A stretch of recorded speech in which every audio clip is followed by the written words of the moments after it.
A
very good morning to everyone.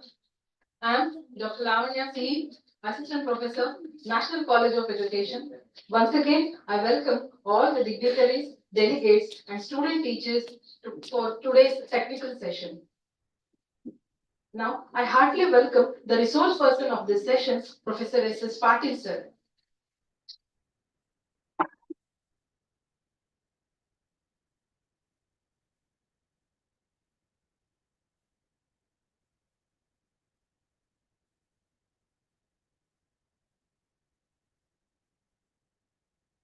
My primary duty to introduce one of the great intellects of our year and also my guru and my teacher to you all.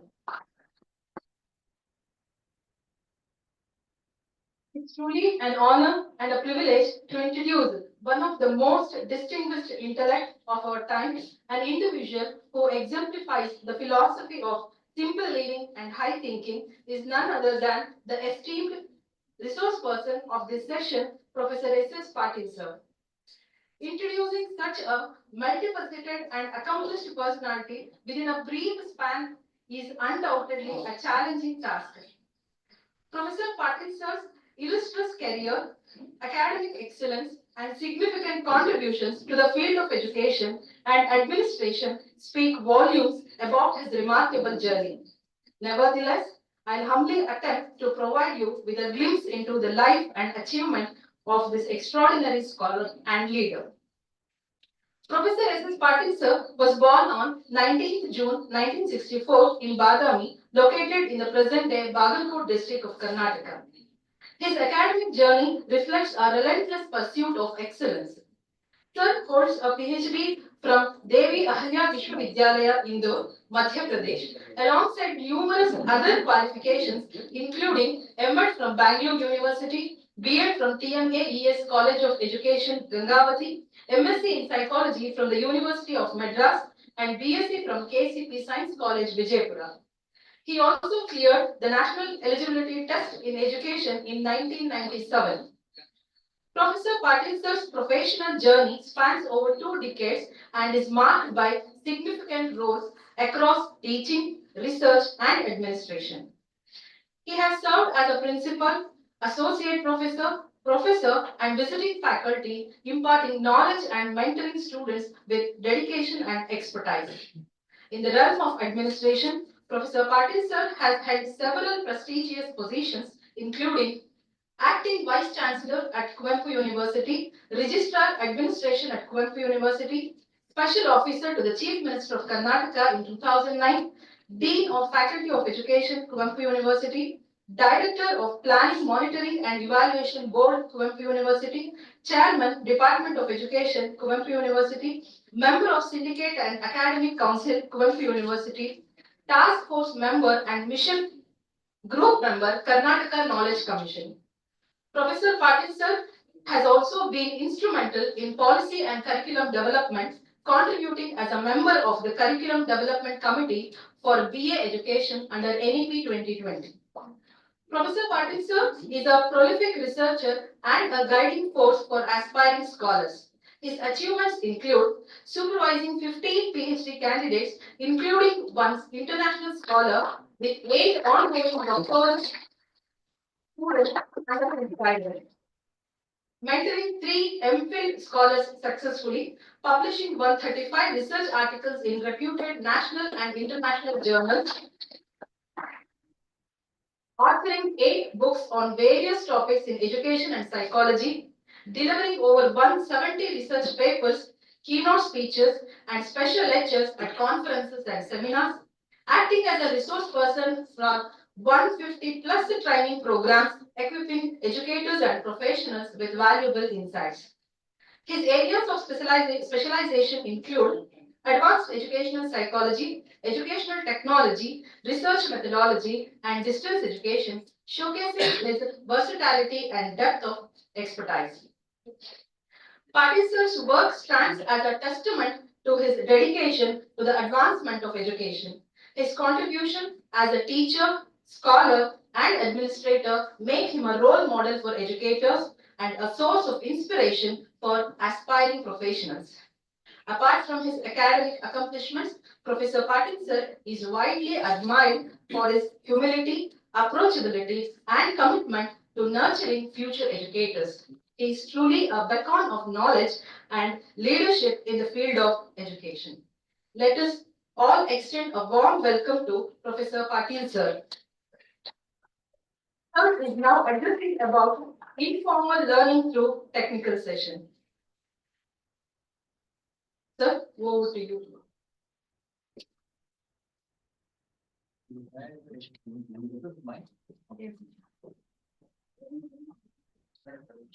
One thing I will come and see. Please be seated. Yeah. Please.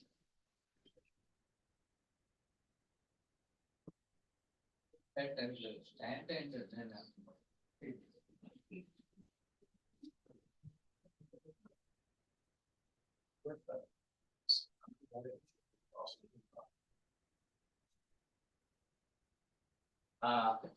A very warm good morning to all of you. On this very auspicious occasion, there are two very auspicious occasions. One is the international conference that you are conducting.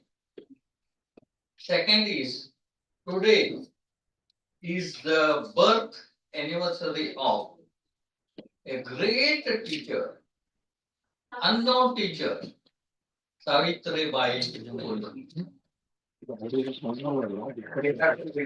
Phule.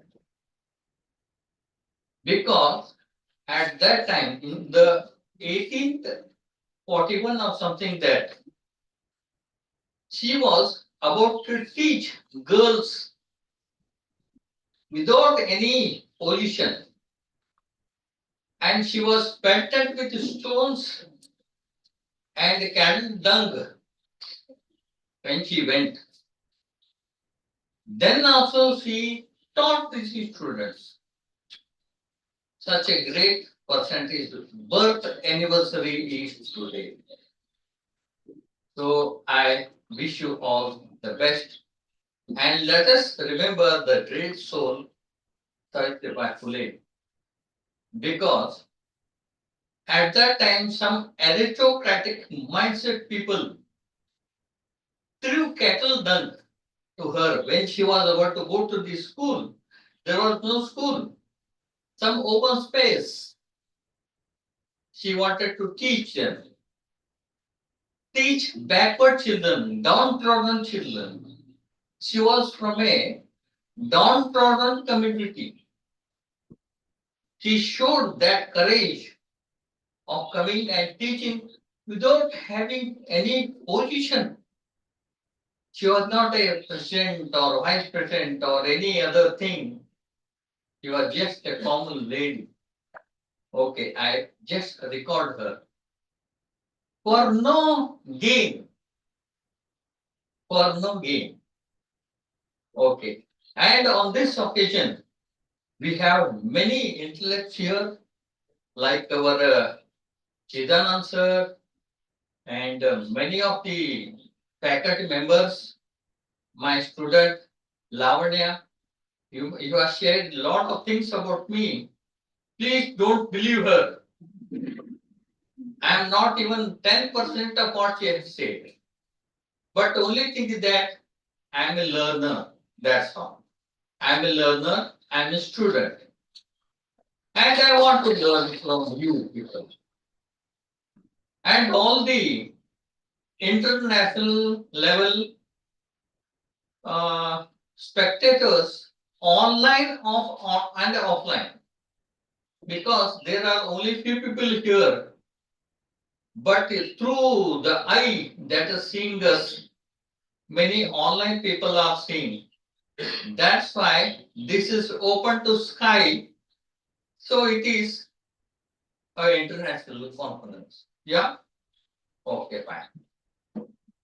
So presently I am having a small designation called as professor, and also I am the school director of education presently some 115 days back.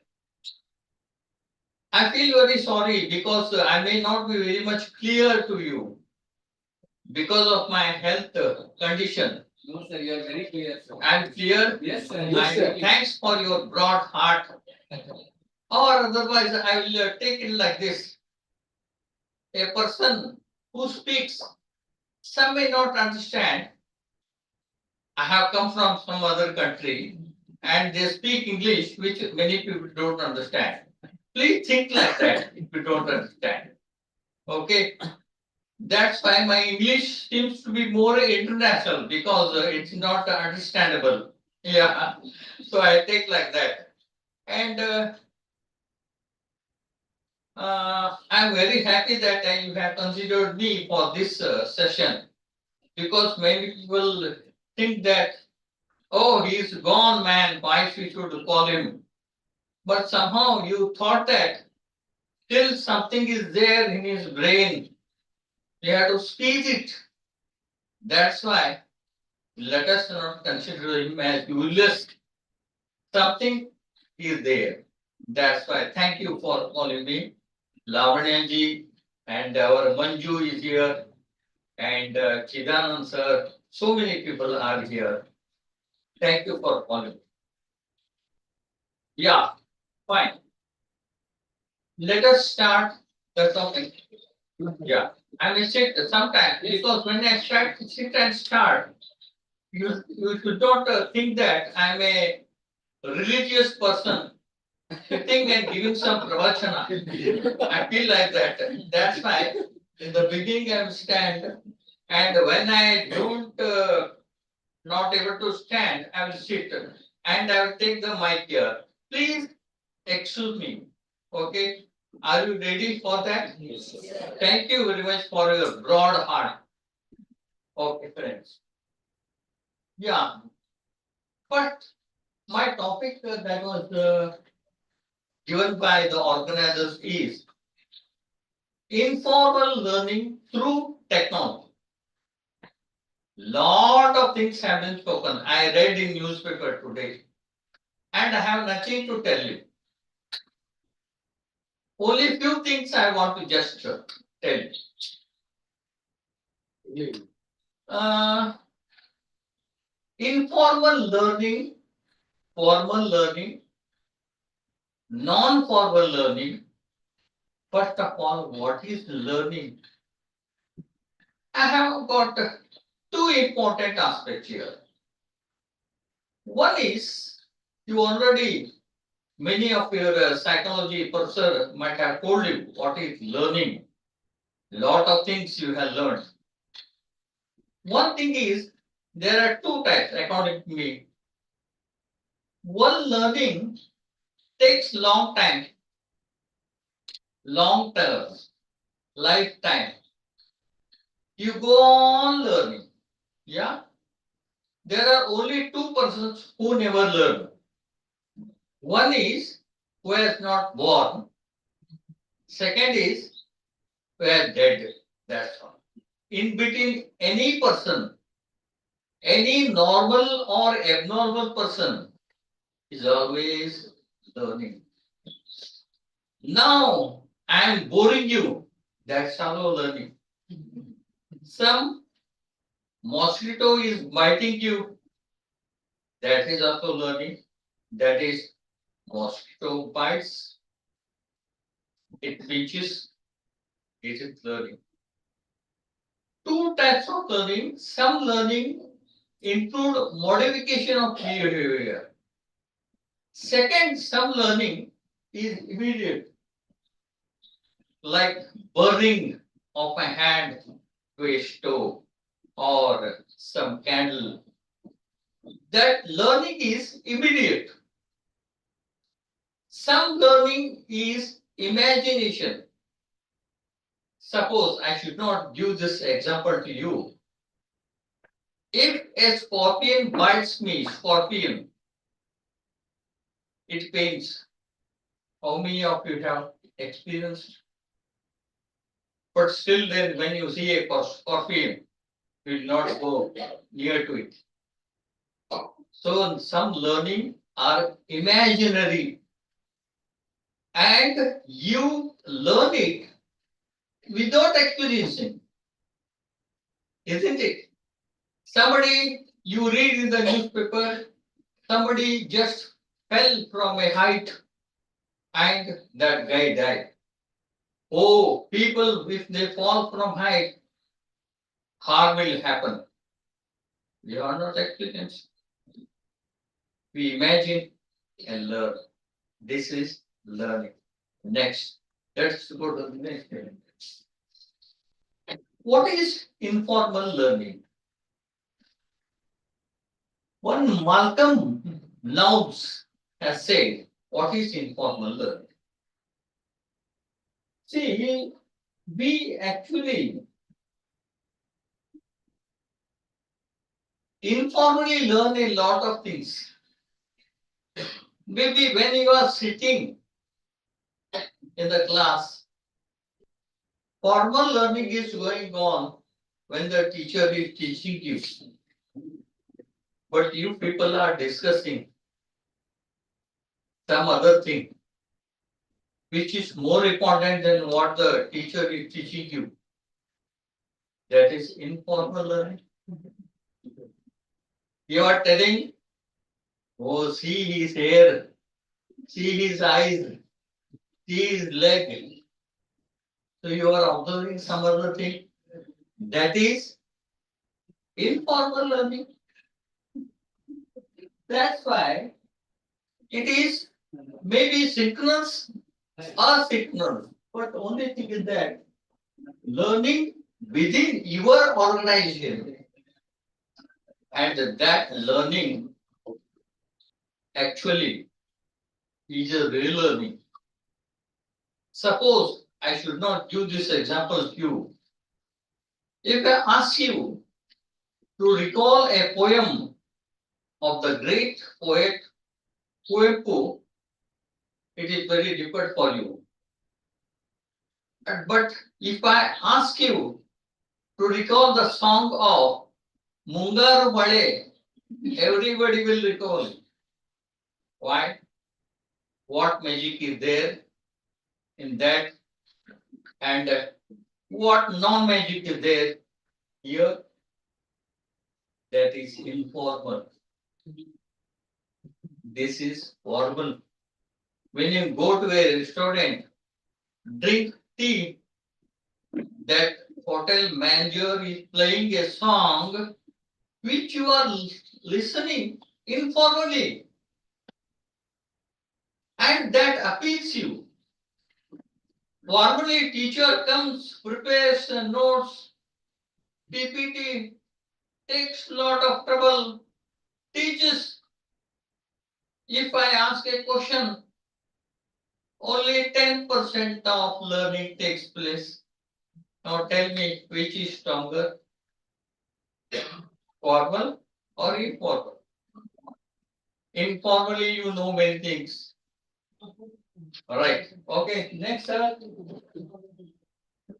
I am not going according to, I am not reading the slide. But definition, what is informal learning? It is a learning which occurs unintentionally. Unintentionally. When you want to learn. That is informal learning. I want to learn now, night at 12 o'clock, I learn it. That is informal learning.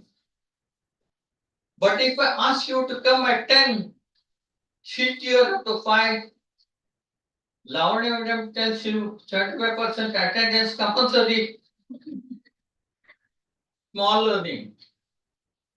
That learning is formal learning. Then what is informal learning? You learn without any restriction. That is informal learning. The next please. What are the characteristics? It is self-learning process. The learning itself, no fixed time limit, no planning, no natural process, no definite aim. You have learned many things like that only. You have learned cooking formally, informally. Many things. Which one is strong? You please tell me. So, what are the benefits here? You see, informal learning is more focused. The learner drives it. Then, an adult always wants autonomy. You people or anybody here, we want autonomy of learning, what we call ubiquitous. Whenever I want, when I have a very good mood, when I want to learn, at that time when I learn it, that is informal, which we call it as autonomy. And I have a control on myself. Nobody controls me. In formal, there is a control. Somebody tells sit, somebody tells stand up, somebody says come at 10, go at 5. That is formal learning. This is informal. Then it happens at learner's pace. You know about it. I don't want to tell more about that. According to your interest, are you interested in science, music, dance? Nobody teaches you how to dance, especially the adolescent girls. They imitate the dancing of all the actors, all film songs. Who taught them? You are teaching. Chidanand sir is taking the class, but you are not there. 15 minutes you are here. After that, you are in modern theater to watch your favorite movie mentally. Yeah? Then I want to tell you what is informal learning. Sir, back side. And Another important time, no planning, no pressure, no advance preparation. Nothing advance. And whenever I want, I learn. I don't want, don't learn. Next, sir. Yeah, next one, please. There is a model which is called as 70-20-10 model. What is this? What is this model?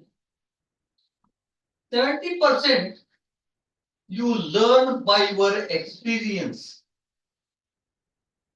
and 20% from peer interaction. Peer means your classmates, whatever may be there, colleagues. 10% something formal. That's all.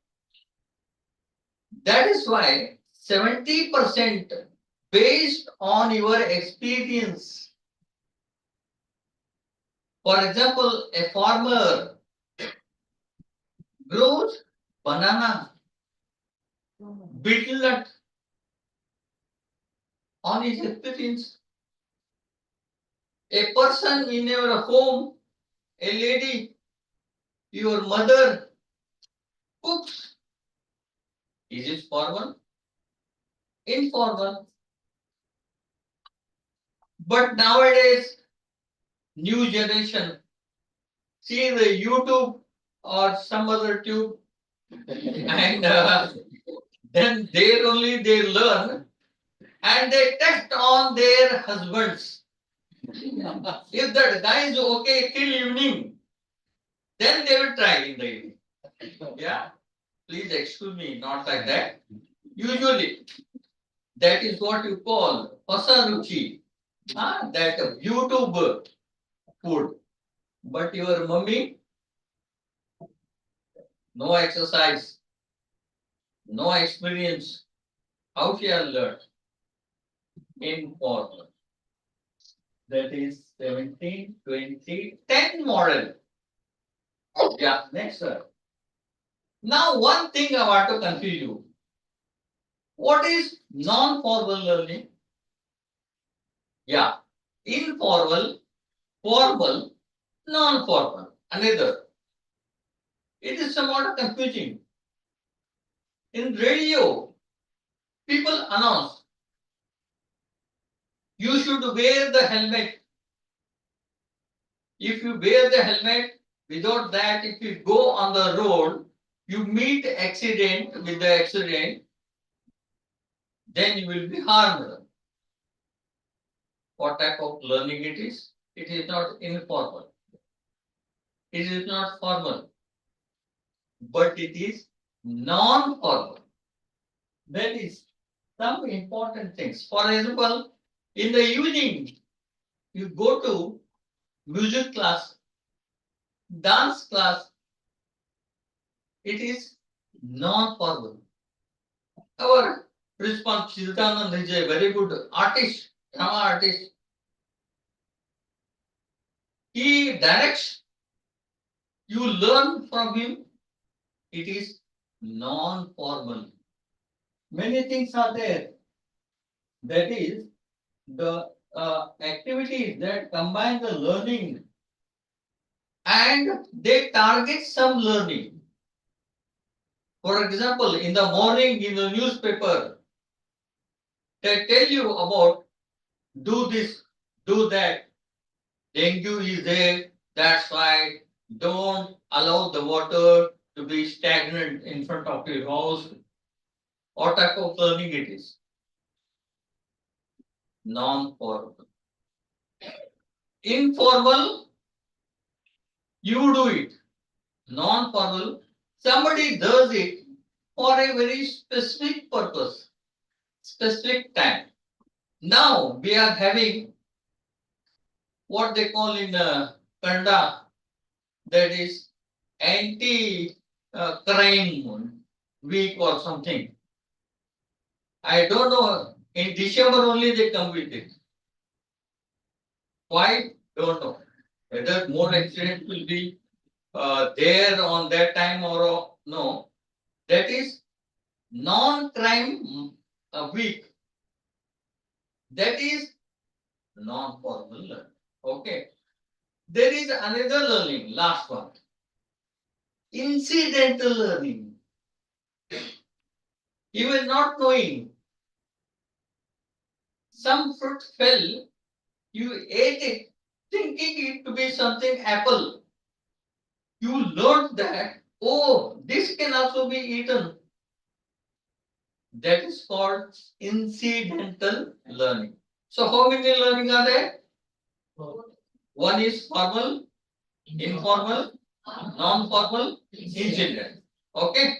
Now I'm clear with the terminology. Okay. Now I will come. By technology nowadays, I will sit now.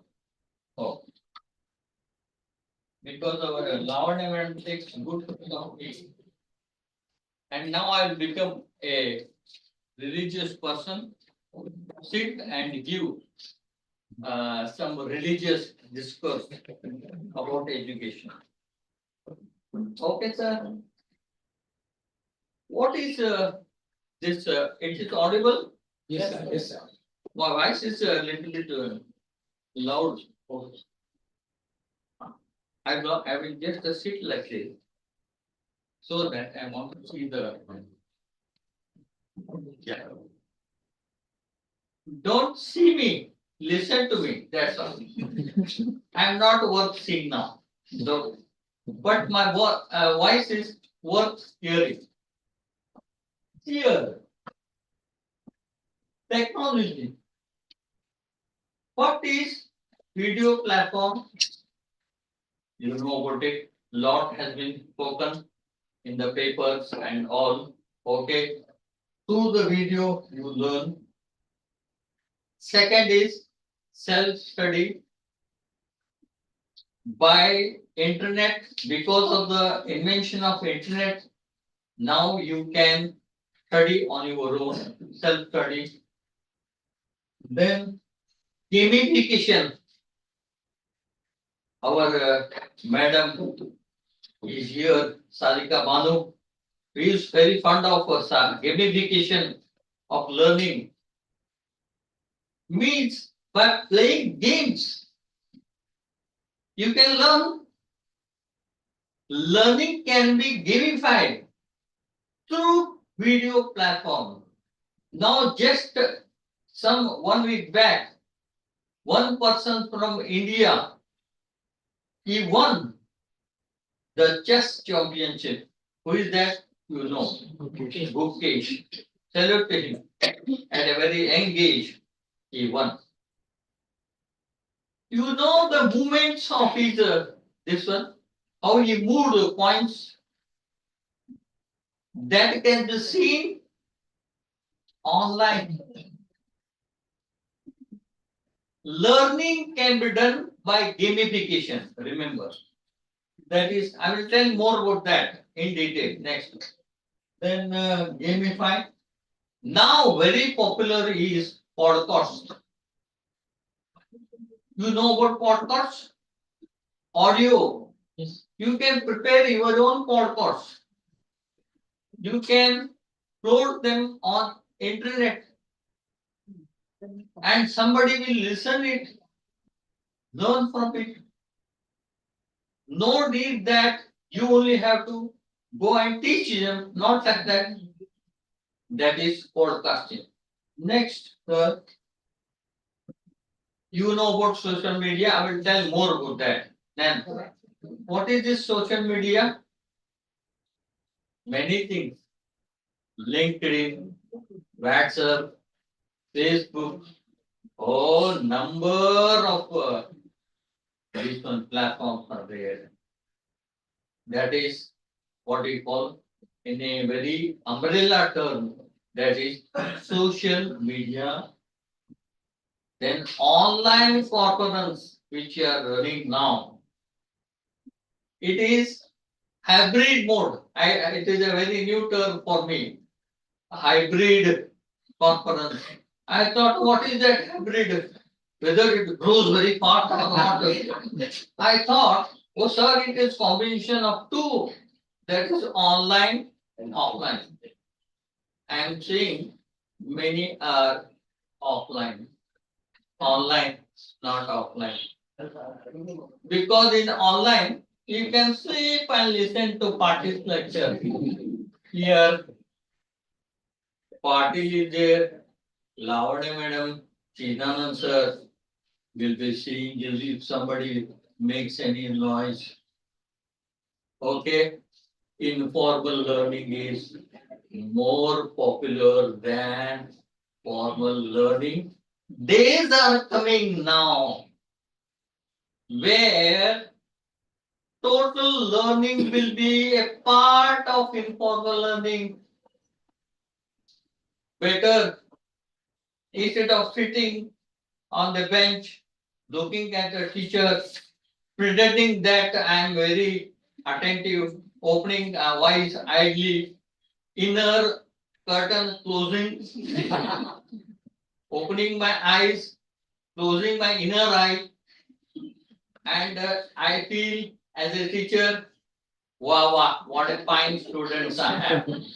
Yeah, I am really lucky to have such students who are looking at me only, but there is one inner door which nobody knows. They have a technique of closing that door. That's why many are even not online. Where is the camera? Okay, online. Okay, fine. Okay, then. Yeah, now I will come. Already one of my students has presented about this.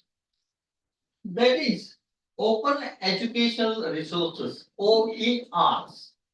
What is this? OER. It is something which started in 2002 and in 2002 it started. Actually, it is a initiation of UNESCO, international level. What is that? You are a person who are very broad-minded, broad-hearted. You want to teach the whole world. You will prepare some PowerPoints, load it on internet or on some platform. Anybody can see it, learn it, copy it, modify it, send it again. This is a very important informal learning technique, which researches are going on here. Our one of my researcher, Vachandra is here, who is working on this OER. So far, teacher educators are using it, and another researcher, Girish, is working on the apps. How teachers are using it, how the science plus two students are using it. That is a very important thing, whether it is useful or not. Next, sir, please. Here, what is the very important thing? One is some recommendation in the year 212 and 217. UNESCO organized two conferences, two meetings in Ljubljana. The spelling is very interesting. And the pronunciation is very interesting. Only our Shalini madam should tell why they are calling it as Ljubljana, but writing like this. I don't know. You people are very worried about knowledge, which starts from K. That's why we are not gaining it. You remove that K. If it is NWOLEDG, we could have got more things. You see the name of the city, Ljubljana. What is the spelling? Try to pronounce it. Take 1 month time. Oh, all right. God, I'm sorry. It is their name. I don't know. It is a country near Austria, Slovenia. That country. Two meetings always organized. Then they gave some very important outcomes. language and cultural issues, inclusive and equitable access to open education research, resource, developing supportive policy for all the governments. They have to make policy. We have it now today in India. For every website, for example, NCRT, NCTE, every organization has got the OERs, which many students don't use it. You rely on our written notes. But it is free, available in NCRT website, NCT website, NEPA website, many websites that is developing policy. It is the international policy. Then many things, contents, free courses, textbooks, yeah. Your NCRT books are available free of cost. In NCRT website, no need to purchase. The teachers' guidebooks are available free of cost. Because free, it doesn't have value. If some money is kept, you run there. If I take 1 lakh rupees per month for providing special guidance, oh, he is a very good teacher. 1 lakh Pattu I have sent to this place, that place. I am teaching free, come. Nobody sees it. It is just like a, sorry to tell this, some guy wants to marry without a dowry. He doesn't have more value. What some problem may be there? If he is not asking dowry, why? They go on inquiring more and more about him. How is his health? Why he is not accepting dowry? Why he don't want money? But if he demands more money, oh, he is very good. Same thing has happened to our OER. Because it is free, many of us, including myself or a teacher, I will find myself responsible for that. We are not using. Okay, then we have test everything. Okay, then. Here, 5 activities. Teacher called as 5R activity. What are they? About the OER, open educational resources. They are very resourceful. My student is working on that. Lot of things are there. One is you can retain it, download free, keep it with you. Second, you can reuse it. Nobody is asking license for you. Then, if you want, you can revise it according to your condition. You add, delete, then add something, remix it, and again you can redistribute it to anybody. What a fine thing, you know. It is almost free and it is of international standards. Okay. Yes, sir. Next, sir. But there are some types. I just want to give you some idea because many things I have to tell you. One is called Creative Commons. It is an international organization. That is one of my students will might have published already presented here. It is a alternative. It is a license. They have written there on its CC. You can use it. you cannot change it. You can use free. Then the copyright allows only limited use, not commercial use. You can use for yourself. You cannot publish a book on it. If you do it, you will be sued to the court. Okay, that is called Creative Commons. Next, see here, again there are some other things here. One is attributed by you. In the Creative Commons, one thing is that if you borrow any this one content from this one OER, you have to give credit. What is the meaning of giving credit? Tell the name of the person I have taken from this. I have taken from XYZ website. Otherwise, you will be sued. Okay. Then there are attribution by you, that is allow others to copy, distribute, display, and again credit must be given.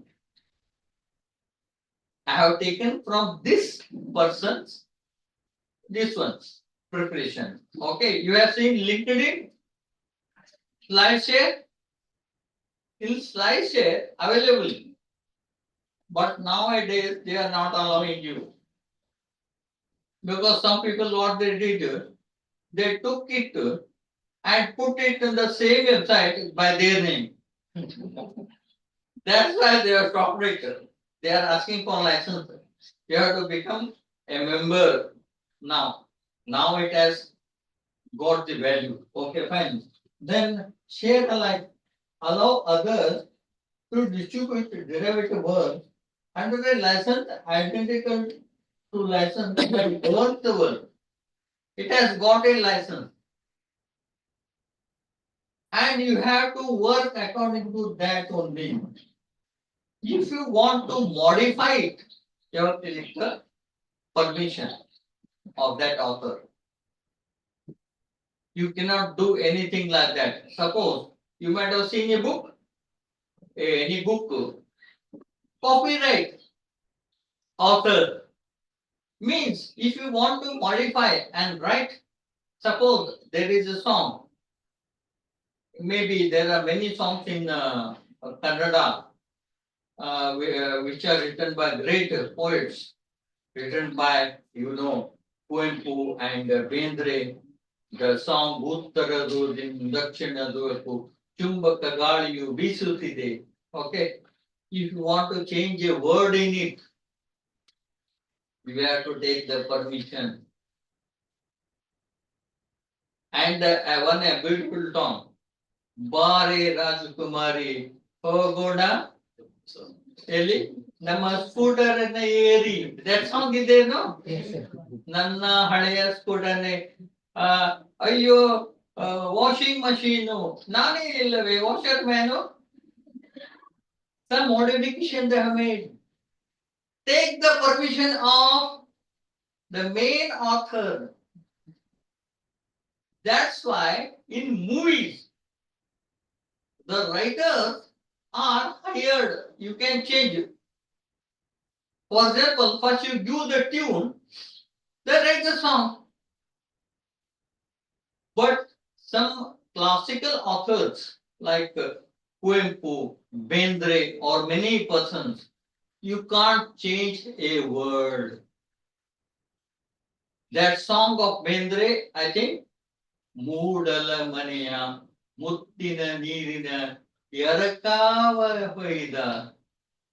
That song you cannot change.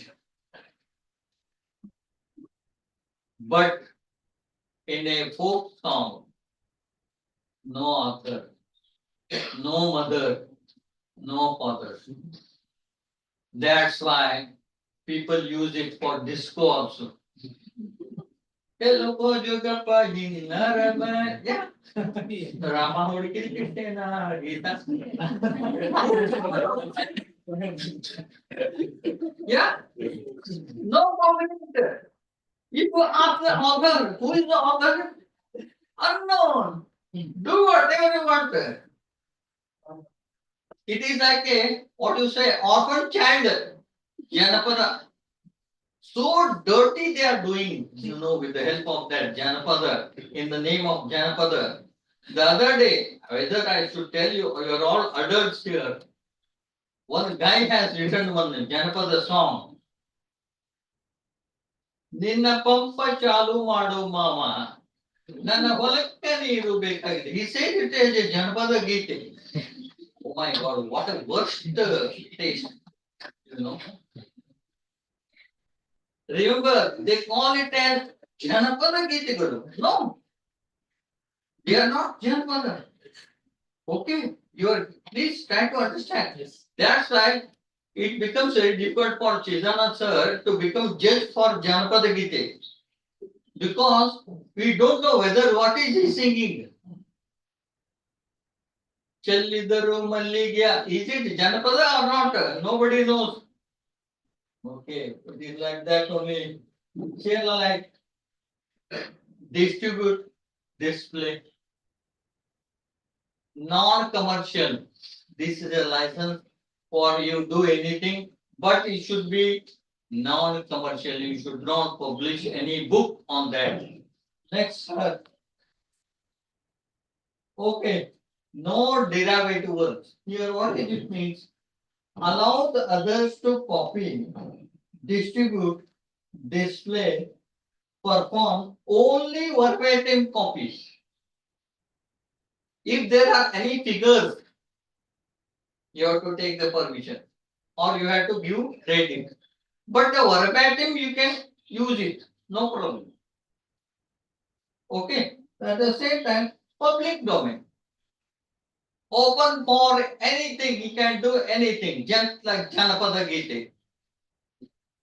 You do anything, right? That's why they are given, these are the symbols. Please see, when you go for any that OER, these are the symbols. CCBY, CCBYSA, CCBYNC, CCBYNCSA. That is least restrictive. Then CCBYND, CCBYNCND, most restrictive. So you should not be under problem.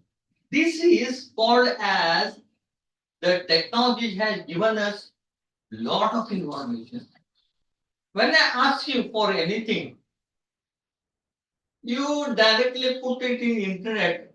In internet, you will get lot of information. Today, having more information is a problem for you. Because to select the information, which is right, which is wrong, nobody knows. What do you do if I give an assignment to anybody? He copies it and brings it. But it is not right. Verified. In some other countries, I will tell you how the examination system is. Here you have to study 6 subjects in a day. But if you go to some other foreign country, Western countries, only 1 subject a day for 3 months. After 3 months, there is an examination, not written examination. It is, you are asked to write one assignment on 2,500 words. That's all. Very good system. Let us bring that. Excuse me. The 2,500 words should be your own. You should not copy a single word from any book. Can you do it? Write 2 pages on your own. 2,500 words without referring on your own. That is, if you write it, then you will pass in decision. That is the examination sitting. Here, our Professor Dinesh is here. He knows very well. Here, what we do, we had the answer for the questions, and the one who is a very good memorizer is a rank holder, and he is given gold medal. The one who has got his own ideas, writes, teacher cannot understand it, that's why he fails. You are getting my point? Yeah?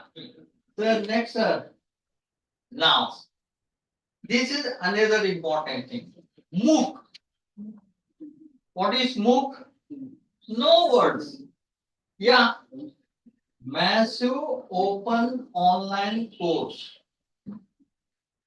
There are lot of courses available on this platform.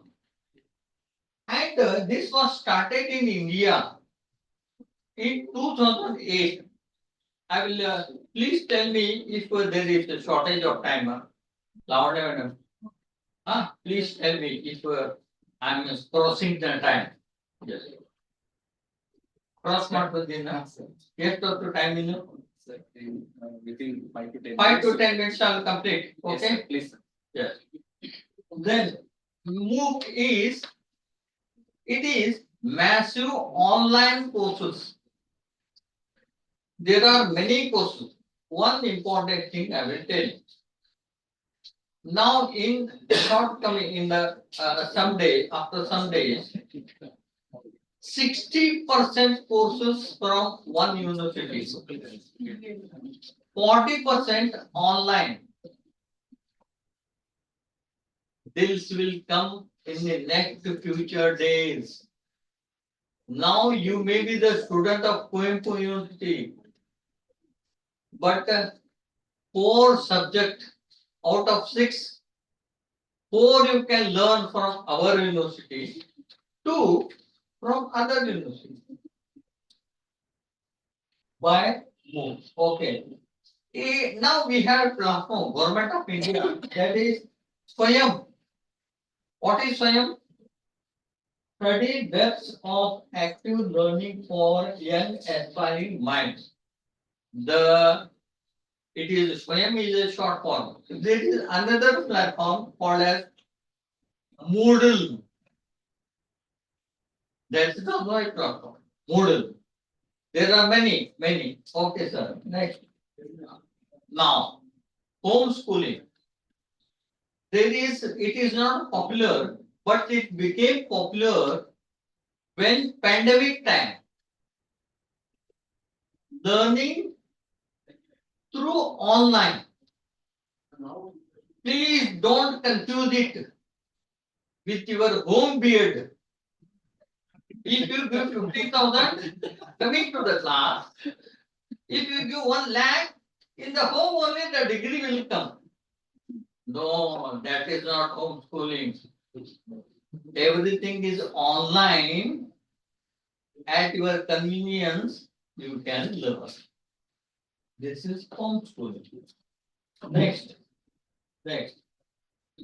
I just tell you the features. It is personalized learning, flexible, adaptable.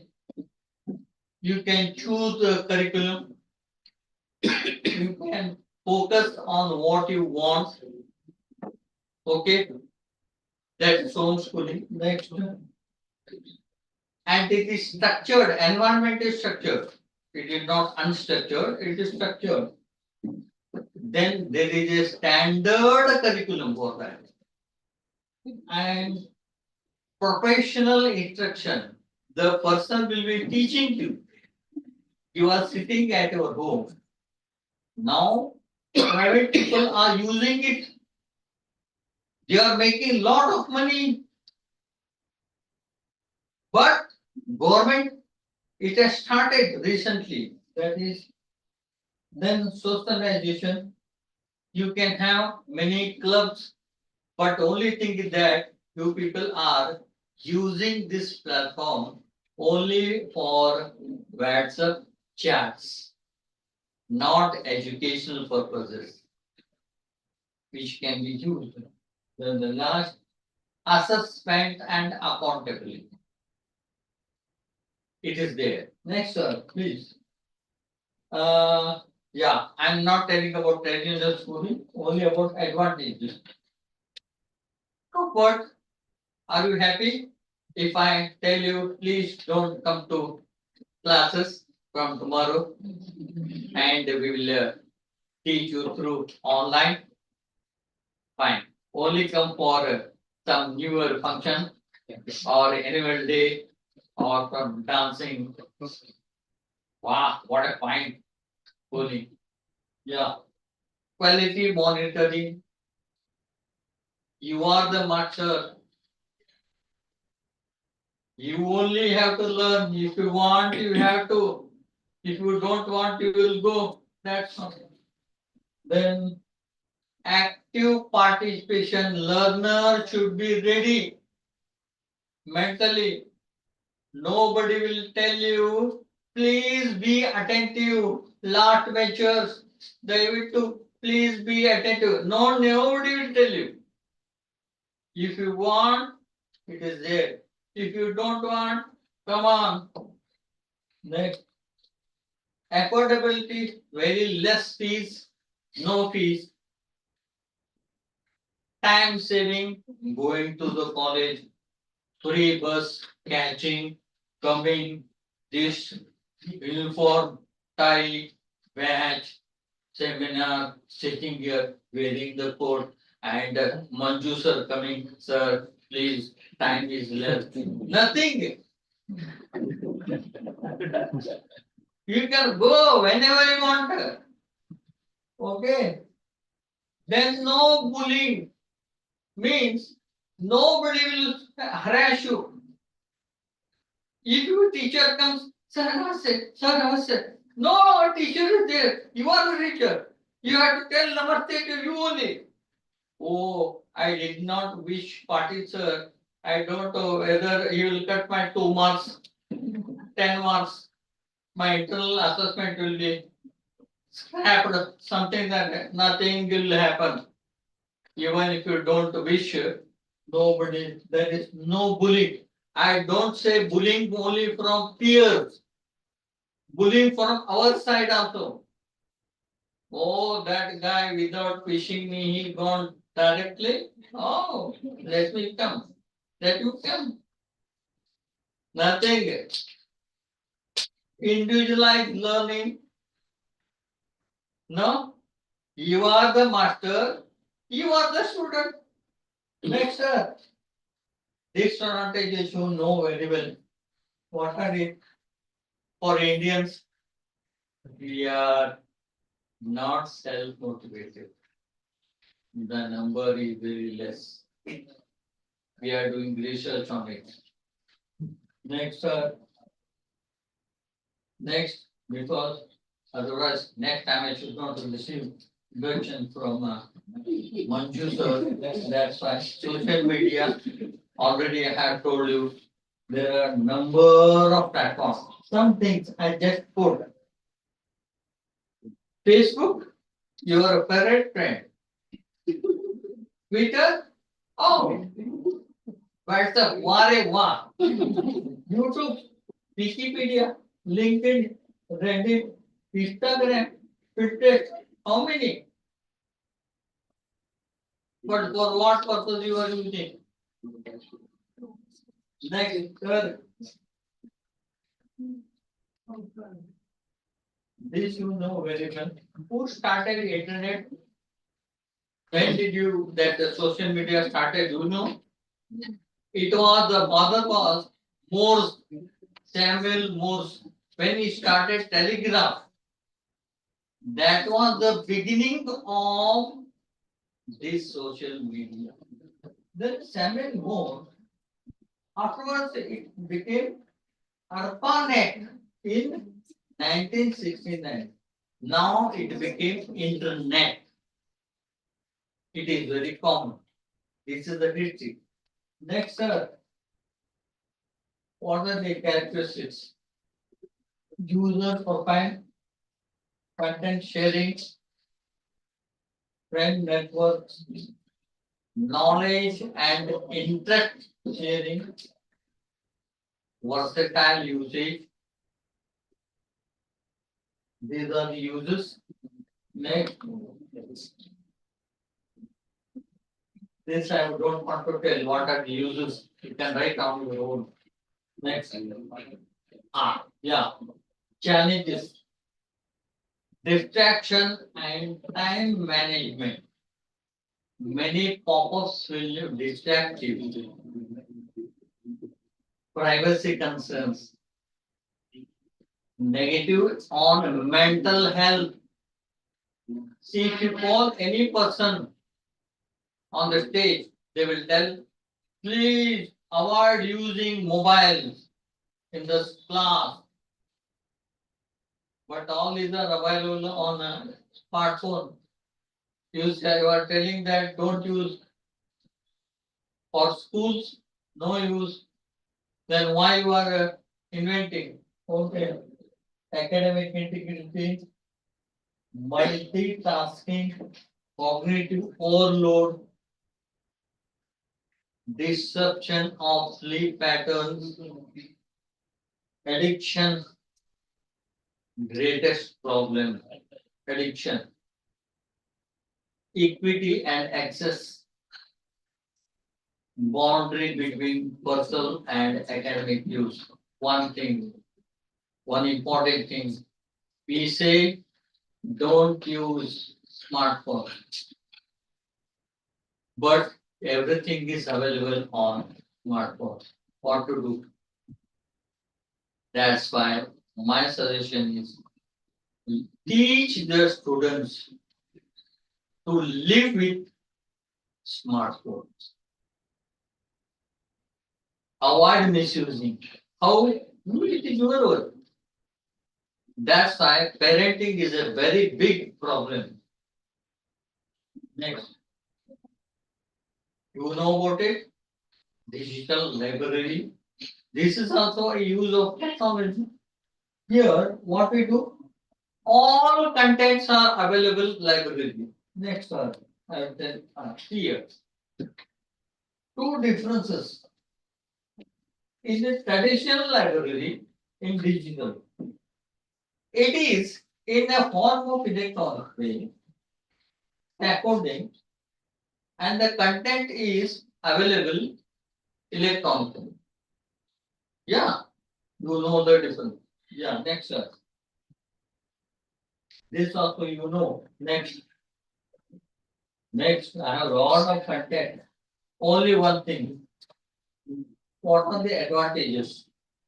Dear friends, you can locate any book in our university website. We have 5,000 magazines and many are available free of cost. Please raise your hand how many of you have used our library, digital library. Not a single person. Because one maybe 1, 2, 3, 4. Good. Only thing is that it is free.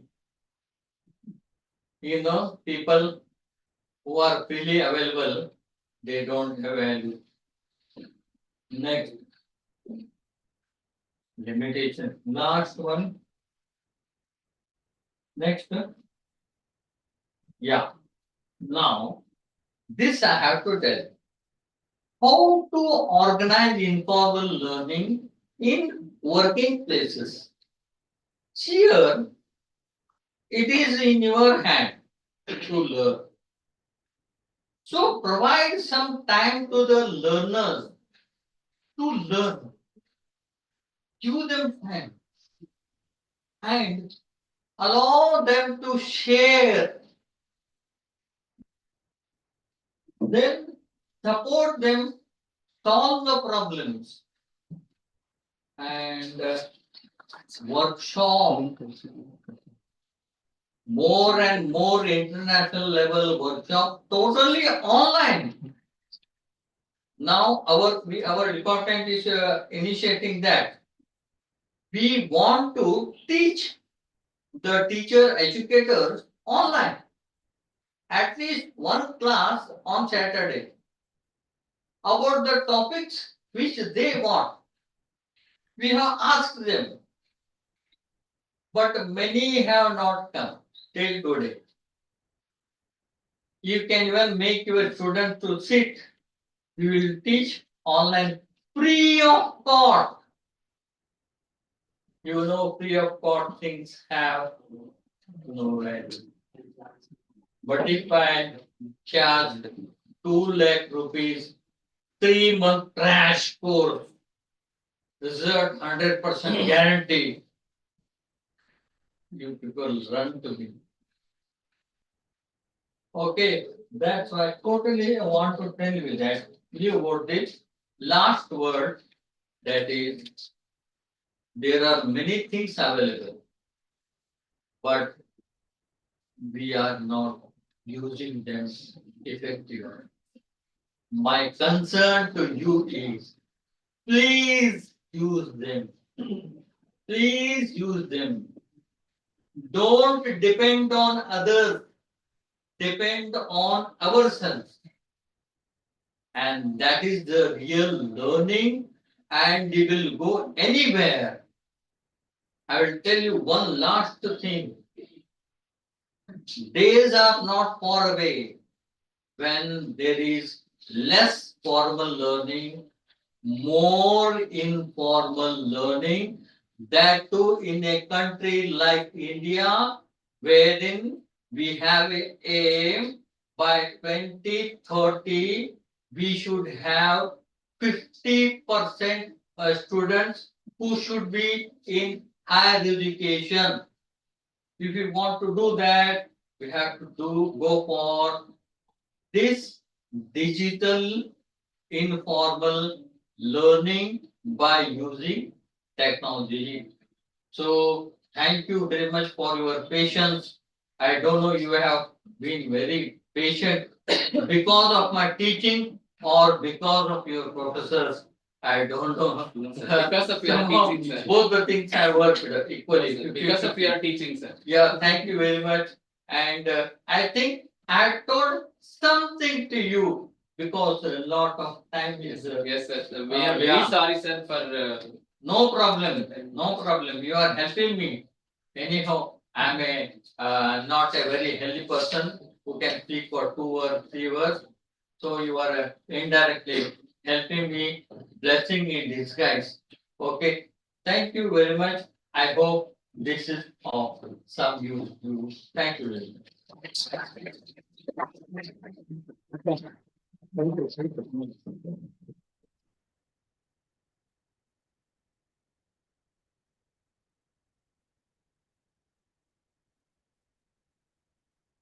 Thank you, sir. Thank you for your inspiring and enlightening speech. Your words have truly broadened our perspectives and left a lasting impact on all of us.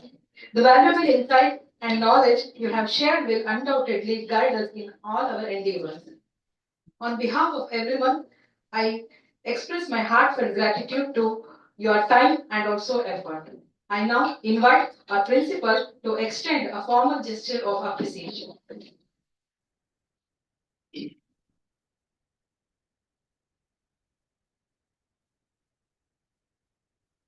Respected sir, dear sir.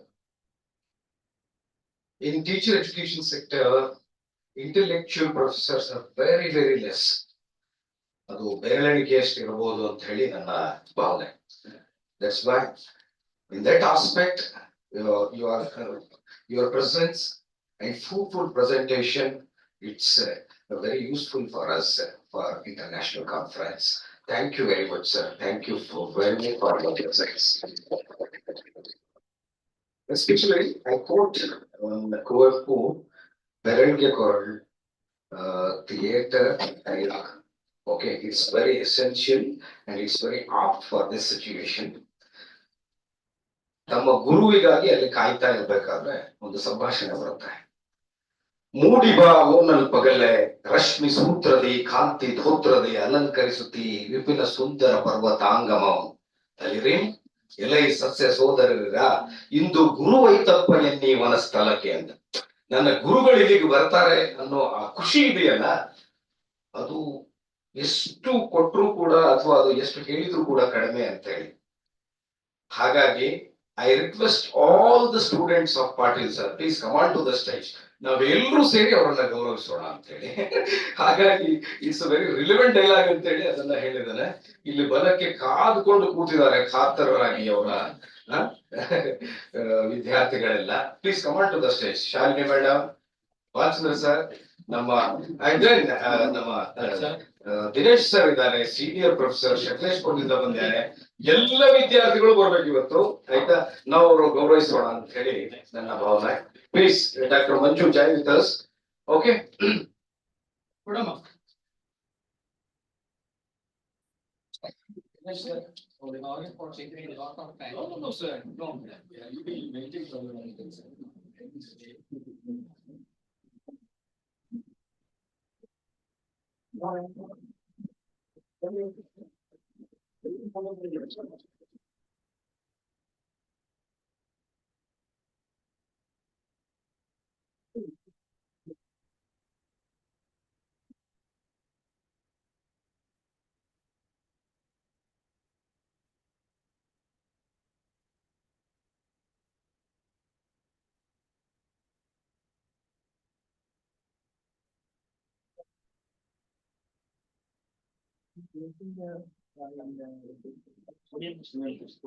ಅಲ್ಲ ನೀವು ಅಲ್ಲೇ ಮೋಡಿಯಂ ಸ್ವಲ್ಪ ಈ ಕಡೆ ಅನ್ಕೊ.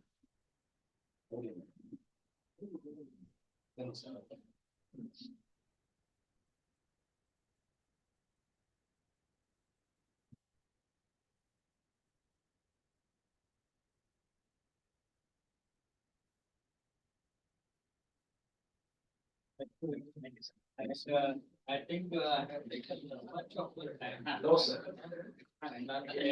Respected Respected sir, Patil sir, there are two ways to execute our content. One is directly we go with very objective way. Another one is very satirical and then very humorous way. That second pattern is very very effective. What you are rendering your content, sir. ಮತ್ತೆ ಮತ್ತೆ ನಿಮ್ಮ ಆಶೀರ್ವಾದ ನಮ್ಮ ಮೇಲಿರಲಿ. ನಾನು ಯಾಕೆ ಇದನ್ನ ಬೆರಳಿಗೆ ಗೊರಳು ಹೇಳಿದೆ ಅಂತಂದ್ರೆ, ಅವರು ಎಫರ್ಟ್ ತಗೊಂಡಿರ್ಬೋದು, ಬಟ್ ನೀವು ನಮ್ಮ ಮಸ್ತಕಕ್ಕೆ ಹೆಚ್ಚು ಅಂದ್ರೆ ಡೈರೆಕ್ಟ್ ವಿದ್ಯಾರ್ಥಿಗಳು ಕೆಲವೊಬ್ರು ಇರ್ತಾರೆ. ಬಿಫೋರ್ ದಟ್ ನಾವೆಲ್ಲರೂ ಕೂಡ ನಿಮ್ಮ ವಿದ್ಯಾರ್ಥಿಗಳೇ ಅನ್ನೋದು ಹೇಳಲಿಕ್ಕೆ ನಾವು ಬಹಳ ಹೆಮ್ಮೆಯಿಂದ ಹೇಳ್ತೇವೆ. Once again heartfelt thanks to you on behalf of my college, NES and all my staff and colleagues. ನನ್ನ ಪ್ರೀತಿಯ ವಿದ್ಯಾರ್ಥಿಗಳಿದ್ದಾರೆ, ಆಯ್ತಾ? ಬಹಳ ಸಂತೋಷ. ಇಷ್ಟು ಖುಷಿಯಾಗಿ ಅವ್ರು ಯಾವತ್ತೂ ಕೂತಿದ್ದೇ ಇಲ್ಲ, ಬಹಳ ಖುಷಿಯಾಗಿ ಕೂತಿದ್ದಾರೆ, ಆಯ್ತಾ? No, that's because of your execution, way of execution, and that's a very intellectual thing. ಅನ್ನ ಹ್ಯೂಮರಸ್ ಆಗಿ ಹೇಳೋದಿದೆಯಲ್ಲ, ಅದೊಂದು ಕಲೆ ಅಂತ ಹೇಳಿ ಭಾವಿಸಿದ್ದೇನೆ. ನಾವೆಲ್ಲರೂ ಆ ಹಾದಿಯಲ್ಲಿ ಇದ್ದೇವೆ sir. Once again thank you, thank you, thank you very much sir. Yes, ತದನಂತರದಲ್ಲಿ ಪೇಪರ್ ಪ್ರೆಸೆಂಟೇಷನ್ ಇರುತ್ತೆ, ಸೆಷನ್ಸ್ ಎಲ್ಲ ಶುರುವಾಗ್ತದೆ.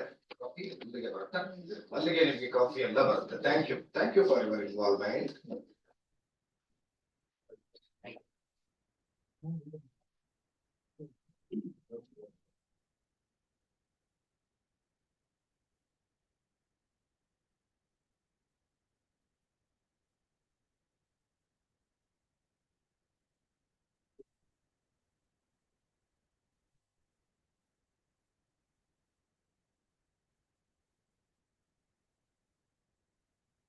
ಯಾರ್ಯಾರು ಪೇಪರ್ ಪ್ರೆಸೆಂಟ್ ಮಾಡೋರು ಇದ್ದೀರಾ ದಯವಿಟ್ಟು ಪಕ್ಕದ ರೂಮ್ ಹೋಗಿ offline ಪ್ರೆಸೆಂಟರ್ಸ್.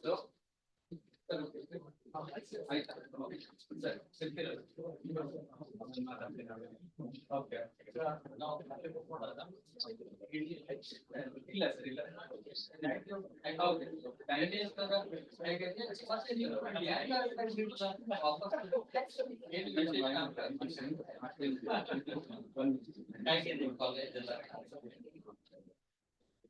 Yes, yes, yes. You have to.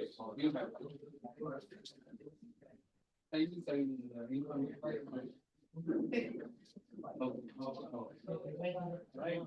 Sangeeta, how are you? Congrats for getting the PhD engagement.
Good afternoon, everyone. It is my great pleasure to welcome you all to this paper presentation session.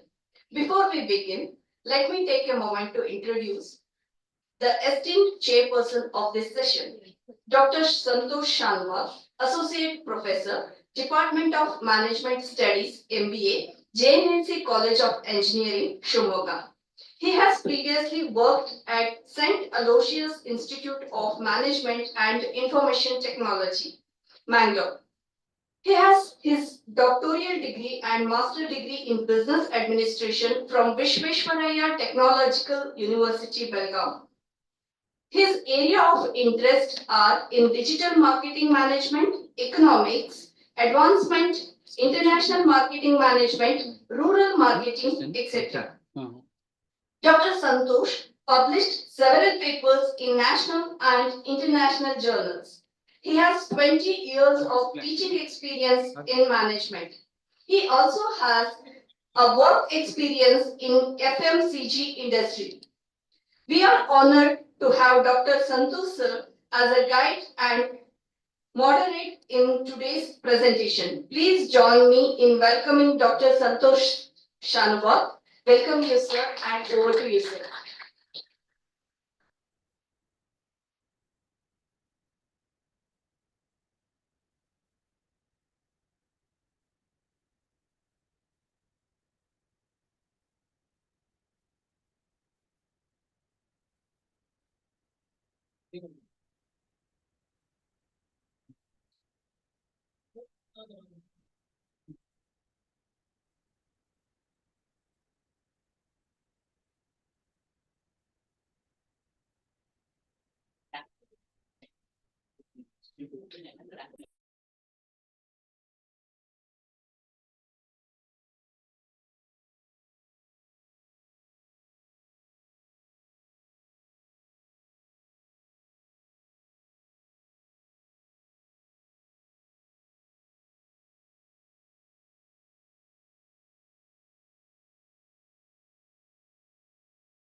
Hello.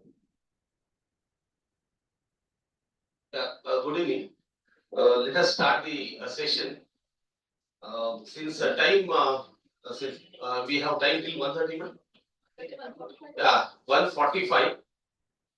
That means we have got 45 minutes. So since time there is a constraint, what we'll have total we have 13 presentations here. Yeah, 13 paper presentation. Is it okay, madam? 3 minutes? Yes. Yeah. 3 minutes. Participants, my voice is audible for them? Yes, sir. Yes. Okay. Then paper presenters, please note that you have 3 minutes time first, I think, we'll go according to the schedule given. Then I think, if there is any additional, I think, at the end, okay, 3 minutes, introduction and all, you need not to give the paper introduction, you need not to give. Better to straight away, specify the title of the paper plus, major findings. Okay. I know your, difficulties, but still, since there is a lack of time, we cannot do anything. Each presenters you will get 3 minutes for paper presentation. And immediately after 3 minutes, I think I'll give the one warning bell for you. Yeah, thank you. And shall we start first paper presentation, Chaitra? Paper title is Role of AI in Education. Over to Chaitra.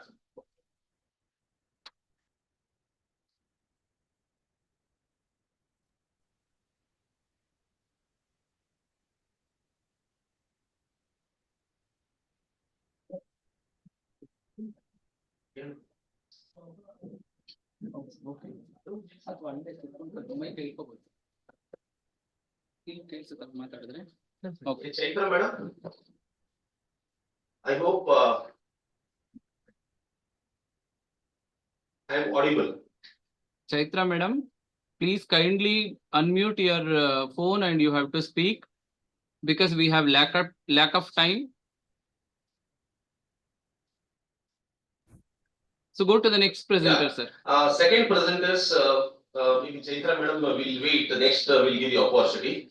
The second paper presenters, Purnima Shamar Rao,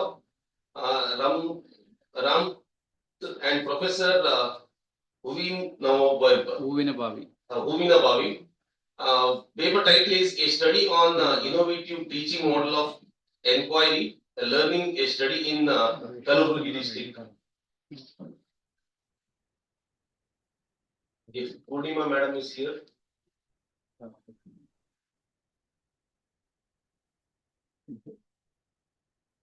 So go to the next one, sir. Yeah, maybe Vishwanath Vishwanath sir is ready. Yes, sir. Yes. Vishwanath sir. Yeah. Fourth paper presentation, Dr. Vishwanath K. Paper title is A Study on Educational App Awareness among high school students and its relationship with their academic achievements. And I cordially invite Dr. Vishwanath sir. Sir, over to you. Sir, thank you, sir. Thank you for my introduction. Please go ahead, So sir. now I am ready for my presentation. Please, sir. Please, sir. Sir, my PPT is already sent to the conference mail ID. Hello, Don't you have a PPT ready now, sir? sir. I have. You can share. You can share. Please, you can share it, sir. How? Oh, okay, sir. I'll upload. Share the There, screen. you can share it. Screen Okay. share.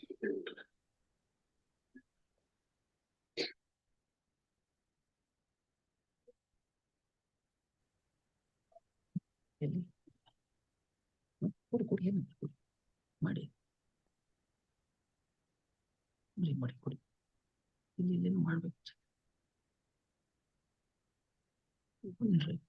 You can Sir, go is it for presentation mode. so? Use shortcut Alt F5. It will open in presentation mode. Where is it? Alt F5. Sure. Okay. Alt F5.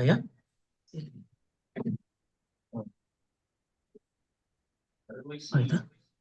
Yeah. Oh, At the bottom, you have the option to choose slideshow. Okay. Okay. Here, sir.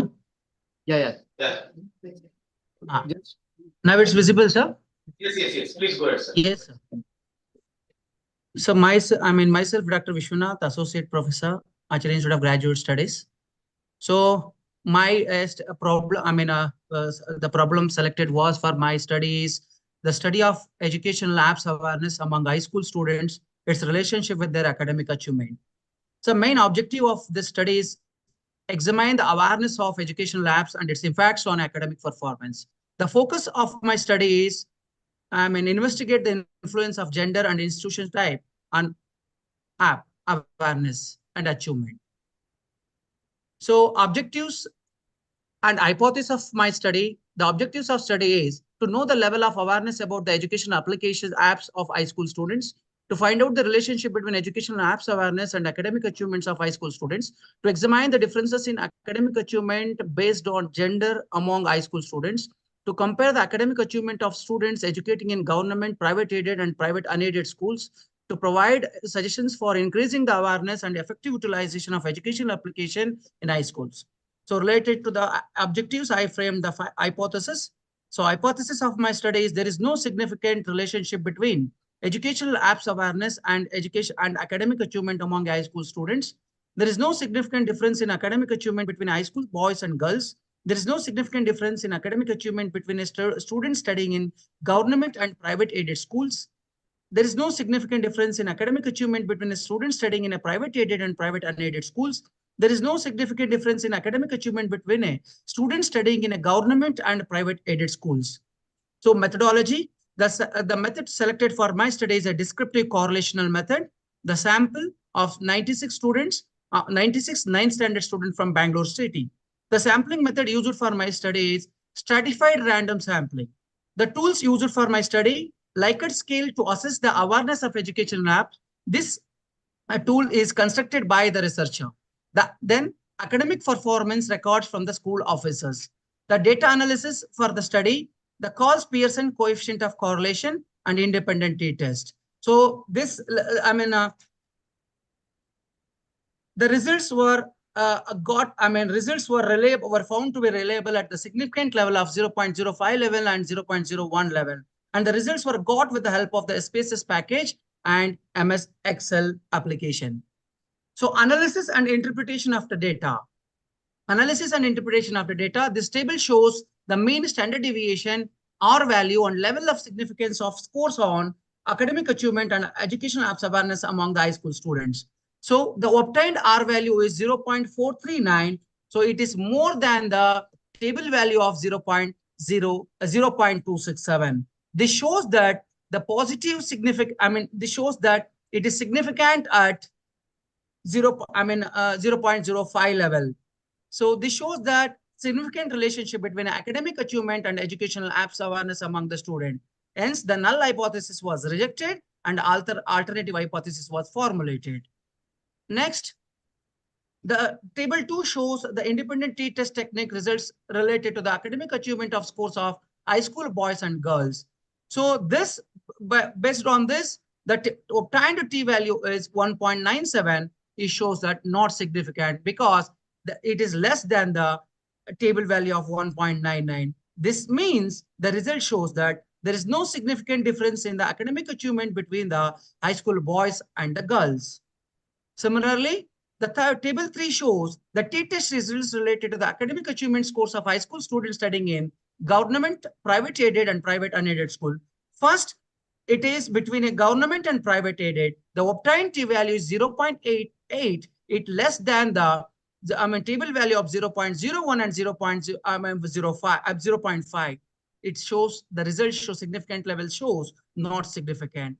Then private aided and unaided, the obtained t-value is 2.41. It is more than the significant value at 0.01 level. Hence, it shows a significance at 0.01 level. The government and private aided, the obtained t-value is 3.11. It is more than the 0.5 significant level. This shows that the academic achievement of private aided and private unaided school is found to be 0.24, which is significant at 0.05 level. And finally, with based on the table, we can conclude that unaided school students has more academic achievement in academics when compared to the private aided and government schools. So the results of my study. So results of my study is there was a significant positive relationship between academic achievement and educational app awareness of high school students. So there was no second results is there was no significant difference in the academic achievement between high school boys and girls. The third is there was no significant difference in the academic achievement of high school students studying in government and private aided schools. There was a significant difference in the academic achievement of high school students studying in aided and private unaided schools. There was a significant difference in the academic achievement of high school students studying in government and private aided schools. Discussion. The result shows the significant positive correlation between educational app awareness of academic achievement with an R value of 0.439. This finding is consistent with the other studies, Ababa et al. 2021, Ravi and Singh 2020, which have reported that family education apps enhances the student academic performance through the better personalized learning opportunities. The conclusion, the awareness of educational apps correlately positively with the academic performances of high school students. Studies with a higher degree of awareness and usage had better academic performance. However, the study also stated that there are no major differences in the academic outputs of boys and girls and emphasizes the variation in the outcomes in terms of types of institution. It means private unaided private unaided schools have a better student output. Next, lastly, educational implication. The finding highlights the need for the educational apps to be incorporated into the teaching learning process to recover academic achievement. The second one, educators should encourage the use of these tools and align with their curriculum with app-based resources to provide interactive and engaging learning experiences. Third, the policymakers must prioritize the digital literacy programs for students as well as teachers to maximize the potential of educational technologies. Equitable educational technologies. Next is lastly, the teacher training program should focus on the integration of education into the classroom activities so teachers are adequately equipped to guide the students and leveraging these tools for the academic success. So thank you. Hello. Yeah. Yes, sir. If any questions were there, I'm able to answer. Since there is a lack of time, even Yes, sir.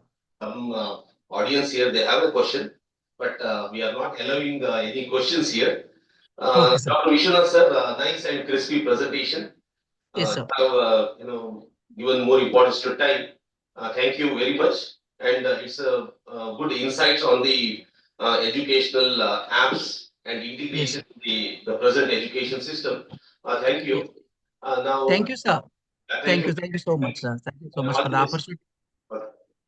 Yeah, now we'll move ahead with the second next presentation. Dr. Usha RG.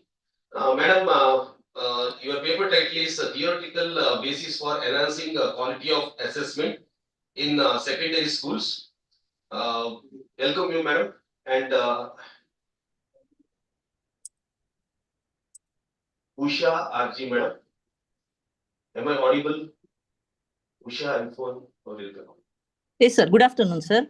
Please go ahead with your presentation, madam. Yes, sir. I'll share the screen, sir. It starts from now, madam. All the best. Sure, sir.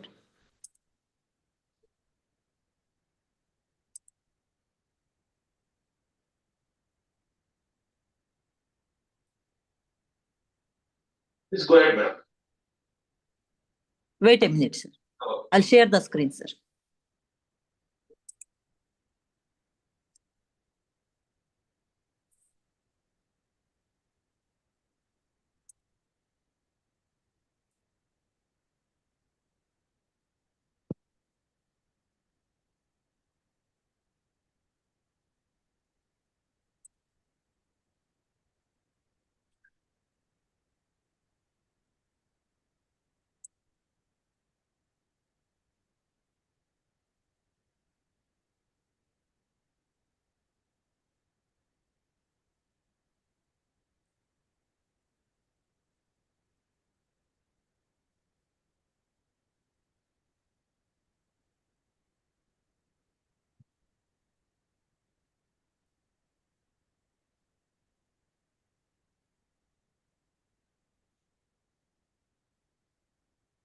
Yes, good afternoon, sir. The PPT is visible, madam. Please go ahead. Go ahead with the presentation, madam.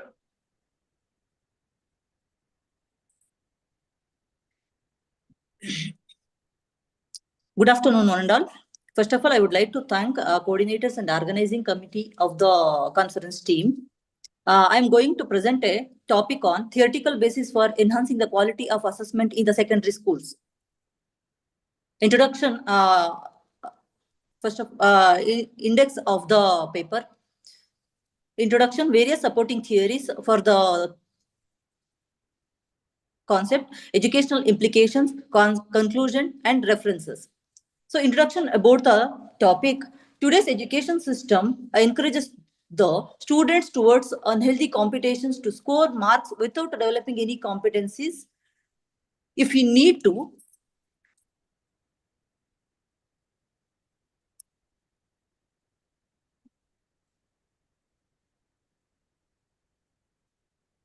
Madam, go ahead, please, madam. Maybe their network problem. Yes. Sure, madam.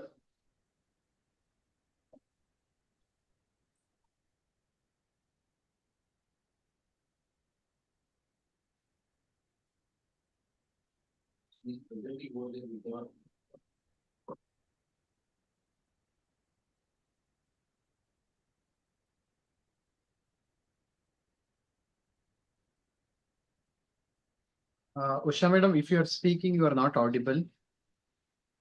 Usha madam, you are not audible. Please go ahead with your presentation. hello, sir. I'm audible. Yeah, please, there may be network problem. Please go ahead with madam. Okay, sir. Sir, screen is visible. Yes, screen is visible, madam. No problem. Go ahead. You are in now introduction slide. Okay, sir. Please go ahead, madam. But you are not visible in my. Okay, sir. So we need to solve this problem as to why Indians for decades have not been able to create or innovative something that could revolutionize the way we love. To change the scenario, the young minds to be shifted at an early age when they should be asking questions, learning, gaining knowledge, and developing a thirst for knowledge.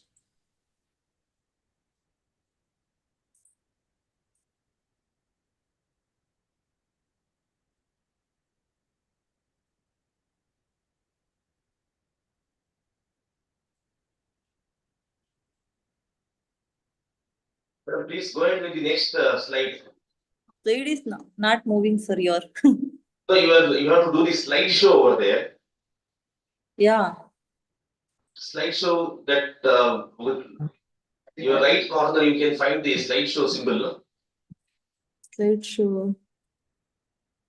Yeah, here we cannot do it since you are presenting. Yes, sir. Yes, sir. But here not moving. The slideshow, if you do, it moves. Otherwise, no problem, madam. I think you can summarize the paper. Okay, sir. No problem. So a well-defined and systematic assessment system is a visible sign of development and growth of any institute or organization. Hence, the process of assessment is a vital part of the education system because the process of assessment is the best and finest track of determining the degree of actualizing education goals oriented targets. So the CBSE, ICSE, and state boards are the most reputed boards in the Indian education system. In fact, each board has its own unique way of curriculum development, teaching, and assessment techniques at a student with strong objectives.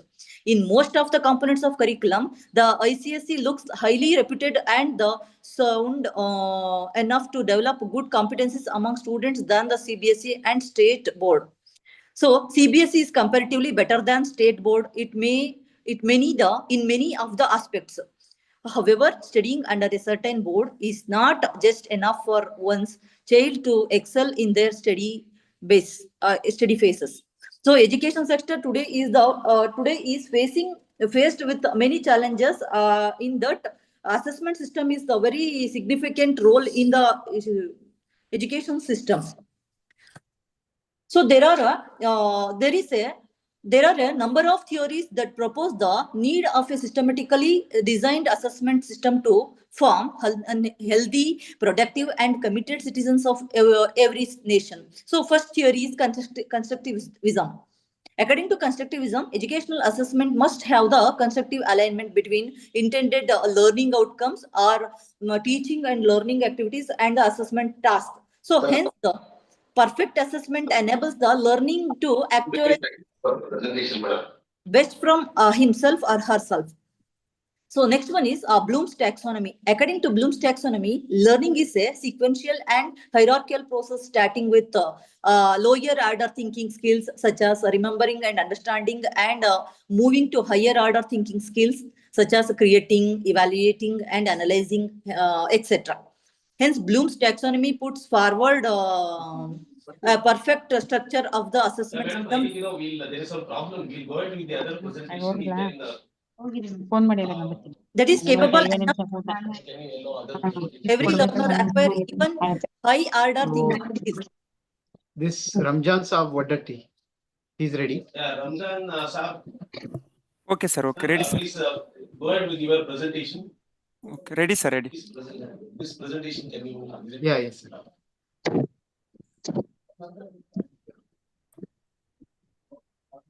Yes, sir.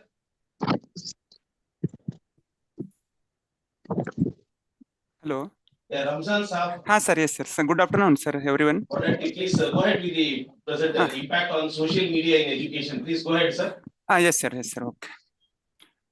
Good afternoon, everyone, sir. Sir, Sir, Gadag you are district not audible if PhD you are speaking. Gadag district PhD scholar Ramjan Saab Allah Saab Vadatti, KSYU, Mukta Gangotri, Mysore. The guide name Dr. N. Krishnappa, Assistant Professor, KSYU, Mukta Gangotri, Mysore. Ramzan Saab, sir. Want to presentation? Obedient, sir. ಹೇಳಿ sir ಗೊತ್ತಾಯ್ತು You are sir not ನಮಗೆ audible. ನಾವು ಸ್ವಲ್ಪ ಎದ್ದಿಲ್ಲ sir ಊಟ ಹೆಂಗ್ ತಂದಿದ್ದೀರಾ sir ಆಗೋಣ sir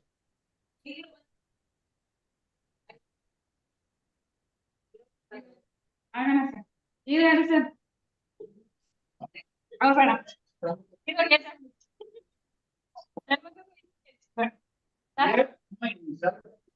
Okay, sir. Sir, your slide is visible. Please go ahead with the presentation. ಊಟ ಮಾಡಬೇಕು Presentation. ನಮ್ಗೆ ಯಂಗ್ಸ್ಟರ್ಸ್ ಬೇಕು ಸರ್ ಆಕ್ಟಿಂಗ್ ಅವರೇ ಬೇಕು ಮನಸ್ಸಿಗೆ ಒಪ್ಪೋದೇನು ಆಕ್ಟಿಂಗ್ ಮಾಡಕ್ಕಾಗಲ್ಲ ಬೇರೆ ಏನೋ ಒಂದು ಮತ್ತೆ ಈಗ ಅನ್ನಕ್ಕೆ ಏನ್ ಮಾಡ್ತೀರಾ ಹಾ ಕಷ್ಟಿದ್ದೀರಾ ಸಾಕು ಒಂಚೂರು ಉಪ್ಪು ಹಾಕೊಂಡು ಉಪ್ಪು ಇಲ್ಲ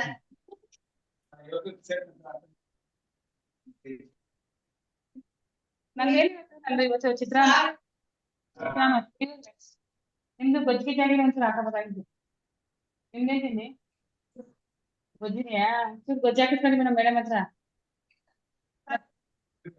ಮೊಸರು ಹಾಕೊಳ್ಳಿ ನಾನು ಬೆಳಿಗ್ಗೆ ಸರಿ ರಾಗಿ ತಂದಿ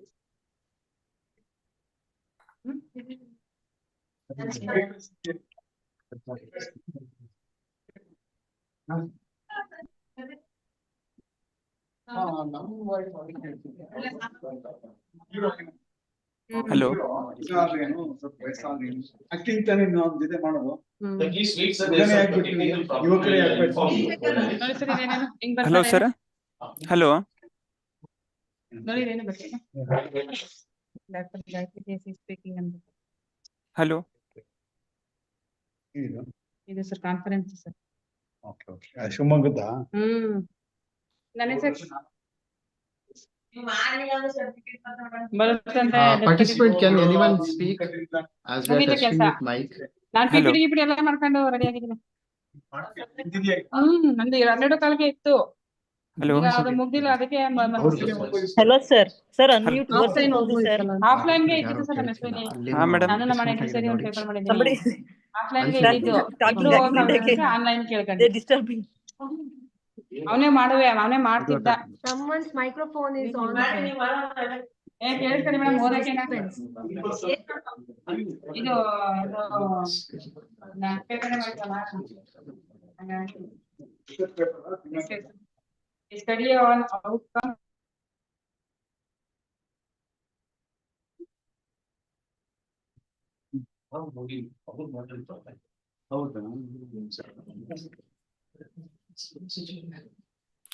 Hello, sir.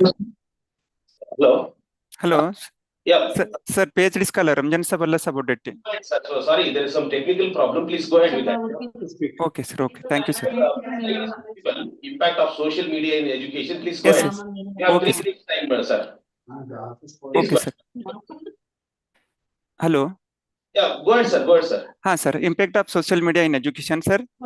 The PhD scholar Ranjan sir Valla about it. KSYU Mukta Gangotri, Mysore.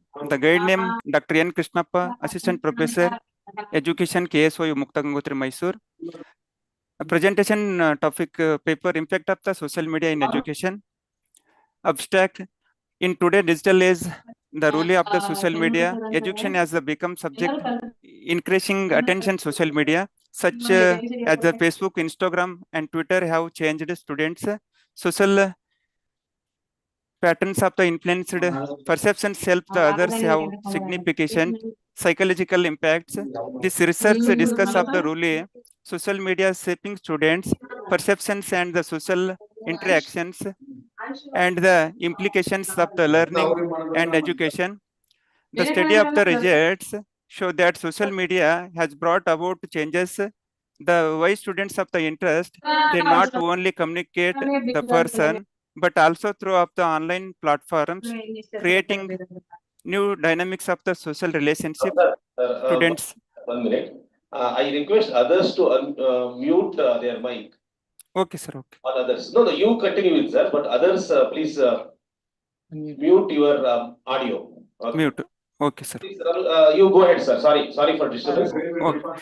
The implication, the role of the social media, the need for the social media literacy education, was use of the social media learning and necessary psychological support for students. The parents also need the invalued in the children's social media literacy education with the cooperation between educational institutions, social media platforms, and parents of the safe educational environment that the supports student social media and emotional development can be created. Social media can be for students when used responsibility and the moderation appears access educational resource faculties of communications and promotes digital literacy. However, exercise use can lead negative such as the and cyber bullying and today's of the world, social media has become an integral part of the daily lives, influencing how we communicate of the learn interest with the world of the around us. For school students, the impact of the social media on education, the profound shaping their the learning experience both of the inside, the outside, the classroom in the this article will delve into 6 key of the impacts of the social media education, examining both of the opportunities and challenges, the presence of the students, their academic journey, evaluation of the social media. Social media has come a long way since of the early 2000s when websites like MySafe of the Friendster allowed people make up the profiles chart of friends, but it was the Facebook starting mid 2000 and changed the things with Hello. Hello. Can you go to the state of findings, sir? Okay, sir. Please, sorry, we have lack of time. Classification of the social media, Facebook. Go to the findings, sir. Findings. Okay, sir. Please.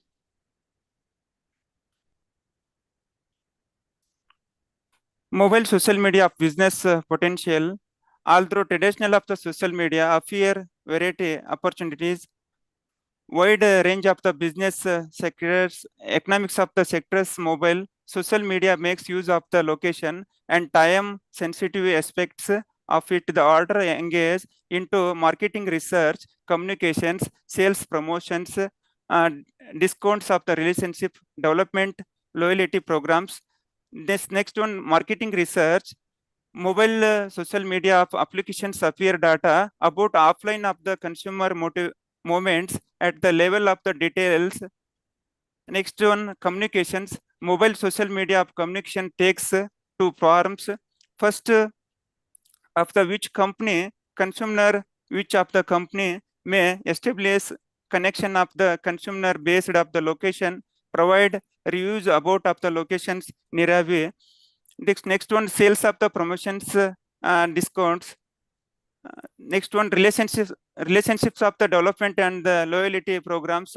Next one's the e-commerce.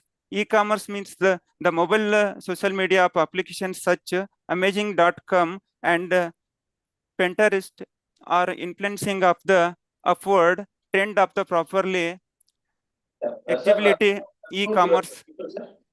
Next one, social media of mining. The social media mining, the process of the representing, analyzing of extracting accountably patterns from the social media data. The social media mining introduced the basic concept, and principles suitable for the investigating social media data and discuss theories, methodologies from different disciplines such as the computer science, data mining, machine learning, social network analysis, network science, sociology, statistics, mathematics. The tools of the formally represent, measure, model, and the mine meaningful of patterns from the large scale of the social media data. Hello? Hello, sir. Please conclude your, this one is already 4 minutes you have taken. Conclusion, sir. Conclusion. Conclusions.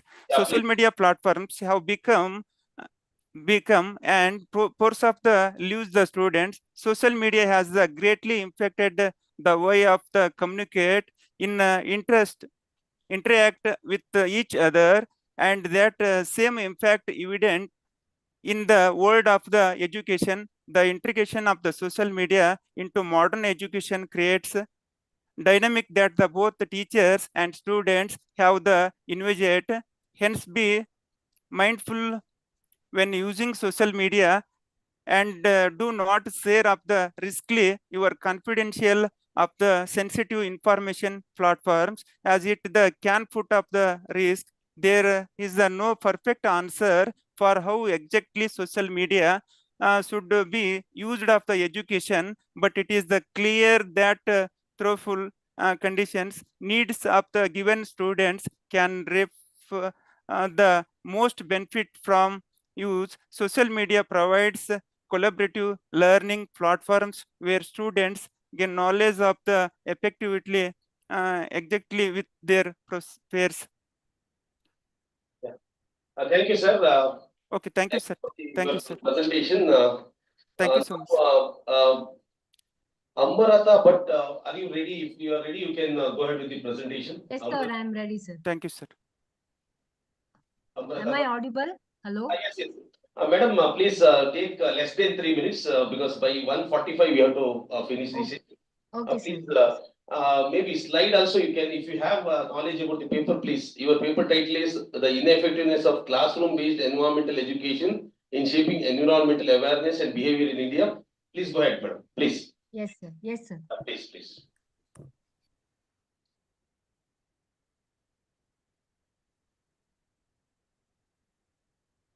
Is it visible? Yes, yes.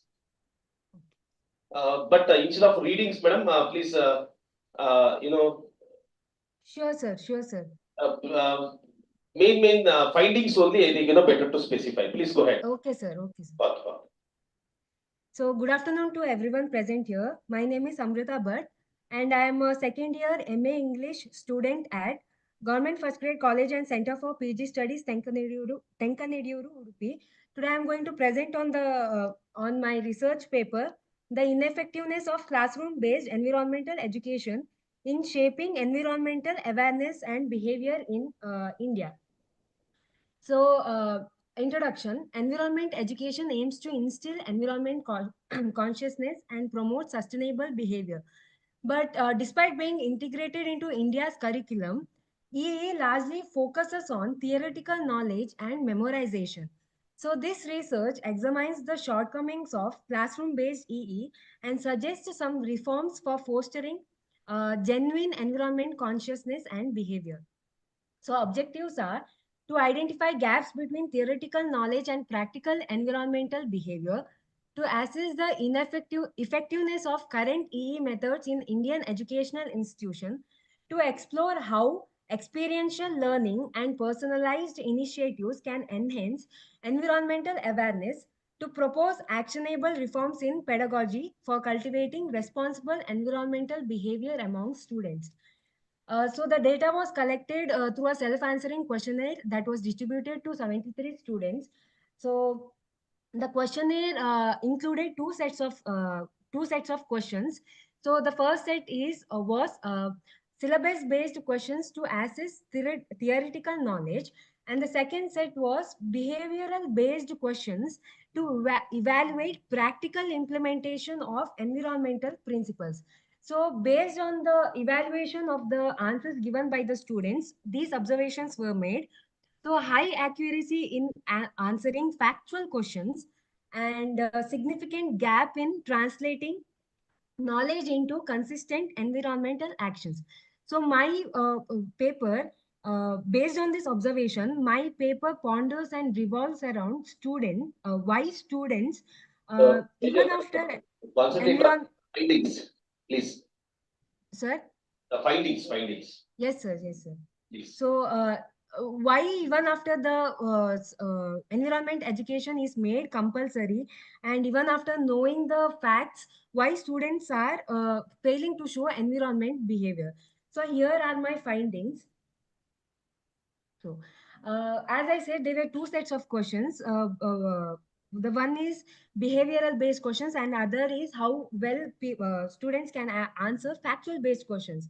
So, for example, when asked about recycling, what recycling is and what the 3 R's of sustainability are, like 95% of the students could answer it rightly, but only when asked about whether they practice sustainability every day, or whether they practice sustainability or the 3R principles, only 22.2% of the students answer that they do practice sustainability. So this happens because of the rote memorization of the facts that the classroom based education gives, and the failure of the classroom based educations to provide, to encourage the students to practice what they learn in the classroom. So another drawback in the environment education taught in the schools is the solutions or the causes of some of the environmental degradation is too generalized, and they are too globalized. For example, deforestation is considered as one of the major sources of environmental degradation, right? But the causes of this deforestation are often portrayed as urbanization, development of infrastructure, commercial activities, expansion of agricultural land, etc. Undoubtedly, these are really some of the major reasons of deforestation. However, whether these causes makes the students directly associate with these make the student directly associate with with these problems, definitely not, because the majority of the students are not directly associated with these problems. There are some of the few problems that few causes that few things that they practice every day. These are really making a huge a problem to the environment. For example, the usage of tissue paper, tissue culture, which was never in practice during the 10 to 12 years before, it has become a major practice nowadays. Yeah. Yes, sir. Please, maybe quickly, I think, next. Yes, sir. Sure, sir. Is Sure. better This to. Sure, sir. Yeah, So please. tissue culture is becoming a major problem now. So if instead of giving global problems and generalizing the problems, if they give some simple practice, mention some simple practices that can make the impact, then environment education, which is made compulsory in India, can also become effective. So another thing is lack of experiential learning. E is often reduced to rote, as I said before, rote memorization of definition, acts, and pollution types. But there is no scope to experiential learning.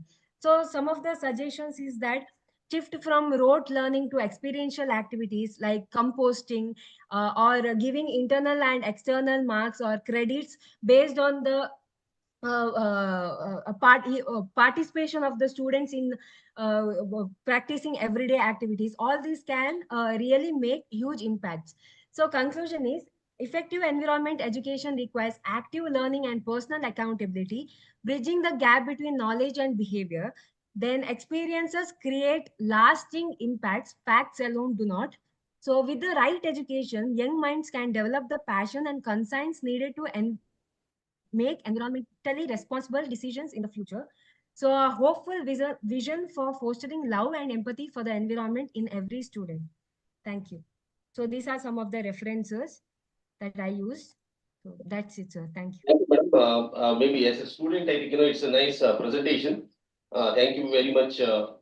Now, Manjunath sir, I think, you are ready. Good afternoon, sir. Please go ahead with your presentation. Your presentation title is The Power of Self-Study, Unlocking Academic and Personal Growth. Please go ahead, sir. Manjunath sir. Yeah, Manjunath sir. Manjunath, Sir, good afternoon, sir. yeah, please go ahead with your Manjunath sir. Yes, correct. Sir, I am Gopal H, Assistant Professor of BGS College of Education. Shall I start, sir? Yeah, please, sir. Please, sir. Please go ahead, sir. Sir. Please go ahead, sir. Okay, sir. Just a minute, sir. If you have PPT, you can share it, sir. Please. Okay, sir. Your Good screen. afternoon, all of you. Yeah, please, sir. Please, sir. Slideshow. Sir. Visible, sir? Can you visible, sir? Sir, please go ahead. Yeah. Yeah, clearly visible. Your title is Government Initiative, Policy, Programs, and Progress. Go ahead, sir. Please. Good afternoon, all of you, respected sir and madam. Today, my topic is government initiative, policies, and programs and progresses. Introduction: the government programs and policies play a critical role in shaping economic, political landscape of any nation. In India, the central government, along with this.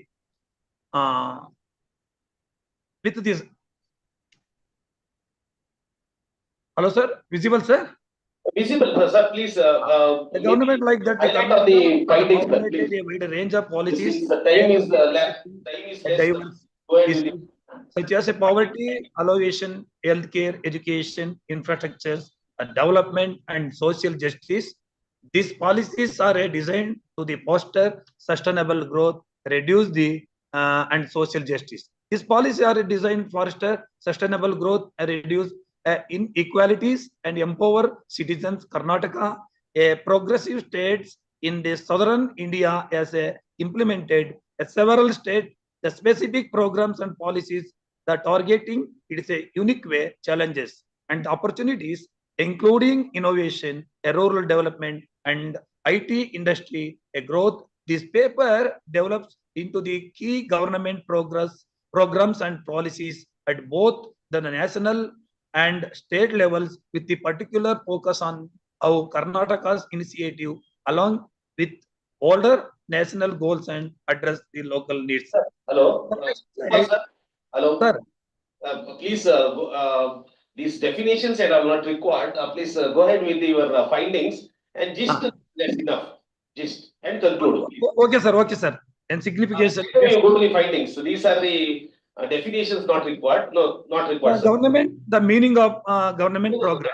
Okay, no problem, sir. Set up the policies, the strategies. Go ahead with the findings, please. To address specific public needs and issues or goals. And government policies had deliberate course of action chosen by the governments achieve the specific goal in the public interest. The next slide, the significance of the findings and conclusion, please. Government, the socio-economic development, the public welfare, the good governance, the sustainable development. The next, the type of models, the top-down models, the example, the Pradhan Mantri Awas Yojana, the incremental model, the example, food security policies, the pluralistic model, the example, the Right to Information Act RTI, the bottom-up model, the example, the Mahatma Gandhi National Rural Employment Guarantees Act, then National Comprehensive Act, and key government of policy in India, the Pradhan Mantri Jan Dhan Yojana, the launched in the 2014 PMJDY aimed to the provide financial service. Gopal, sir. Sir, Sir, please go ahead. I think you please go ahead with the conclusion, sir. Please. the last conclude, sir. Yes, yes. The government programs and policies are the dispensable tools for the addressing a nation's the developmental needs and in ensuring public welfare. The effective governance through the thoughtful policies formulation and the execution can drive socio-economic progress. They improve the governance and the foster public trust. In the both India and Karnataka, the various programs have been designed to the address specific issues, ranging from the financial inclusion to the rural development and the infrastructure enhancement. However, the success of these programs depend on the government's capacities to adapt to the challenges, engage the stakeholder, and continuously monitor and improve the implementation the processes. Through detailed evaluation, the policymaker can refine these programs, ensure they remain the relevant and effective in the meeting the need of the population. Next, the reference. The reference is okay, sir. The present here. Thank you, thank you. Thank you for throwing light on the government policies. Yeah. Thank you very much, sir. Thank you. Wonderful giving the opportunity. Thank you very much. Research. Thank you, sir. Manjunath M, sir, are you ready, Manjunath, sir? Yeah. If Manjunath are, then Gangadharappa. I'll call the names. Nirupama, Dr. Nirupama madam and Kavita madam. If you are ready for the presentation, anyone. If you are ready, please, you can use you inform us through chat box. Chat box is open, please. You can, okay. Shashi Kumar P and Dr. Vaneshi Koppad, Dr. Vinod Kumar, Dr. Devaraja Y, Dr. Veena SR and Dr. Lakshmi N. I think what is there, madam? Presentation. Totally 5 over. Now,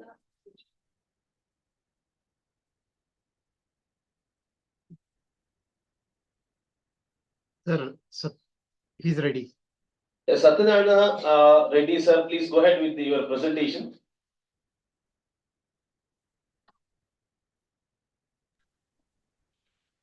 Yeah, Satyanarayana Reddy, sir. Sir. Yeah, please, go ahead with your presentation, sir. Okay, sir. I'm sharing my slides, sir. Please share, sir. Please share.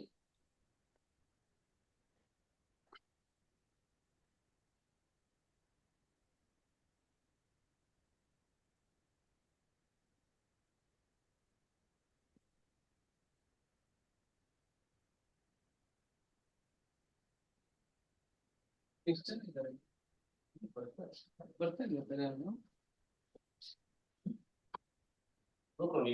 sir is ready.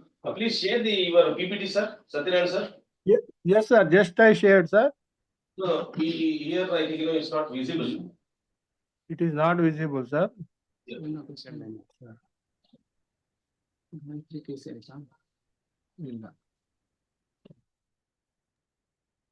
Gayatri madam, be ready for next presentation. Gayatri KC.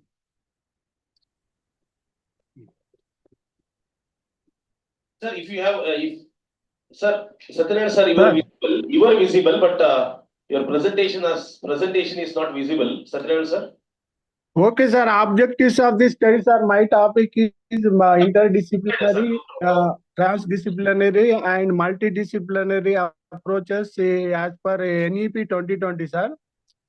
My objectives of the study are it enables the students to understand the power of new ideas or new developments with a pragmatic attitude, allowing them to decide what subjects they will apt for their possible benefits. And second objective is it develops the collaboration among the students, teamwork and communication skills, work together to solve multidisciplinary problems and collaborate effectively to achieve shared goals. Third objective is it enables to form a broad and inclusive understanding of various perspectives and can often lead to unique intellectual discoveries. And fourth objective is it develops the connecting knowledge and skills from several academic disciplines for effective teaching and learning. And fifth objective is it enables to building bridges and creating connections between disciplines, partnerships, improving decision making in promoting global problem solutions. So nowadays, in the changing world or in the changing development, we need many innovations and development. This policy also aims to provide quality education to our children and making India as Vishwaguru. The present policy focus on multidisciplinary approaches to education. So far, the best efficiency in the field of education. Many studies show that the teachers' professional development enhances the capabilities of students. Sir, in this, I want to focus only on multidisciplinary approaches that is in our NEP 2020, sir. Yeah, please, sir. Please.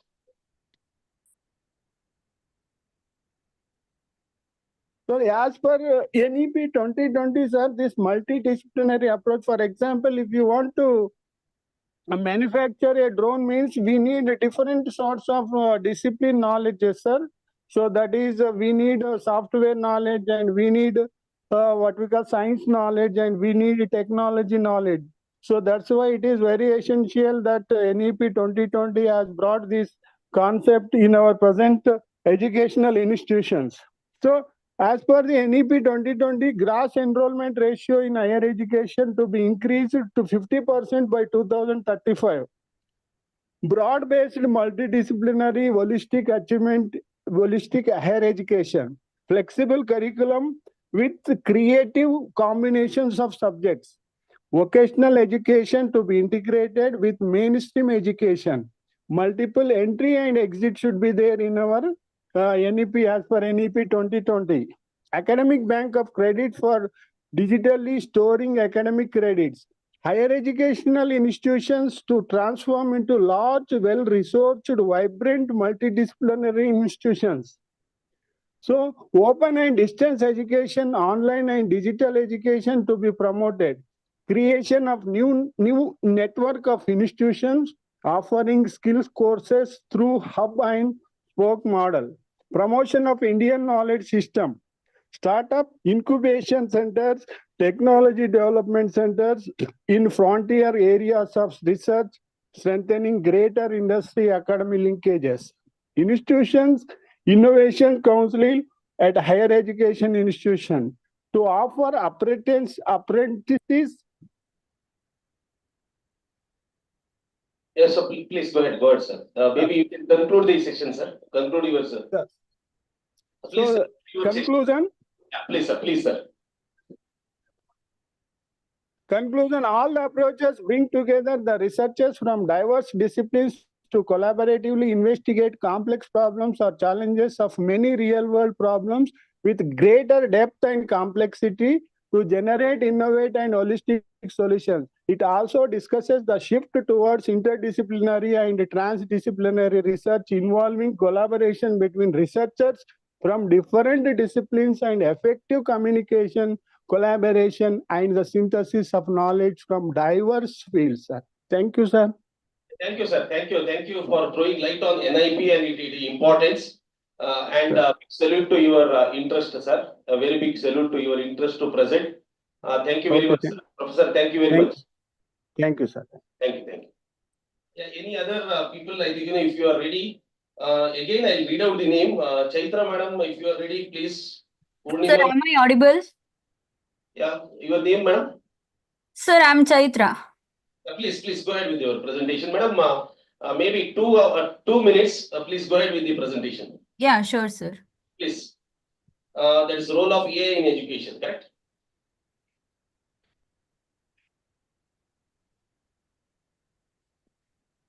Sir, is it visible? Yes. Yes. The role of AI. Please go ahead, madam. 2 minutes. Good afternoon, everyone. My name is Chaitra and I'm the student of MA English from Government First Grade College and Center for PG Studies, Tenkanidiyuru. And my topic is role of AI in education. So my paper focuses on the usage and importance of AI and its tools such as ChatGPT, Meta AI, Gemini AI in the fields of education and the reliance of students of PUC, UG and post-graduation from different colleges of Udupi district from these AI tools. So I just directly go to the findings, that is, one second.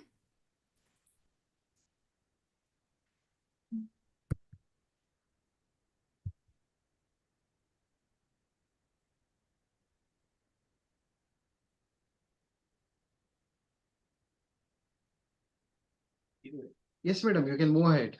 Yeah, sure, sir. First one is awareness and access. Awareness and access to AI tools among students have grown significantly due to the widespread of internet availability. More than 95% of students have the idea about AI tools and they use them frequently, that is 3 to 5 times a week. Majority of them take the assistance of ChatGPT, but in the rural areas, students are not aware of other AI tools such as Meta AI and Gemini AI. They mostly use ChatGPT. Then advantages of AI tools that are instant. Findings highlight, madam, please. Yeah, sure, sir. Please. These are my findings. And then you can conclude. Highlight the findings and then conclude your paper, madam, please. Yes, sir. Yes, sir. These are my findings. That is what students think about the advantages and disadvantages of AI. So these are the findings. The first one is they use AI for instant feedbacks and automated assistance. And they like it because it gives broader explanation to each issues that students arise with. And they like it because it saves time and energy and avoids their hard work. And they do not need to peep into the libraries or any journals, so it saves their times and energy when they find the information in AI tools. Then it helpful to teachers too. That is automate administrative and content creation tasks. They customize lessons based on students' progress and they reduce the workloads of individuals with free of cost. Then negative impacts. Students aware of the negative impacts of these AI tools too. So these are the major findings that I found in my paper. That is, AI tools hinder students' creativity and AI tools provide ready-made answers that discourage students to think about anything critically. That means it hinders their thinking of out-of-box thinking. So AI tools multiplies the laziness of students as they get everything within no time. And they think that AI has the upper hand in solving the problems of comprehensions and students hardly opine that they can write better answers than the answers given by AI. That is why they rely more upon this AI instead of writing anything of their own. So,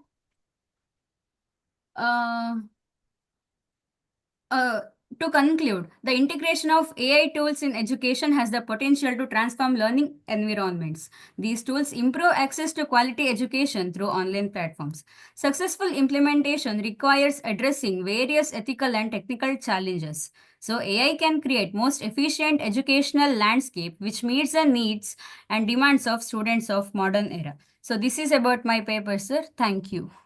Thank you, madam.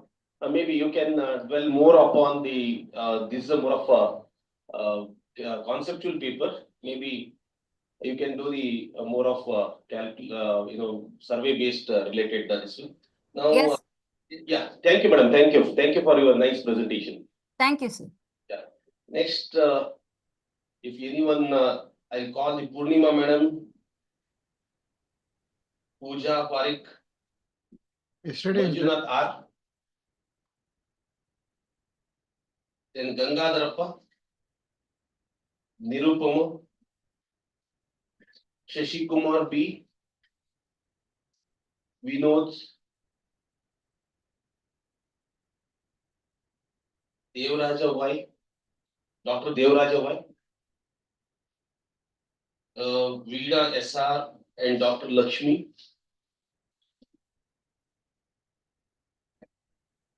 ಅಷ್ಟೇ ಅಲ್ಲಿ ಇದಾರಲ್ಲ ಅವರೇ.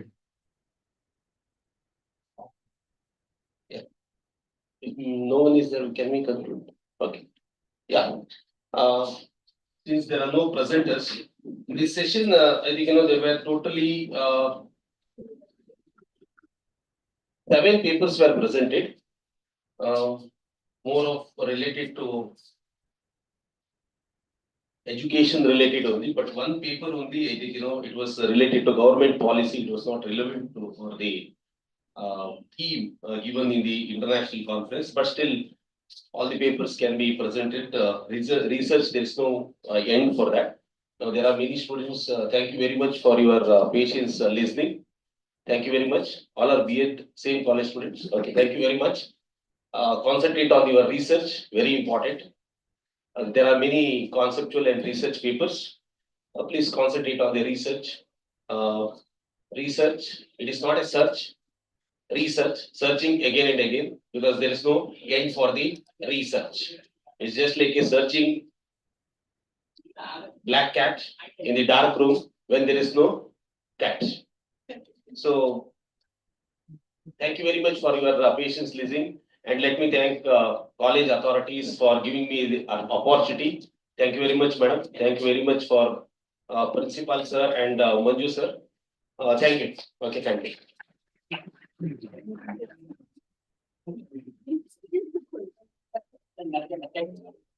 ಎರಡೇ ನಿಮಿಷ. ಎರಡೇ ನಿಮಿಷ.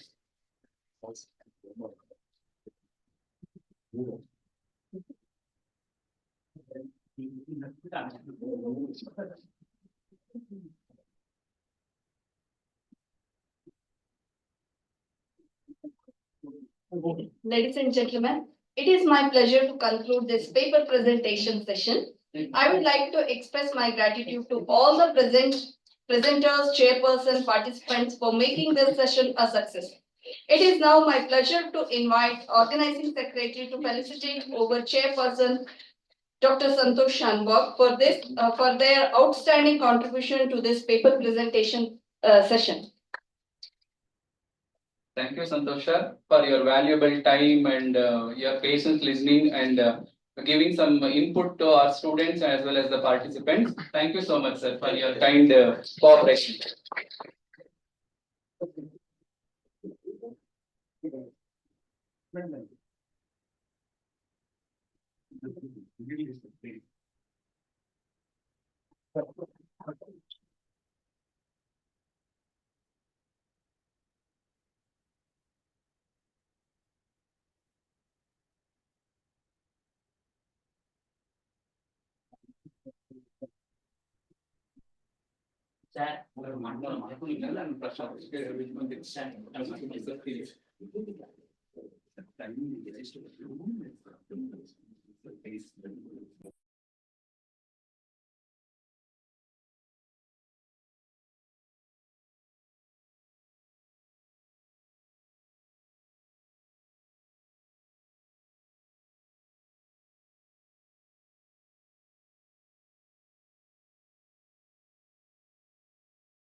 Should I come here? May I request Kavishri ma'am to please come on the stage?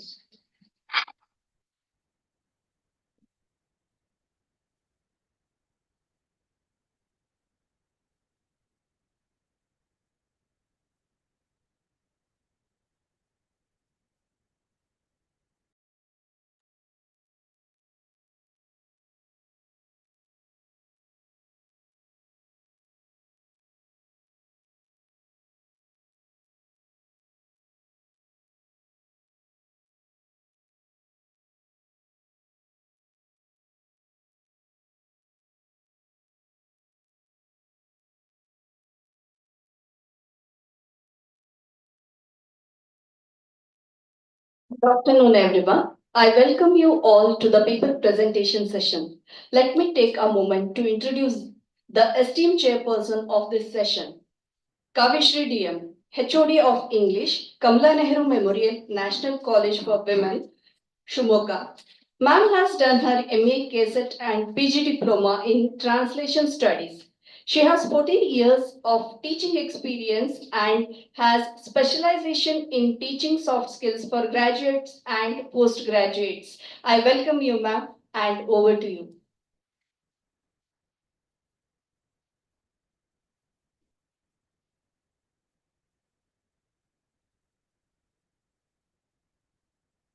Very good afternoon to everyone.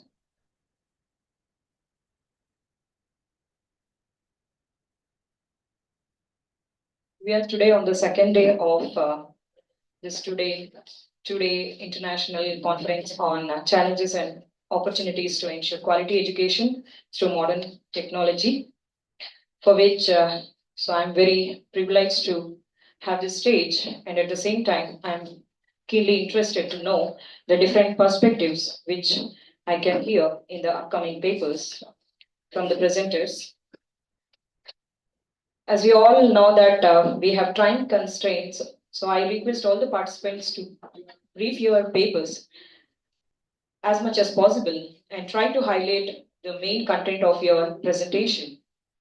I wish you all a very best. Thank you.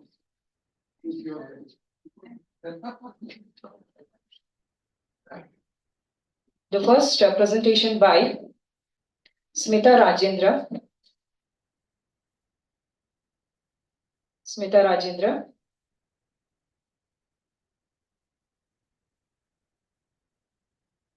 Are you there, ma'am?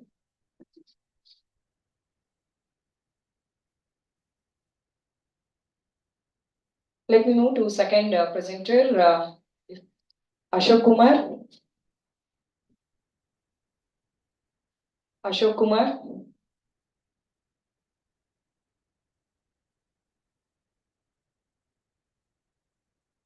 Kindri Ningappa.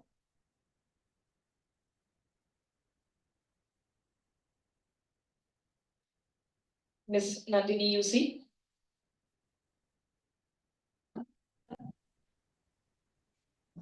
Yes, ma'am. Ma'am, are you ready with your presentation? Yes, ma'am. Yeah, please. Yes, ma'am. I'll share, ma'am.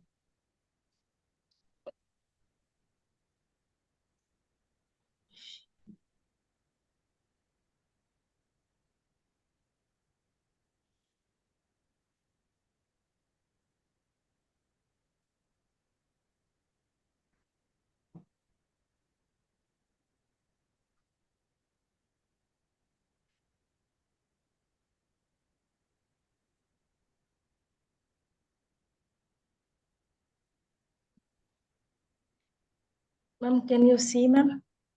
Yes. Okay, ma'am. Good afternoon to everyone. Myself, Nandini. I'm a research scholar from Department of Studies in Education, Vijayanagara Sri Krishnadevara University, Ballari. My guide is Dr. Shushma N. Jogal, Assistant Professor, Department of Studies in Education, VSK University, Ballari.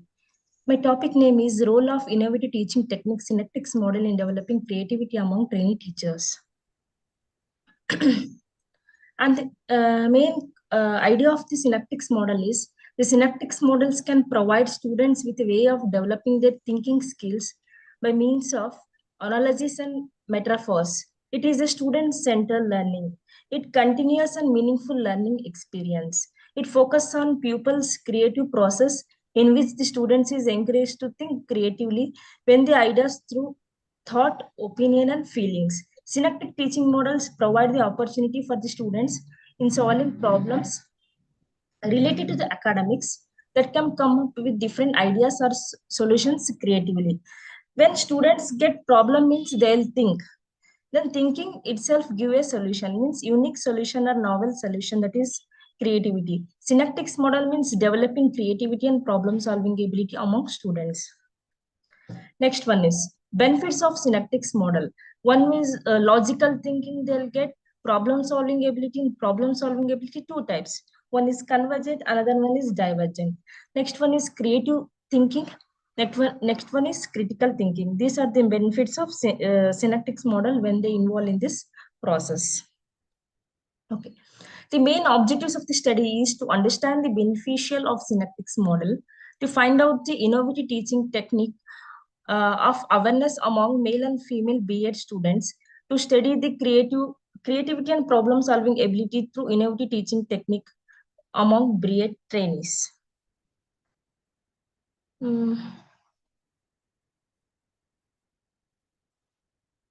Just okay. Materials and methods. My study is survey method. Simple random technique is used to select the sample of 200 at Ballari City. Next one is systematic questionnaires. Next one is statistical technique used to analyze the data. First one is there will be no significant difference between mean scores of male and female B.Ed trainees towards creativity through innovative teaching technique. We observe T-scores is 0.3415. There is no significance. It means the above table report that T value is 0.3415 and P is 0.7335 here. P value is greater than 0.5 higher than the, hence the hypothesis is rejected at 0.5 level of significance. It means there is no significance difference between the mean scores of creativity of students of male group and female group. It can be restated as there is no significance difference between the male and female towards creativity in academics. And next question means there will be no significance difference between the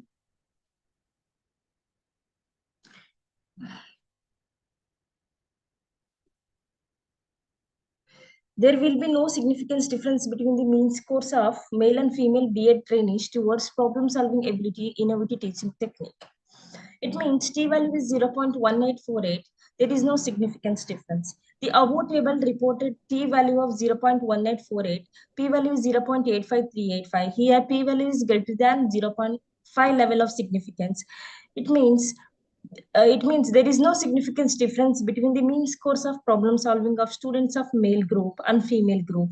It can be restated as there is no significance difference between the male and female towards problem solving ability in the academics. Next one, third one.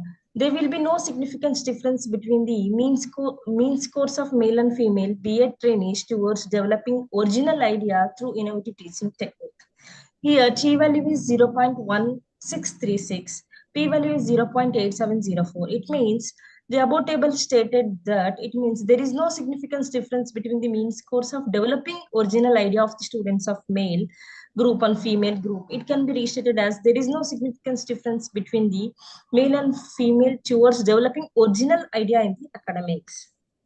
There will be no significance difference between the mean scores of male and female trainees towards developing discovery learning through innovative teaching technique.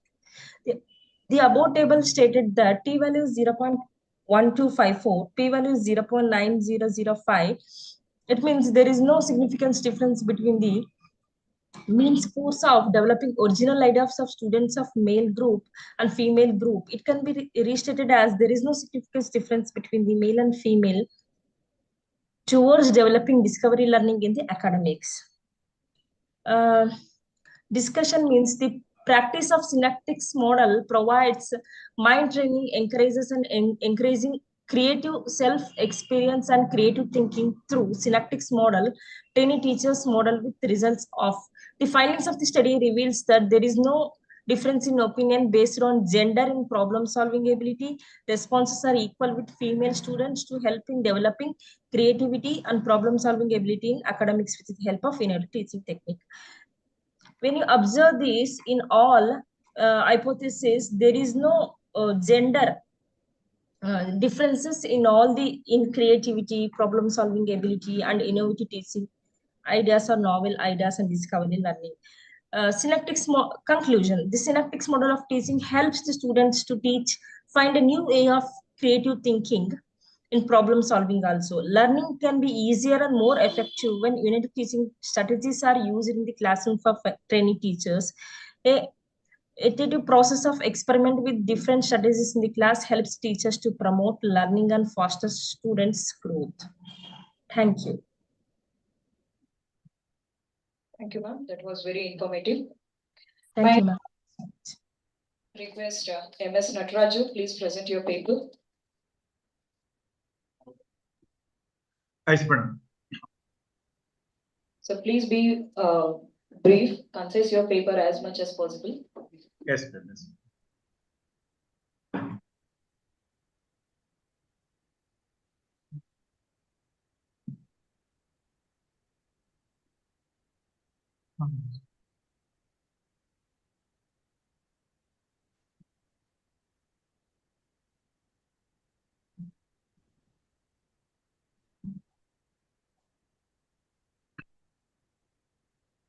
Good afternoon, madam. Madam, hear me? Hello. Please, sir. Madam, my topic is sustainable thinking, a holistic approach to education.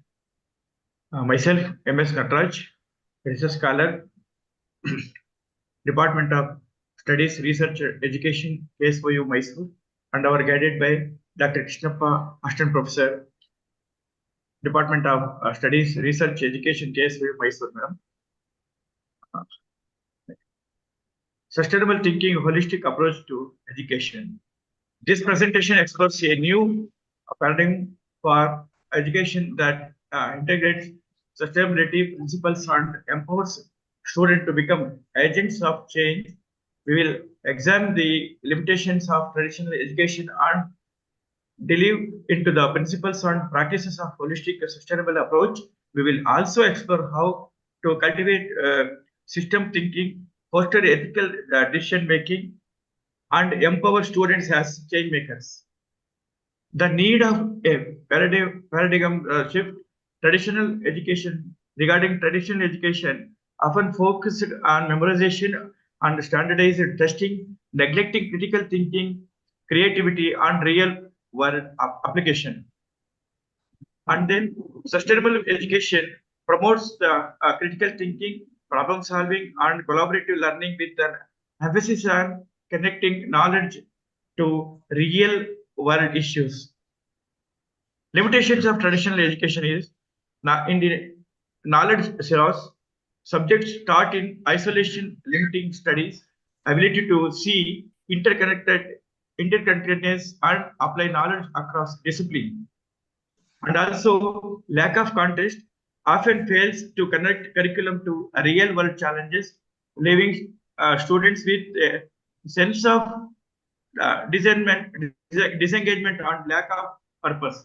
And also passive learning regarding focus on rote memorization and passive reception of information, neglecting active engagement and experiential learning.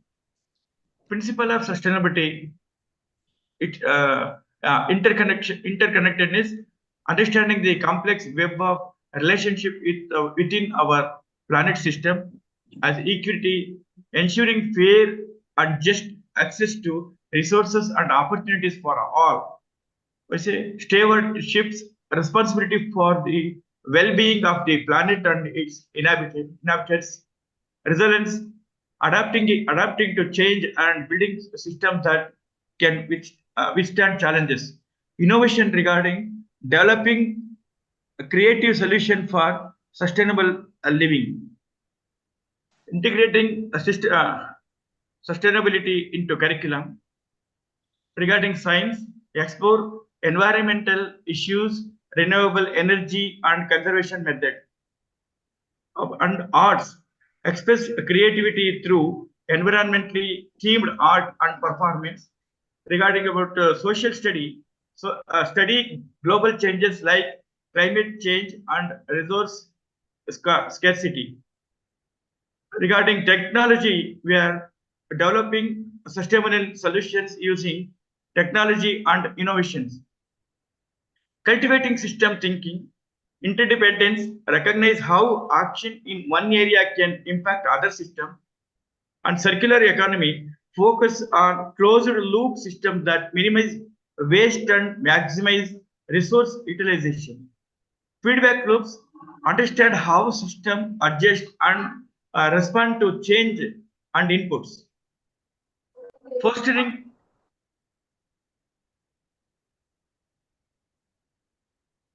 Please brief your people. Yes, fostering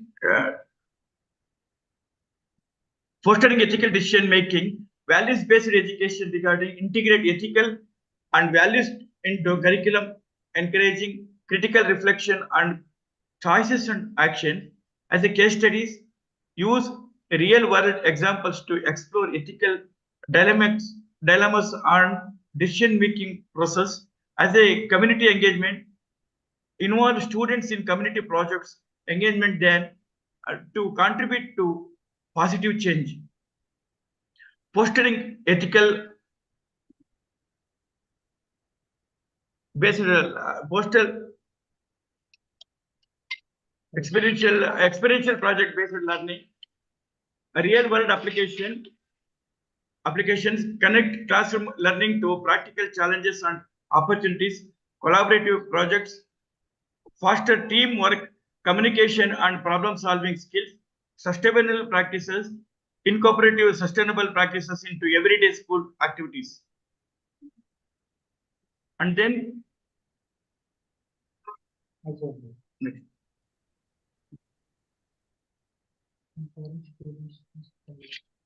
Important students as a change makers. One is critical thinking. Equip students to analyze issues, identify solutions, and advocate for change. Second one is community action. Engage students in local initiative, empowering them to make a difference.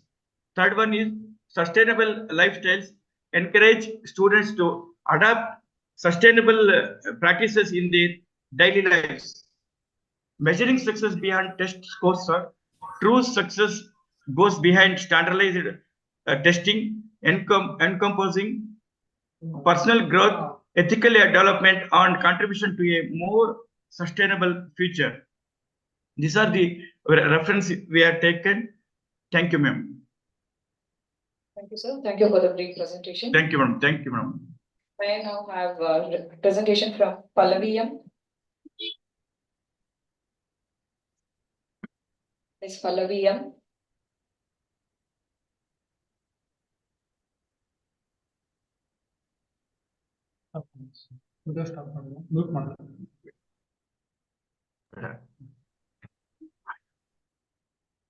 Ms. Pallavi M, are you there? No. Next presenter, Dr. H.R. Sudha.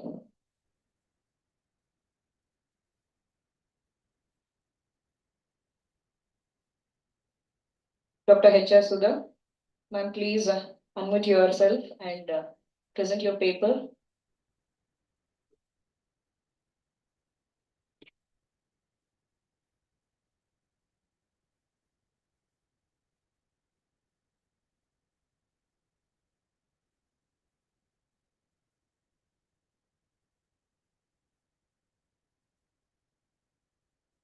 Next participant, Mr. Raghavendra Sheth.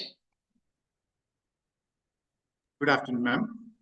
Very good afternoon. So please. This is Raghavendra M. Sheth. I'm just sharing my screen now. You have 5 minutes. Madam, is it visible, ma'am? Yes.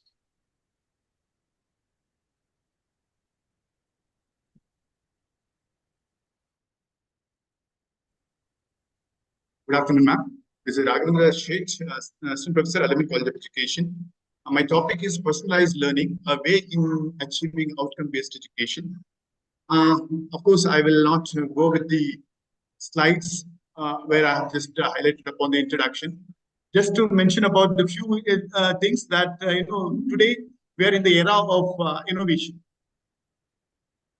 We had been experiencing the traditional system of education where equivalent authority has been given to the curriculum in primarily teacher-controlled system of education, wherein today we are in the era of NEP 2020, where NEP 2020 highlights upon the policies which give stress on individual potential-based learning system, where learners-centric education is been made accessible to the child. Therefore, the result of everyday living, the school life as well as outside life, the child has been given a chance to express his curiosity, inquisitiveness, innovativeness, as well as inquiring nature into it.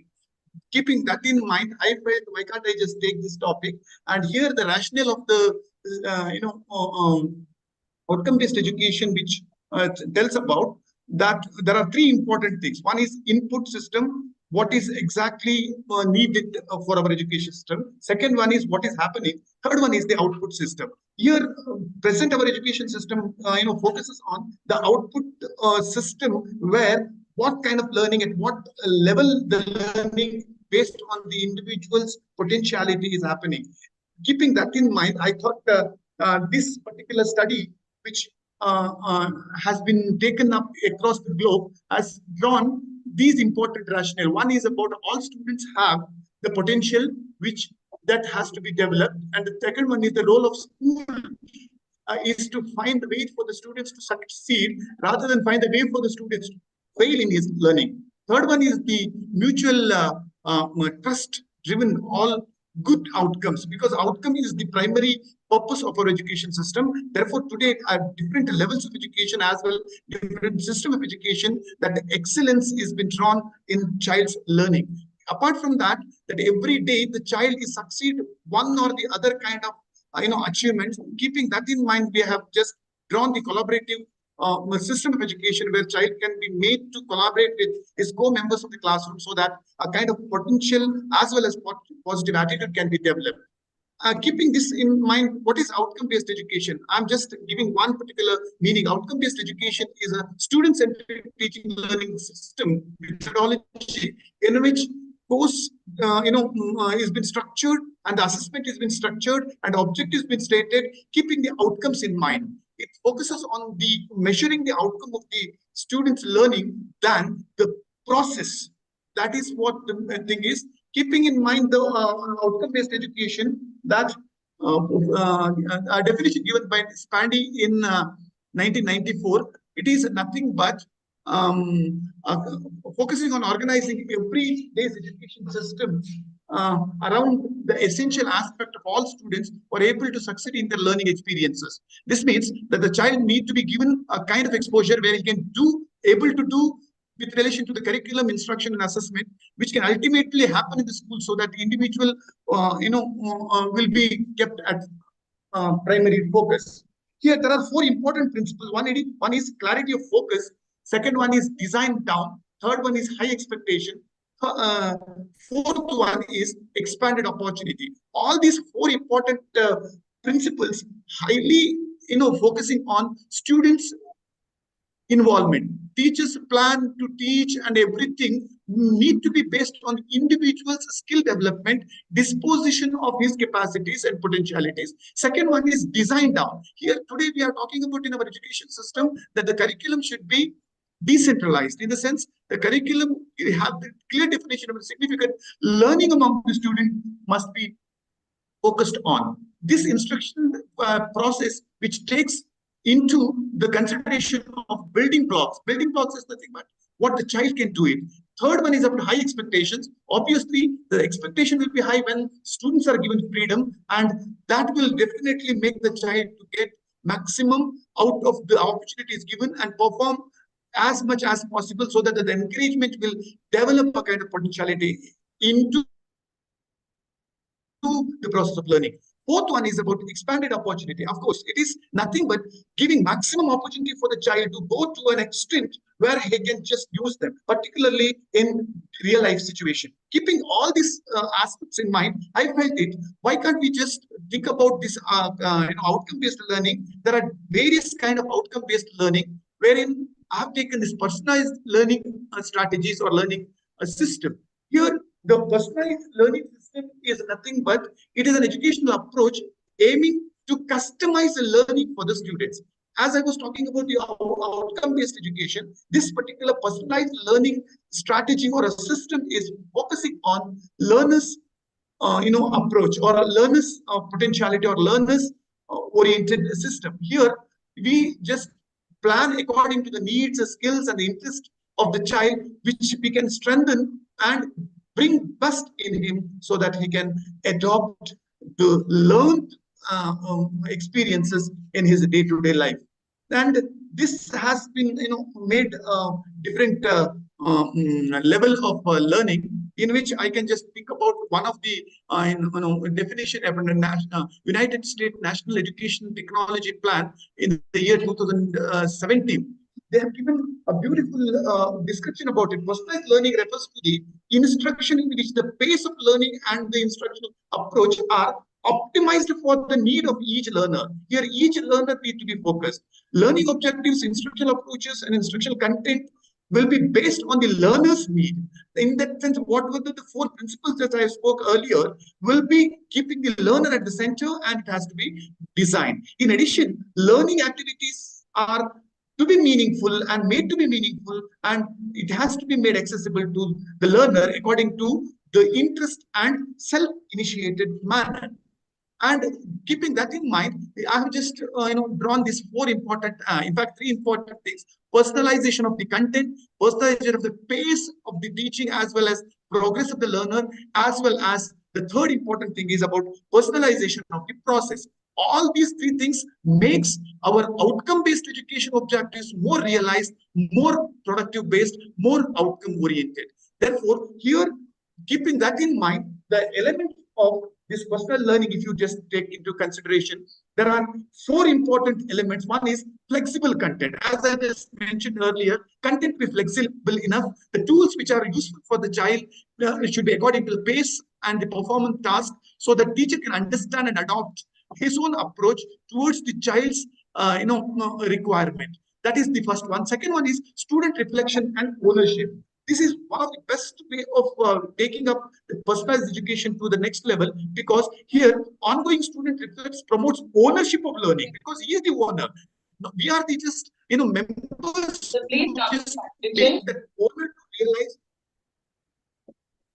So please come to Excuse the me, madam. We have time constraint. Please come to the conclusion. Please.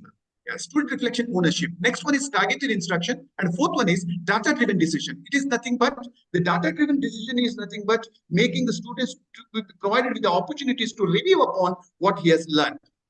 And there are various strategies of personalized learning. Those strategies are, as it has been mentioned, a class level, and it is the learning profile oriented, and with the tool support personalization oriented thing. They are the important strategies. With these strategies, we can make our learning child-based, outcome-based, and learner-centric and personalized. What are its benefits if we go with? These are the important benefits: increasing the engagement of the child, saves the time of teachers as well as the system. Third one is improves the knowledge retention. That is the prime goal of our education system, because what we learn and comes out in the real life situation will not be having any connection. Therefore, he just keeps forgetting. If this particular education system is personalized or outcome based, then it improves the retention of knowledge. Fourth one is increased motivation. A child will be always motivated, because most of the time what happens if it is teacher-centric, we have to make the child to focus upon his learning with a great difficulty. If child get motivated, that is learning going to be fruitful. Last one is improved learning result. Outcome will be very good. With all these things, we can say this is one of the best strategy we can deploy in our education system and make our education system more practical. Thank you, madam. Thank you for the elaborative presentation, sir. I request all the participants to constraint your, we have time constraint, please restrict to your core content. We highly appreciate that. Next participant is Dr. Venkatachalapati.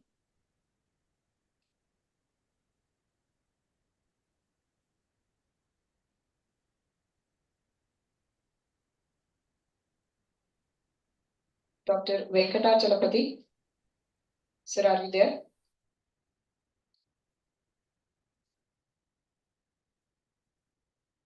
Next presenter, Ms. Monica Rabha.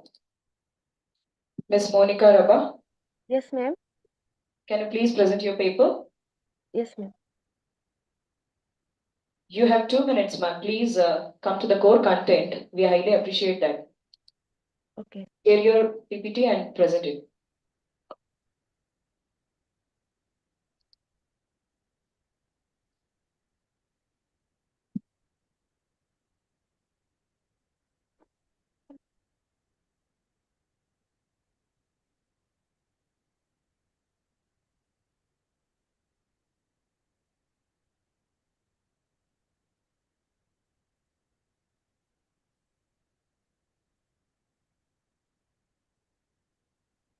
Madam, are you ready? Can you please share? Yes, sir.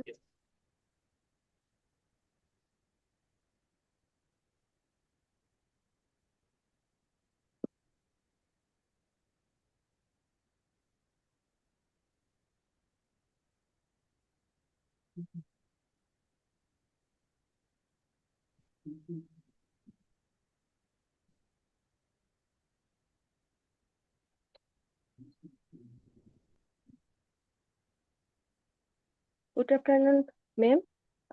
My name is Monica Rabha. I am a research scholar of NEHU. The topic of my paper is National Education Policy to 2020, Research and Innovations for Transforming Higher Education. First one is introduction. Innovation means incorporating new technologies in the curriculum in a new way so that it fosters new creativity, critical thinking, and problem solving. Knowledge creation and research are critical in growing and sustaining a large and vibrant economy, uplifting society, and continuously inspiring a nation to achieve even greater heights. Research and innovation at educational institutions in India, particularly those that are engaged in higher education, is critical. Evidence from the world's best universities throughout history shows that the best teaching and learning processes at the higher education level occur in environments where there is also a strong culture of research and knowledge creation. Conversely, much of the very best research in this world has occurred in multidisciplinary university settings. To further promote research in all fields of education, the NEP 2020 has proposed a National Research Foundation that will nurture the culture of research among learners as well as HAIs. NEP 2020 aims at creating a conducive ecosystem to catalyze and energize research and innovations in HAIs. The foundation will create a global quality research ecosystem by providing merit-based competitive funding with sustainable incentives and recognition of outstanding research. Next one is objectives. To study the research and innovations in education, to study the research and innovation for transforming education in the context of NEP 2020, to study the process of higher education and NEP 2020, and to study the challenges of research and innovation in education. Then next one is methodologies. The data used in this study are secondary data, which are descriptive in nature. Therefore, the researcher has collected the data from various journals, books, reports, internet sites, newspapers, etc. Then next one is research and innovations in education. Innovation is built on curiosity, risk-taking, and experimenting to test assumptions. Innovation is built on questioning and critiquing the current status quo. Innovation is the result of research, which is the first stage. Research and innovation in education are crucial for improving the quality of learning, teaching, and overall educational outcomes. Innovative approaches like personalized learning use technology and data to tailor instruction to individual students' needs and abilities. Blended learning models combine traditional classroom instruction with online learning, offering students more flexibility and autonomy. The next one is research and innovations for transforming education in the context of NEP 2020. Research can inform decision-making in higher education by providing evidence-based recommendations for policies and practices that can improve student outcomes and enhance the overall quality of education. Research and innovations can transform higher education in many ways. Universities can invest in advanced technologies such as high performance computing, data analysis, and artificial intelligence to enhance research capabilities. They can also create a culture of collaboration and innovation among research teams. Educators can explore and adopt innovative teaching approaches such as interactive learning modules, blended learning, and self-paced learning experiences.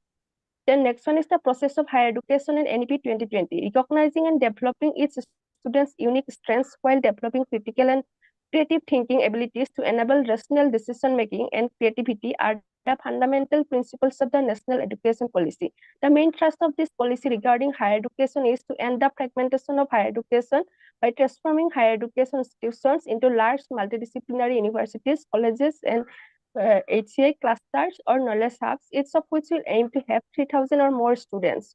More HCIs shall be established and developed in underserved regions to ensure full access, equity, and inclusion. The next one is challenges of research and innovations in education. Yes, ma'am. Please brief in 1 minute. You have last 1 minute. Yes, ma'am. Then challenges of research and innovations in education. One is lack of support for teachers, then tension between knowledge sources, then centralized control, then resistance to change, then lack of professional support, then training requirements for teachers, then sense and attitude among students and teachers. Then last one is conclusion. Professional education must include both innovation and research. Their main objective is to upgrade and improve specific knowledge in a specific field that will be helpful to everyone. The key overall thrust of curriculum and pedagogy reform across all studies will be to move the education system towards real understanding and towards learning how to learn and away from the culture of rote learning as is large present today. Curriculum frameworks and transaction mechanisms will be developed for ensuring that these skills and value are imbibed through engaging processes of teaching and learning. The development of each person's creative potential should be emphasized in the Indian educational system as it moves towards critical and creative problem solving. If these improvements are effectively implemented, India will ultimately emerge as an essential competitor in the world of knowledge. Thank you, ma'am. Thank you very much. Next participant, Virendra Kumar Wali. Mr. Virendra Kumar Wali. Sir, are you there? Good afternoon, ma'am. Yes, madam. Hello. Hello. Hello. Sir, Virendra Kumar? Audible, no? Yes, sir. So please present your paper along with the PPT within 3 minutes. Please brief it as much as possible. Are you sure, madam? Sir? This is visible. Yes, sir, it is visible. Yes. Myself is Dr. Virendra Kumar Walias, Assistant Professor of Komaduri College of Education, Shikarpura. My topic is that comprehensive approaches to gender sensitization, fostering inclusive environments in education. Sir, can you please? Introduction.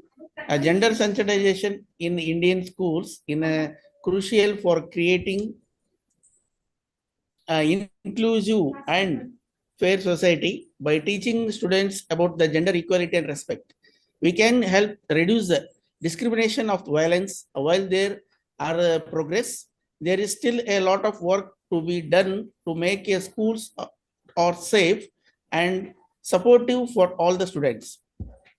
Gender sensitization is a process of the creating awareness regarding their gender equality issues and modified the behavior and views that hold about themselves and other genders.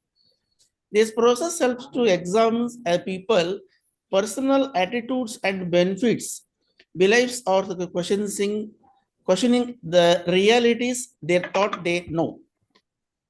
Right, so the gender identity. Gender, it means WHO according to the characteristics of women, men, girls, and boys are that the socially constructed. This includes norms, behavior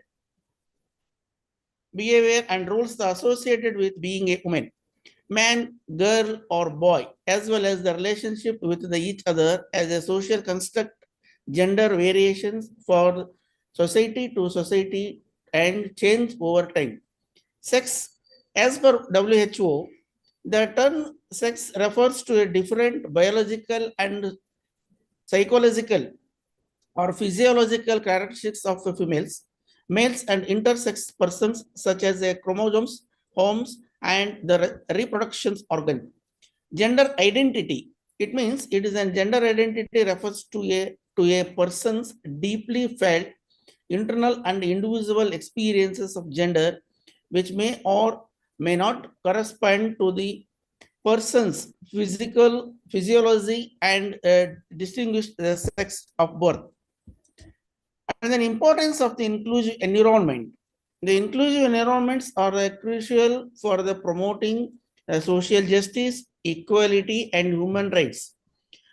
Here are some key reasons highlighting the importance of the inclusive environment. It means promotes the diversity of representations. Inclusive environments reflect the diversity of the community, promoting the representation and the sense of belonging. Fosters social cohesion. The inclusive environmental helps to break down the social barriers, promoting the understanding, empathy, and cooperation among individuals from the diverse backgrounds. Encourage active citizenship, include environment, the power individuals to the participate fully in their communities, promoting activities, citizenship, and social engagement. Excuse me, sir. Yes, madam. You please highlight the outcome of your paper. Yes, madam. The importance of the inclusive environment, it means yes. So please read your paper.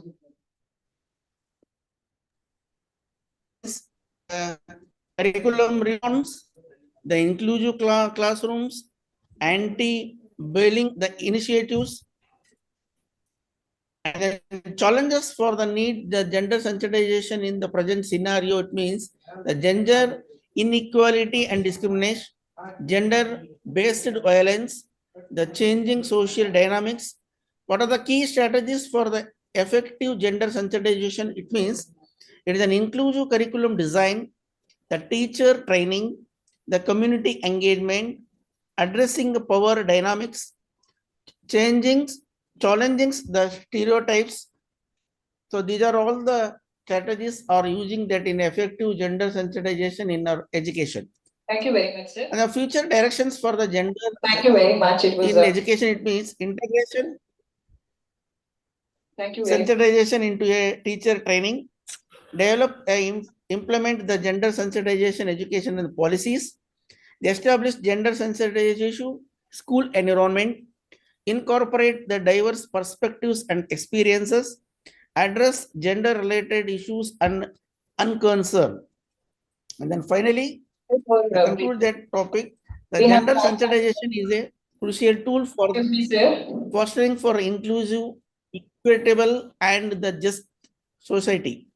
By challenging gender stereotypes and raising awareness about the gender inequality, we can promote gender greater understanding for the respect for diverse gender identities. In education, gender sensitization equips students with the knowledge and skills to challenge harmful gender norms, reduce violence, and create supportive, inclusive environments.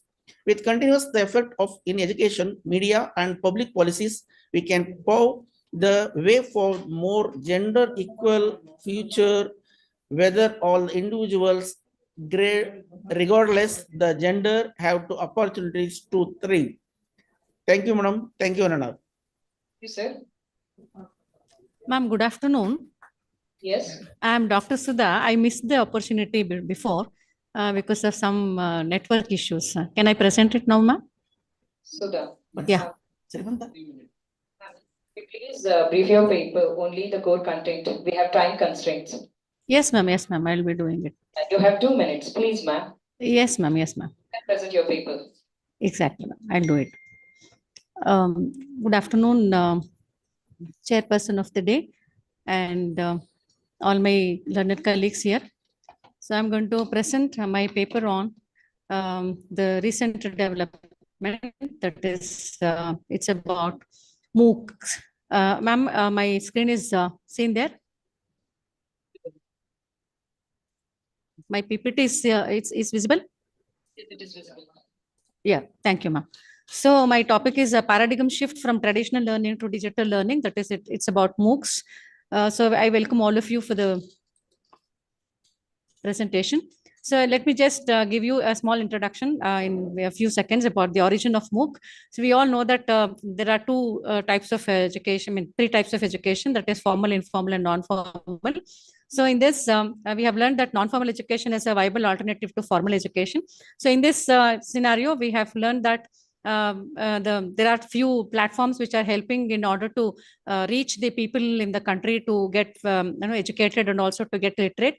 According to NEP 2020, it says that by 2030, all the school education people should get the education, and by 2035 50% of the people should get higher education. So with this particular move, the MOOC has taken its origin, and it is called massive online open courses. So this is again promoting NEP to some extent, and non-formal education is also helping this. So let us understand what is this MOOC and what are the different programs which are available in this. So let me just give you a brief introduction about the definition. According to the Commonwealth of Learning 2015, a MOOC is an online course that requires no prior qualification for entry, can be accessed by anyone who has an internet connection, and includes large or very large number of learners. So this includes, like, anybody can get into this. This is again a strategy in reaching the the 30%, 50% that is GR and gross enrollment ratio, and that is happening through this. And these are the different characteristic features. We all know that it is massive. It is designed for unlimited number of participants, and open, it is access to it's a free without any entry qualification, and online it is full course is available through internet. And the course is, again, it is a course, any course that if you want, you can get it. And there are different types of MOOCs education, that is XMOOCs and CMOOCs. And yes, I mean, X is stand for extended massive open online courses, and CMOOCs, it is again for connectivist, and it is privileged for collaboration. And then we have the different MOOCs providers. So these are the different providers. We have platforms. The first one is Coursera and edX. And then we have the different other platforms like FutureLearn, and then Udacity. I am not going to brief into this because I have been given a very small time duration. Then we have NovoEd, and then Iversity. So these are the different platforms we have at the international level. And we have in our country, we have these different platforms for MOOC. The first one is being Swayam portal, and Swayam stands for Study Webs of Active Learning for Young Aspiring Minds. And then we have NPTEL, and all the different institutions like Kanpur IIT and Massachusetts Institute of Technology, and all these are taking a lot of initiation into this, and they have different platforms. And again, we have MOOCit, and then ITBX, and then IIMBX. So these are the different platforms we have in India, and this is again helping people to get educated and also get some job-oriented courses and things like that. And these are the advantages that I would just like to brief it up. And it has got affordable access to quality education. So we are all looking into the quality education, and even the NEP 2020. And it has got a lot of flexibility. And as per the NEP non-formal education, it has got a lot of flexibility and variety of content. There are different variety and interaction with different experts, and access to job opportunities, self-paced learning, and broad range of resources, and demonstrate competency and digital literacy, as my paper is highlighting on digital literacy, and tracking student progress. So these are the different advantages we have through MOOCs. And we have at the same time limitations too. We can't provide for personal courseware and attention from a tutor, and it is difficult to keep track of students' assignments and involvement. So this is again one of the limitation, and learners with disabilities and poor internet connection can't use MOOCs. So though we have rich internet facilities and all, even though all these facilities are there, I face the opportunity, the difficulty in the internet. So this is one of the problems with the people who are going for MOOCs. And language can be a barrier while offering MOOCs, and MOOCs cannot be used as a credit earning course at university. So we have these many characteristics and the advantages, but it cannot be again considered for credit earning. So coming to a conclusion, I'm very happy to conclude my paper within the time limit that is given to me.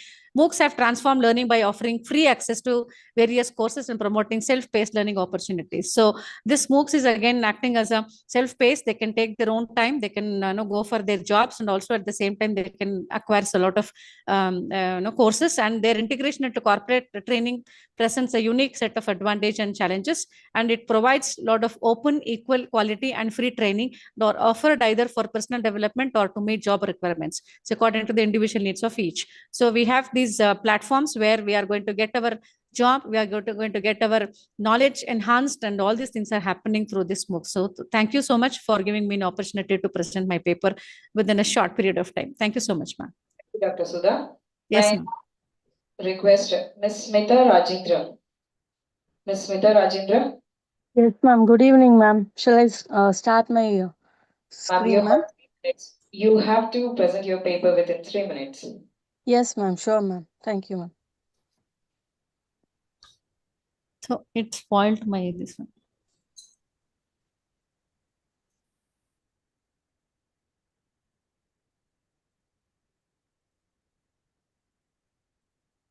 Please share your PPT. Yes, ma'am. Ma'am, is it visible, ma'am? It's not. Okay. 1 second, ma'am. 1 second.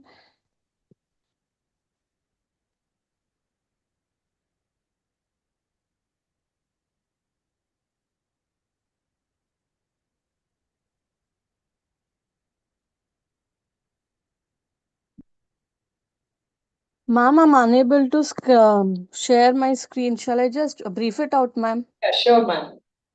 Okay. Please. Thank you so much, ma'am. Good evening, one and all present here. My name is Smita Rajendra, and my topic is synectic teaching through the lens of innovative teaching through the lens of synectic model of teaching, a pathway to foster creativity. If we just want to get into know what is synectic model of teaching, it is a best model of teaching as it is unique, creativity centered pedagogical framework designed to enhance students' problem solving abilities and innovative thinking. What are the core components of synectic models? It consists of 4 components, that is making the strange familiar, making the familiar strange, developing analogies, and collaborative learning. If we look into the theoretical framework, synectic model of teaching is grounded in constructive learning theories where understanding is built upon prior knowledge, facilitating a smooth transition to new concept.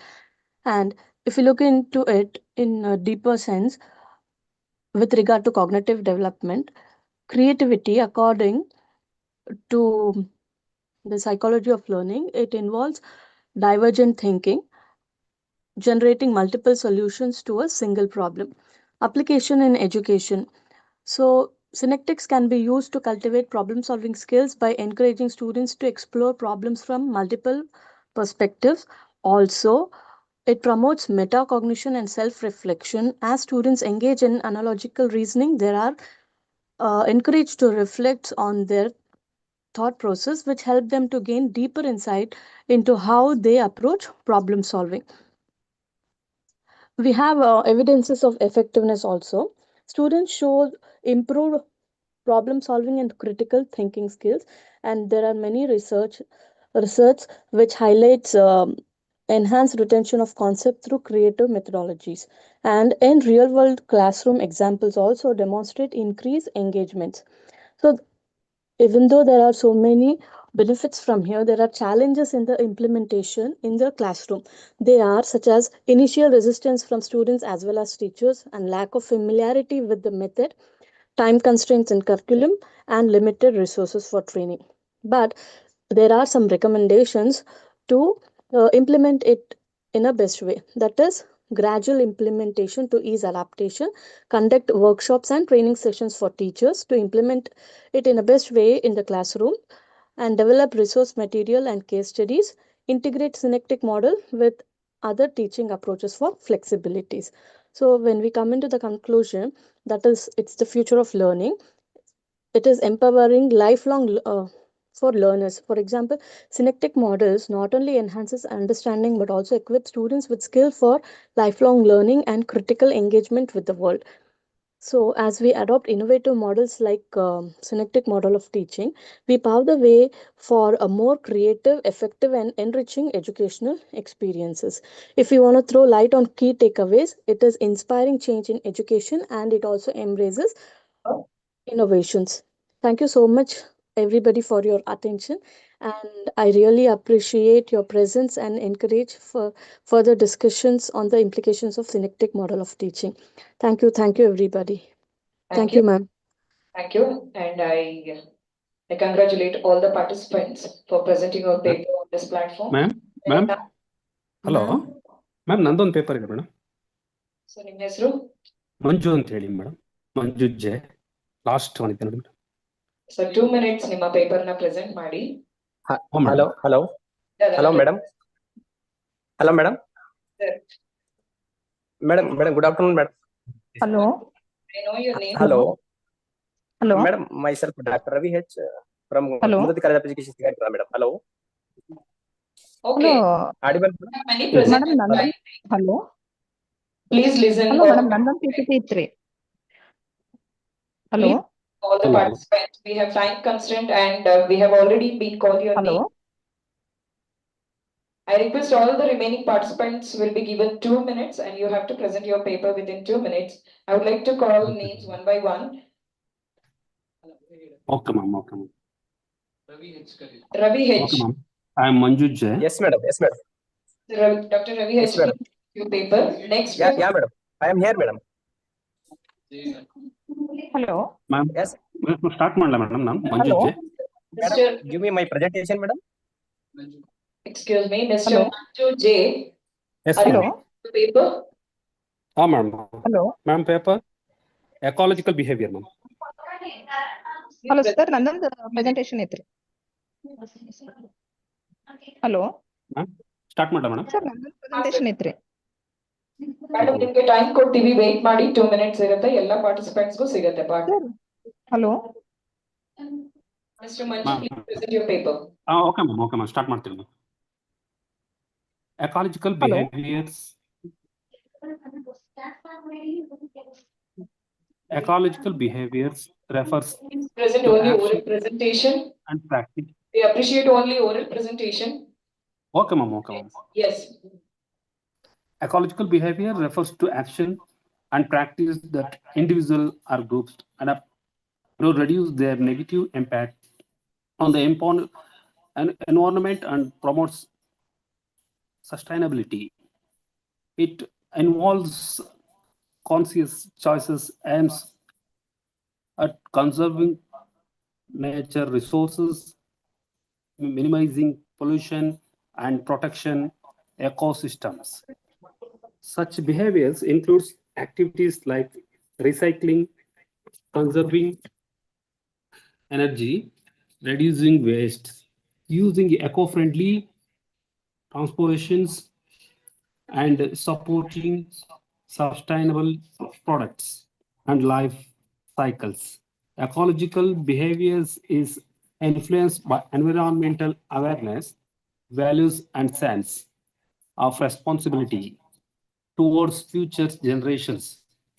Social norms, education, and policies also play a critical role in encouraging sustainable practices with growing concern over climate change. Biodiversity loss and environmental degradation, policing and ecological behavior is essential for ensuring between human needs and ecological preservation.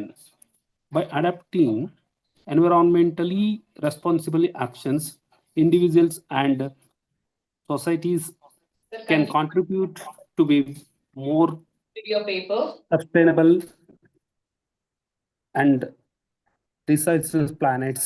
So, Manju, Cultivating these habits helps ensure a healthier planet and better quality of life for all living beings. Mr. Manju, please go to conclusion. Yes, madam. Yes, ma'am. Yes, ma'am. Ecological behaviors. So characters of ecological behaviors and benefits of ecological behaviors, types of ecological behaviors, and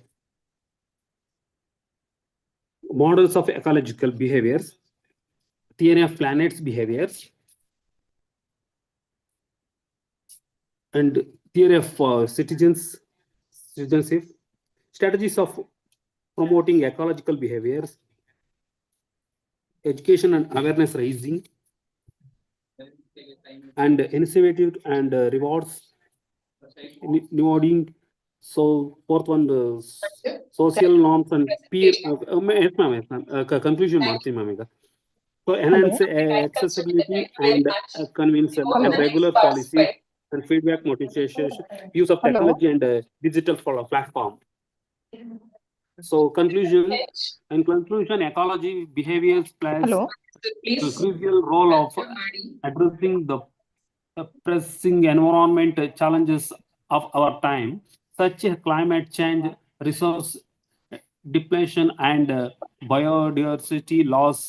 These behaviors driven by combinations of individual attitudes, social influence, policies, and structural support are So Manju, essential thank you for for presenting your paper.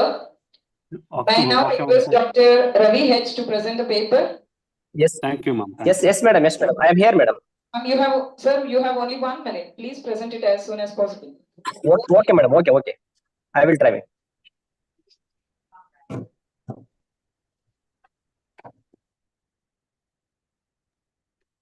Hello.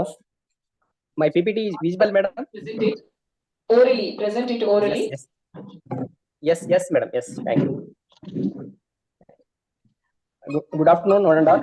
Respected chairperson in this paper presentation session. My name is Dr. Ravi H, Assistant Professor in Education, Kumudati College of Education, Shikaripura. My paper topic is innovative teaching activities to enhance student engagement and learning.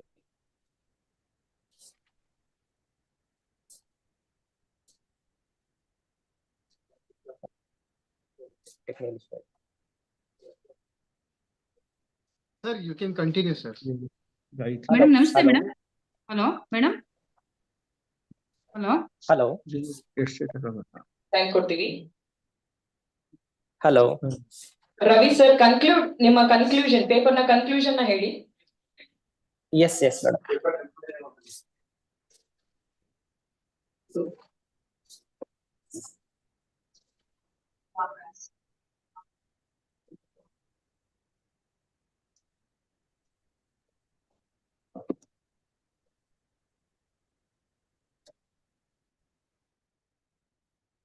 I think some network issues. May I now request Anarghya to present your paper? Yes, ma'am. A very good afternoon to all. So, my topic is teaching English beyond the textbook, creative approaches. I am presenting this paper on behalf of Faustina Augustine, teacher trainee, and Dr. Asha P. Patros, assistant professor at St. Joseph's College of Education, Mysuru. As educators, it is our responsibility which goes beyond imparting knowledge, and it lies in inspiring creativity and innovation in our students to make learning memorable and effective. So, a brief 5-line synopsis of our paper is that it explores creative teaching methods in the 21st century, blending traditional approaches with technology, learner-centered pedagogy, and cross-disciplinary techniques to enhance language acquisition. It emphasizes incorporating various activities like spelling games, flipped teaching, and digital tools such as virtual reality and AI to create engaging learning environments. The study also advocates for task-oriented and experiential learning to foster creativity, critical thinking, and collaboration. So we have drawn on theoretical insights and case studies, as well as I would like to highlight the point that these all of these approaches, creative approaches, have been in practice throughout the past academic years in our institution. It reimagines English teaching to meet global demands, and it promotes lifelong learning and linguistic proficiency. So some of the innovations that we have recommended are Padlet, quizzes, flip teaching, concept map, peer tutoring, spelling games, collaborative book month reading, verse voyage, reading competitions, and even handwriting competitions. So as John Dewey said, if we teach today's students as we taught yesterday's, we rob them of tomorrow. So innovation in teaching is not just a luxury, but it is a necessity in today's fast evolving world. So as educators, we hold the power to shape not just the mind, but also the future. So by integrating such creative approaches as recommended in our paper, we and interactive methodologies into our classrooms, we help to bridge the gap between traditional teaching and the demands of the 21st century. Thank you. Thank you, Madam. Madam, hello. Hello. Dr. Gayatri. Hello. Madam, yes, madam. I am Dr. Gayatri Kesi. Please present your paper orally. You have 1 minute. Okay, madam. 2 minutes. Okay, madam. Thank you, madam. Start, madam. Hello, madam. Start, Madi. Start, madam. Hello.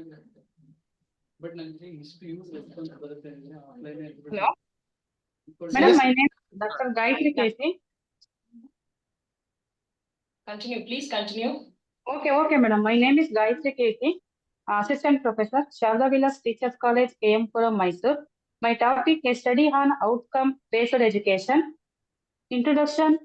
A student certain teaching the learning approach outcome-based education, OBE, places strong emphasis on reaching predetermined learning objective by focusing on clearly defined outcomes such as the information, abilities, and attitudes learners should have by the end of a program or course. This educational framework replaces traditional input-based methods and promote the overall development of students. What is outcome-based education? Outcome-based education, OBE is a purposeful and strategic educational approach defining learning outcomes. The next steps includes developing the educational process, including implementing pedagogies to achieve the outcomes. Dr. Guy, continue your paper. Please go to the conclusion. Okay, madam. Okay, madam. A student certain educational approach outcome-based education, giving teachers and students precise humbling goals as a result in health, then a complete academic objectives, enhance students' learning and provide high-quality instruction, but they are in the way of OBC effective application. Dr. Gayatri, thank you for your presentation. Okay, thank you, madam. Thank you so much, madam. I request sir to conclude this session. Hello. Hello, madam. Namaste. Hello, madam. Madam, is it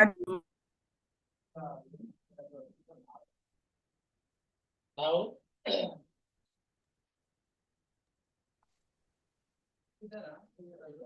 first of all, Hello. are you there? Any Hello. Yes, madam, you are audible. Hello. Are you ready to paper, ma'am? Hello, sir. Hello. Running out of time. Please be quick. Hello, sir. Present your paper. Yes. Okay, sir. Sir, I am Sudha HJ. Sir, I am a research scholar Yes, madam. Yes, madam. Go ahead. Go ahead. Please. Please from present your Kuvempu paper. University. Hello, from Kuvempu University. Sir, please give me a chance for 2 minutes, sir. I am going to present a paper on revolutionizing education. Hello, is it okay, sir? Madi, ma'am. Please continue.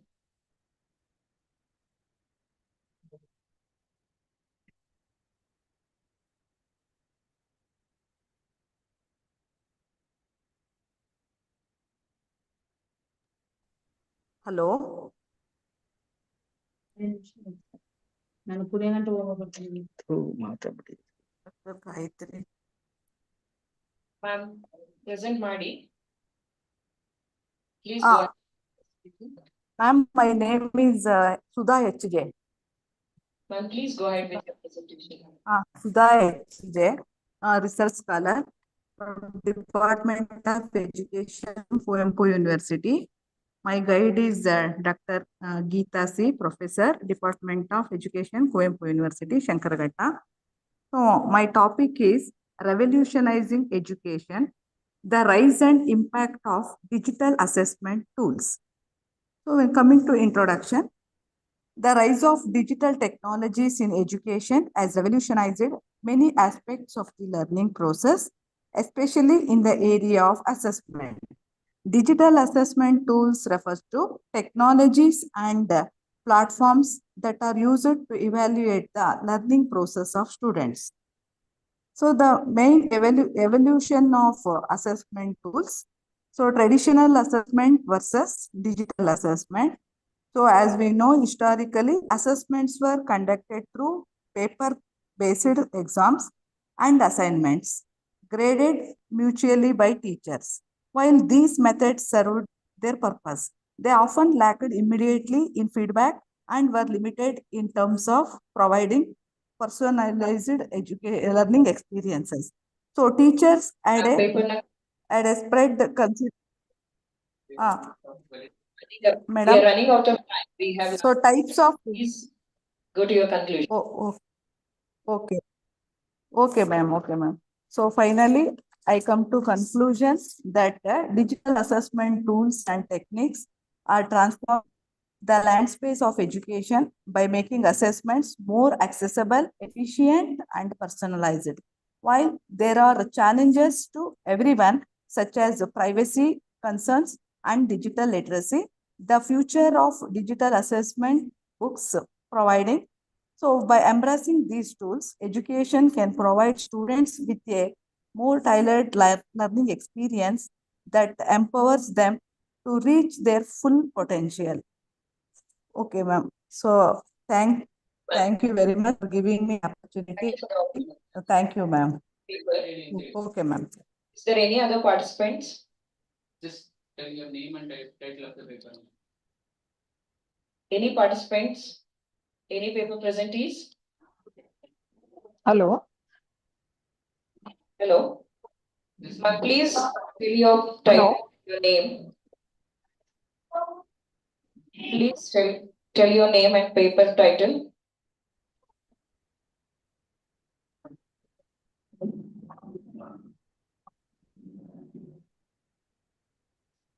Hello. Hello. Am I audible? Please. Hello. Hello. Hello. May I know your name? Hello.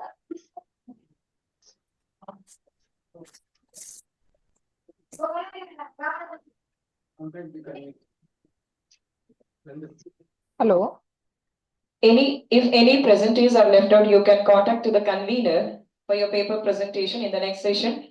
Now we are concluding. Hello. the session. I invite Professor Dinesh sir for conclusion.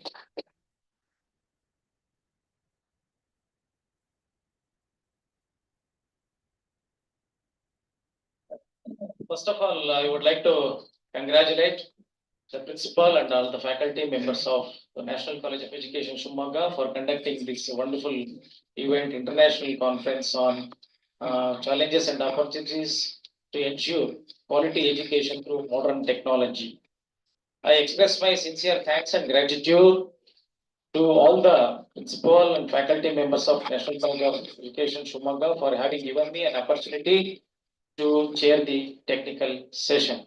So in this technical session, we have a good number of presenters, two, I think, research papers. One is Synaptics Model of Teaching under the guidance of Sushma, a wonderful paper presented. Thank you very much. And Nataraju presented on sustainable thinking, holistic approach education. And Raghavendra Yamshed also presented a paper on personalized learning, ways in achieving in outcome-based education. A good presentation. And Miss Monica, one more research paper on NEP 2020, Research and Innovation at Educational Institutions in India. It's a good paper. Then Virendra Kumar also presented on comprehensive approach to gender sensitization. A nice presentation. Dr. H.R. Sudha MOOC's paradigm shift from digital to traditional to digital learning. A wonderful presentation. And Smita Rajendra also presented beautifully innovative teaching and synaptic models of teaching. Manju Jain presented ecological behavior. And Dr. Ravi H. Innovations teaching activities, engagement in teaching learning process. Very nice presentation. And Anargya also presented on creative teaching method. Dr. Gayatri also presented on study on outcome-based education. Sudha H.J., scholar, under the guidance of Geeta Madam, revolutionary education, digital technology, rising digital technology, one of the best topic. Okay, so all these paper presenters presented well. I would like to congratulate and thank all the paper presenters, and thank you for your sharing your ideas and innovative thoughts, because I feel that this is one of the best platform to share all your ideas and to enhance and improve the quality of higher education as well as the teacher education program. Thank you one and all. Thank you very much. Thank you, sir. Thank you very much.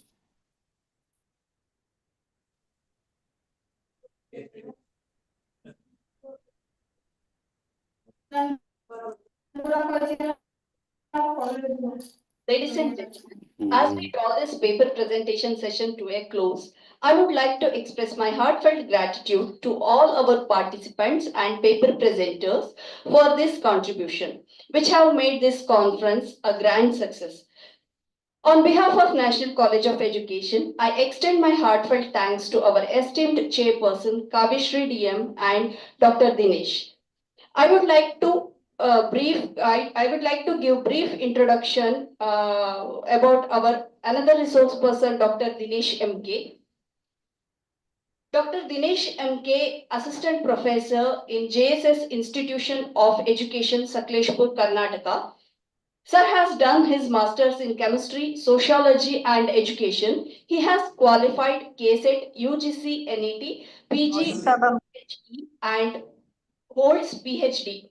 He has got rich experience in the teacher education. He has worked in various capacities at college, universities, and state level organization. I take this opportunity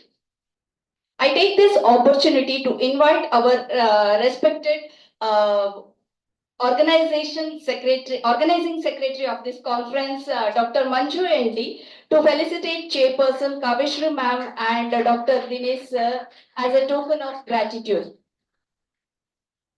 So thank you all the paper presenters and the participants. And thank you so much for Kaveshri DM Madam and Dinesh sir for your patient listening. The presenters, their ideas and share your views on their future improvement. So thank you for your kind patience and cooperation with us, making this event more success. Thank you so much, sir.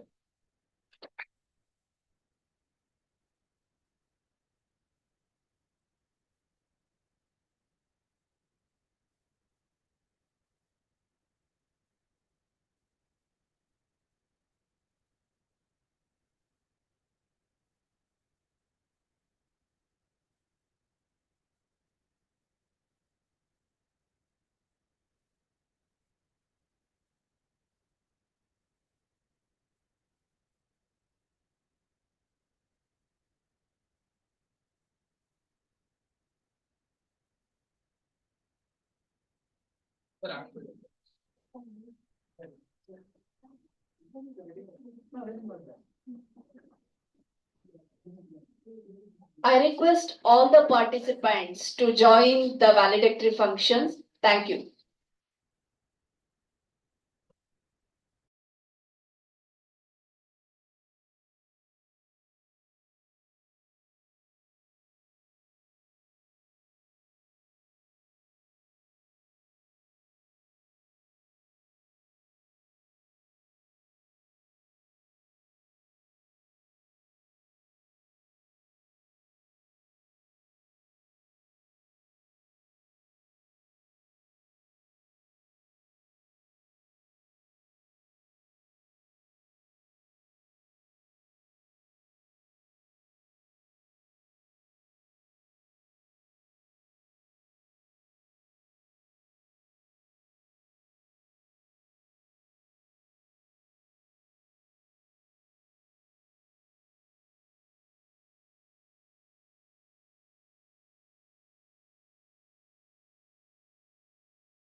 ಏನು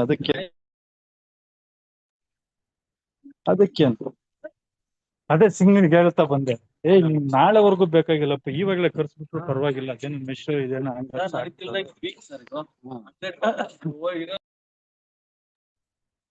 ಒಳಗಡೆ ಪಾಚಿ ಕಟ್ಟಿ ನೋಡಿ.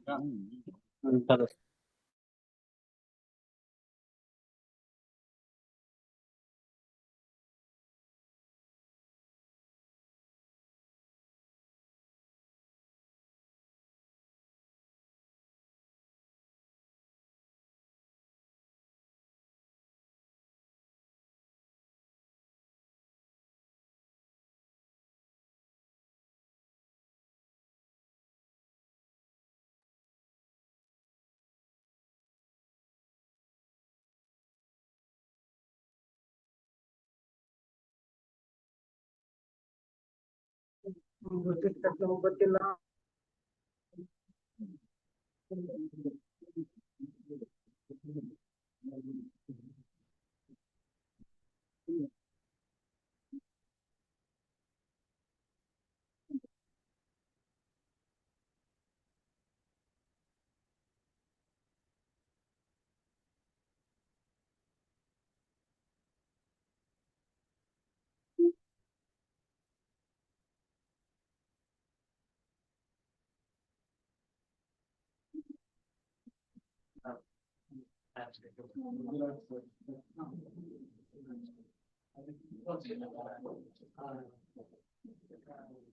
Good evening, everyone. A warm welcome to the valedictory ceremony of this enlightening international conference on challenges and opportunities to ensure quality education through modern technology. As we gather here to conclude this wonderful journey of knowledge and collaboration, let us take a moment to express our gratitude to the divine for the success of this event. To begin with, I invite Nagalakshmi, student teacher, to render the invocation song and seek blessings for a prosperous future.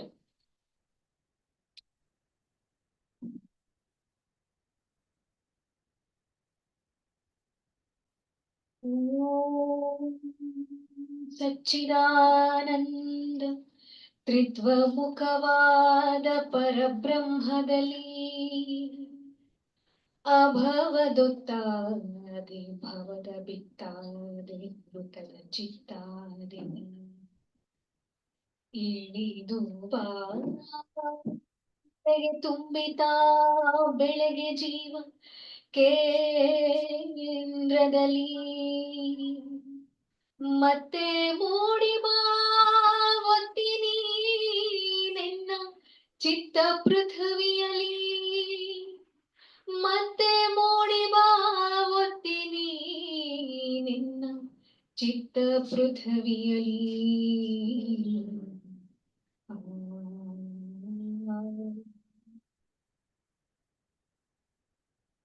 ಮೃತದ ಚಿತ್ತಾಗಿ ವಿಶ್ವಗಳ ಸೃಜಿಸಿ ನಡೆಸುತ್ತಿಹ ಶಕ್ತಿಯೇ ಅಲ್ಲ ಪ್ರಾಣಗಳ ಮನೋಲೋಕಗಳ ಸೂತ್ರಧರೆಯುಕ್ತಿಯೇ ಅಖಿಲ ಬಂಧನದ ಹೃದಯದಲ್ಲಿ ಅವಿನಾಶಿಯಾಸಕ್ತಿಯೇ ನಿನ್ನ ಅವತಾರವೆನ್ನ ಉದ್ಧಾರ ಬಾದಿವ್ಯ ಮುಕ್ತಿಯೇ ಎಲ್ಲವನು ಮಾಡಿ ಎಲ್ಲರೊಳಗೂಡಿ ನೀನೆ ಎಲ್ಲವಾದೆ ಜ್ಯೋತಿಯಾದರೂ ತಮೋಲೀಲೆಯಲ್ಲಿ ಜಡದ ಮುದ್ರೆಯಾದೆ ಎನಿತು ಕರೆದರೂ ಓಗೊಳ್ಳದಿರೋ ಅಚಿನ್ನಿದ್ರೆಯಾದೆ ಬೆಳಗಿ ನನ್ನಾತ್ಮ ಕಿಳಿದು ಬಾ ತಾಯೇ ನೀನೆ ಬ್ರಹ್ಮಬೋಧಿ ಇಳಿದು ಬಾ ತಾಯೇ ಇಳಿದು ಬಾ ಇಳಿದು ಬಾ ತಾಯೇ ಇಳಿದು ಬಾ ಇಳಿದು ಬಾ ತಾಯೇ ಇಳಿದು ಬಾ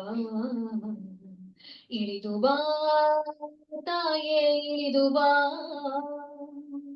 ಗಾಳಿಗುಸಿರು ನೀ ಬೆಂಕಿ ಗುರಿಯು ನೀ ಉದಕ ಕದಯ ಜೀವ ಅಗ್ನಿ ಇಂದ್ರ ವರುಣಾರ್ಕ ದೇವರನು ಮಾಡಿ ನೋಡಿ ಕಾವ ಶಿವನ ಶಕ್ತಿ ನೀ ವಿಷ್ಣು ಲಕ್ಷ್ಮಿ ನೀ ಚತುರ್ಮುಖನ ರಾಣಿ ದಿವ್ಯ ವಿಜ್ಞಾನ ನನ್ನೊಳುದ್ಭವಿಸೆ ಮತಿಗಾಗಮಿಸುವಾಣಿ ಹೃದಯ ಪದ್ಮತ ನರಳಿ ಕರುವೆ ಬಾರಮ್ಮ ಬಾ ಜಗದಂಬೆ ಬಾ मनोद्वारता बिरी करवे जगदंबे बारम्म बाम अग्नि हंस गरी के दरी करवे बाताये बाइलिदु बा चैत्य पुरुष यज्ञಕ್ಕೆ ನೀನೆ ಅಧ್ವರಿಯು ಬಾ ಇಳಿದು ಬಾ ತಾಯೇ ಇಳಿದು ಬಾ ತಾಯೇ ಇಳಿದು ಬಾ ತಾಯೇ ಇಳಿದು ಬಾ ತಾಯೇ ಇಳಿದು ಬಾ ಧನ್ಯವಾದಗಳು. Thank you, Nagalakshmi. Thank you for the soulful rendition. Moving forward, I am delighted to invite Dr. Prakash K, Professor, National College of Education, to deliver the welcome address.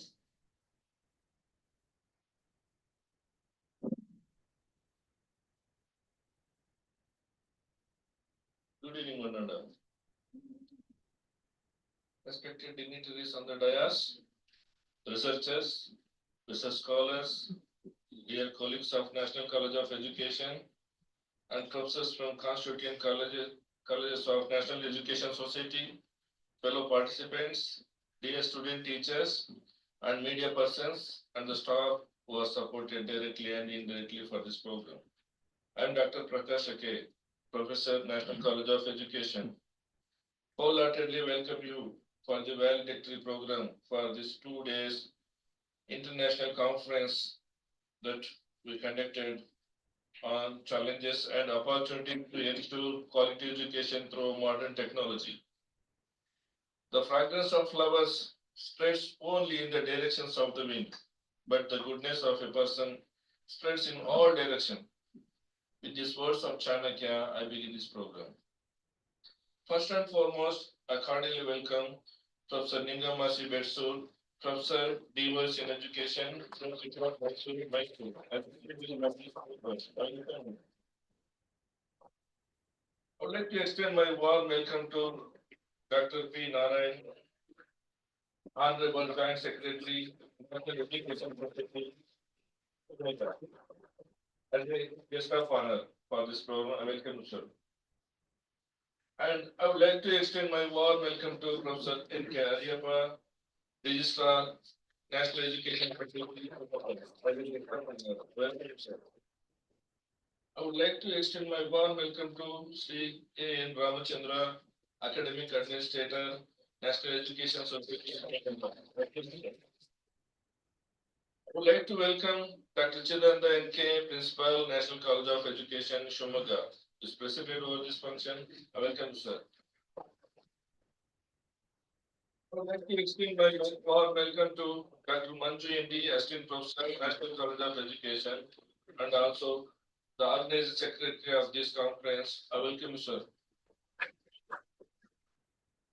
Now, I extend my warm welcome to research scholars who are presented their research papers in this conference, and I would like to welcome all my teaching faculties of this college and all faculties from other constituent colleges of National Education Society and affiliated colleges from other universities.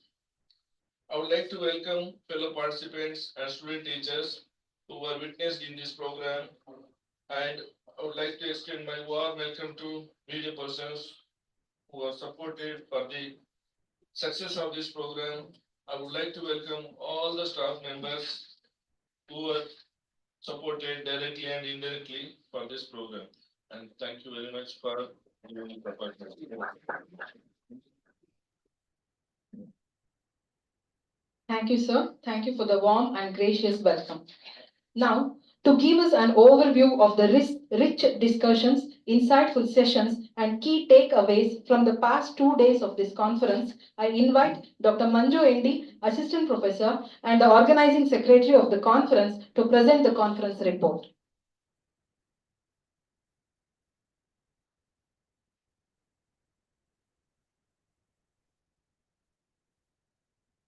Good afternoon to all the dignitaries on the dais and off the dais, esteemed guests, honorable speakers, and fellow educators, media people, and my dear students. So it is my pleasure to organize organizing secretary of the conference, to present this report, making the successful conclusion of this 2 days international conference. And IQAC initiatives 2-day international conference on challenges and opportunities to ensure quality education through modern technology commenced on 2nd January 2025 in the hybrid mode at the National College of Education, Shimoga. So we planned to organize international conference in the college to bring together academicians and scholars from all over India and abroad to deliberate on the theme to ensure quality education through modern technology, which could help in addressing the challenges and opportunities in using modern technology at classroom in the present world. So after discussion with many intellectual minds and respected members, conference brochure was finalized and widely circulated on our website and with different academic groups. So we received unbelievable responses from different states of India and abroad in short time. So the delegates from countries like Iran, Tehran, South Africa, and different states of India participated in hybrid mode of this conference, and many of the participants are coming here. So we received more than 150 papers on various sub-themes of the conference, such as technology towards inclusive education in India, artificial intelligence in education, social media in education, digital libraries, a community of resources, and many more. So, and in total, 250 plus peoples are attended in our conference.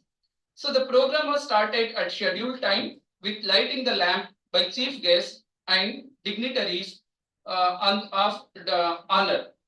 So chief guests of the inaugural ceremony were Professor K.V. Jayakumar, so visiting professor cum outreach advisor, IIT Dharwad, and Professor Jagannath K. Dange, Chairman and Dean, Department of PG Studies and Research in Education, Kuvempu University. We are deeply grateful for our chief guests whose presence brought immense value to that occasion. So accompanying them, we had distinguished keynote speaker, Professor Sheila G, Chairperson, Department of Studies in Education, University of Mysore, and we had two esteemed guests of honor, Shri Narayan Rao sir, President, National Education Society, Shimoga, and Shri S.N. Nagaraj sir, Secretary, National Education Society, Shimoga. The program was presided by our principal, Dr. Chidananda M.K., and his leadership has been a beacon of inspiration for all of us. So in the inaugural ceremony, we were honored to have these dignitaries with us, and they addressed the gathering respectively by highlighting the theme and shared their valuable insights. So after the inauguration, Professor Sri Jila, Chairperson, Department of Studies in Education, University of Mysore, delivered the keynote address with some hands-on activity, and Madam has highlighted the prominence of embarking modern technology by providing information regarding the importance of Kahoot and ChatGPT in education and the challenges faced in ensuring quality learning experiences for students. Our insights into educational technology has set the tone for our entire conference. So following to the keynote address, we had our incredible sessions by esteemed resource person, Dr. Abdul Sattar Ahmad, Associate Professor, Director of the Scholarship and Cultural Relations, Department of Samara University, and a faculty members in the Physics Department. He focused on artificial intelligence, communication technologies, and neural networks transforming education by fostering inclusivity, efficiency, and personalized learning. So after the lunch, first plenary session was started on the topic Modern Technology and Education by Professor Jagannath K. Dange.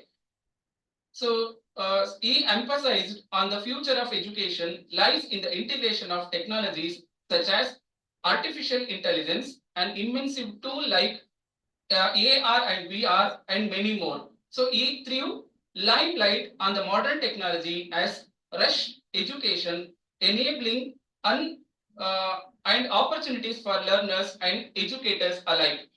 So second technical session was started on the topic Impact of Technology on Personality Development by Dr. Pushpa M., Professor, Department of Studies in Education, University of Mysore. So she stressed on technology as a dual role in personality development. While it offers unparalleled opportunities for growth and innovation, its misuse can lead to adverse outcome. So following the technical session, several paper presentations were made by academicians, research scholars, and practitioners from various institutions. Altogether, 35 papers were presented by the delegates in 3 academic parallel sessions, respectively, 1 offline and 2 online mode on different themes and sub-themes of the conference. So, and the day concluded by high tea. And the second day of the conference, additional paper presentations took place, further contributing to the depth and breadth of the discussions from morning 9:30 to 11 a.m. So for more than 40 delegates were presented their papers in 3 parallel academic sessions, respectively, in 2 online and 1 offline mode. So after tea break, third technical session commenced on the topic Informal Learning Through Technology by Professor S.S. Patil Sir, Department of Education, Kuvempu University, Shankaraghatta. So he discussed on formal, informal, non-formal learning and incidental learning. So through technology empowers individual to acquire knowledge and skills independently. Then he highlighted importance of learning on various dimensions and the ability of individuals to learn unconditionally, so that the learners can explore new horizons, adapt to changing environments, and achieve personal and professional growth. So followed by 3 parallel online and offline paper presentations from more than 45 delegates and discussed their ideas on themes and sub-themes of the conference. So after the lunch, more than 40 delegates were presented their papers in parallelly. So all the presenters actively participated in 3 parallel sessions, and it was accompanied by fruitful discussions. The conference yielded several key outcomes where papers covered a wide range of topics related to technology in education, its challenges and opportunities it offers. So the sessions provided an excellent platform for sharing knowledge and fostering discussions on the evolving role of technology in the educational landscapes. So enhancing learning opportunities were identified as a major benefit of technology integration in education, providing studies with access to vast areas of educational resources and online courses. So key challenges were also highlighted, including the digital devices, access to technology and internet connectivity, and many more. So in addition, concerns around data privacy and need for adequate teacher training were emphasized. So the conference also explored future trends in educational technology such as artificial intelligence, virtual reality, and gamification, so which have the potential to transform the learning experiences among the students. So furthermore, the importance of hybrid learning models were stressed, which combine traditional teaching methods with digital tools to create a more engaged and effective learning environment. So overall, the conference provided a platform for education, policymakers, and industry experts to share their knowledge, experiences, collaborations, networking, and practice in learning modern technology to ensure quality education. So finally, it is the time to remember the helping hands of the conference. So firstly, I would like to express my sincere gratitude to all the delegates who are present, brought immense value to the occasion. I would like to thank all the eminent speakers for being the part of this conference. So, and I thank our esteemed management for their continued support for academic growth and development. Thank you, our esteemed management. I am very happy and grateful to work in this management. So now I express my gratitude to our beloved teaching and non-teaching staff of National College of Education for your dedication, hard work, and positive attitude made all the differences in ensuring the event runs smoothly.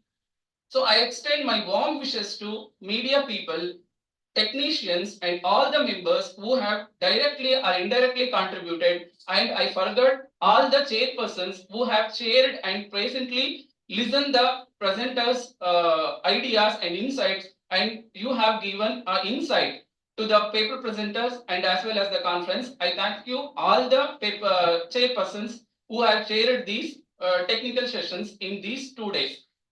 So finally, I express my heartfelt gratitude to my dearest students of National College of Education for being the backbone of the conference, for your valuable efforts in making the conference an unforgettable experience. Your involvement not only contributed to the success of the conference, but also demonstrated the incredible teamwork and leadership skills you all possess. Thank you all. On behalf of our institution, we wish you all the best for your future academic endeavors. So once again, thank you all, and thank you our management for giving me this opportunity to organize this such a wonderful conference in these 2 days. Thank you all once again.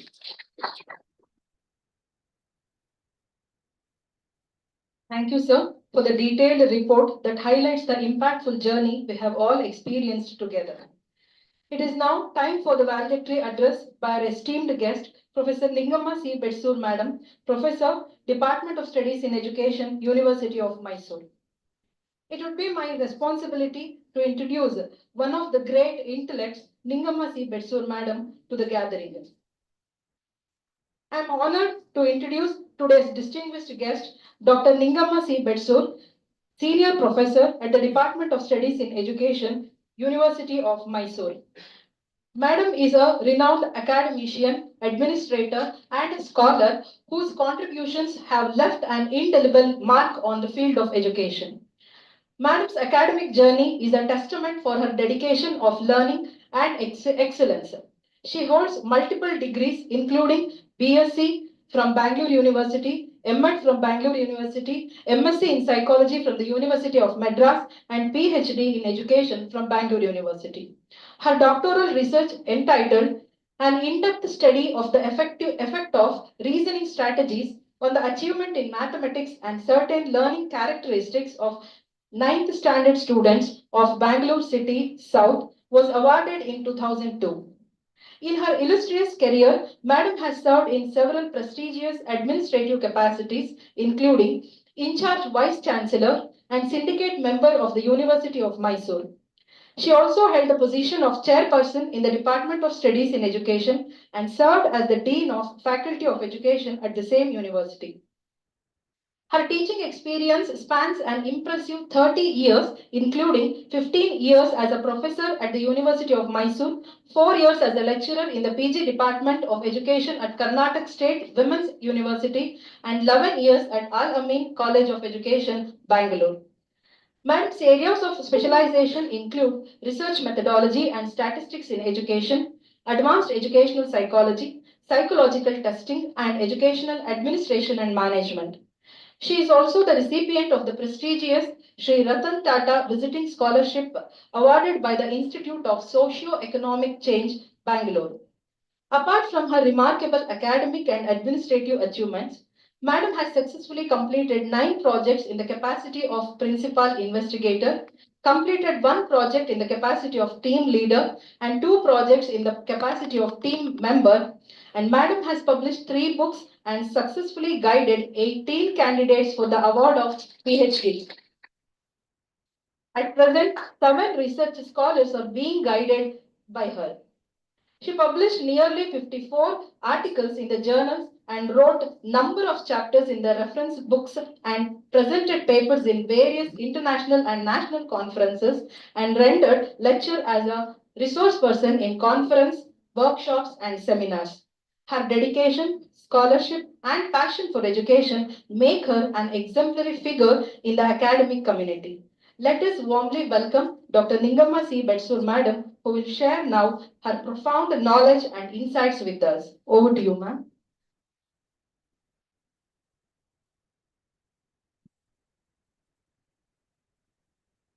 Ellargu namaskara. Good afternoon to one and all. The respected dignitaries on the dais, the distinguished members of the audience, and dear students. I think you had a very fruitful sessions since yesterday. That's what Dr. Manju's report informed me about. So I think I have very less to share because it was multi-dimensional, so all of you might have covered from all perspectives. So I'm just giving you the maybe little repetitions. I don't know what you people have discussed over last 2 days. Maybe repetition. I don't know. So of course, it's a technology era. The moment the child is born, again, the child will be either, many a time the child goes from the mother's womb to nowadays, the tubes or the boxes kept there. From there, I think the technology starts. So to that extent, technology has come into our lives. But of course, it's good because we want to be like advanced countries like Japan and US. But at the same time, we should not think of losing our values. And of course, I think artificial intelligence is making us lose our general intelligence. Maybe a day will be there when artificial intelligence will regulate us, will monitor us, and may even control us. So we have many opportunities emerging because of technology, as well as we have many challenges also. I feel not only challenges, threats to ourselves. If we let AI go like this, a day is not far when AI will control me and ask me not to move also. So let's not go to that. So let's try to ponder over what are the advantages, opportunities we have because of modern technology in teaching learning system, and what are the threats also, or what are the shortcomings we have to adopt technology in all areas of our teaching learning system. I don't know whether I have given you this anecdote before. There's a famous joke that a student will not be taking down any notes when the teacher is teaching in the class. The teacher gets wild and the teacher asks the student, why are you not taking down anything? The student replies, my father was your student and he has preserved the notes. Actually, I skipped one step. The teacher gets wild and asks the student, if your father was my student, what made you not to take down anything now? He says, he has preserved the notes very well, and I don't find anything new in what you are saying now. That means it is generation old. It's not new. Many of us will make the notes in the very first year, not even in the second year. First year that notes, and that notes will be used till the date of retirement, and some of them may go to a private institution after serving in the grant in aid or government institution. Then also that notes will keep continuing. This shows that dogmatic condition of a teacher. So what is the new thing which will be conveyed to our student? So this shows, of course, for this, the teacher has to get upgraded himself or herself with respect to knowledge. And also, the teacher should know how to transact it effectively using technology.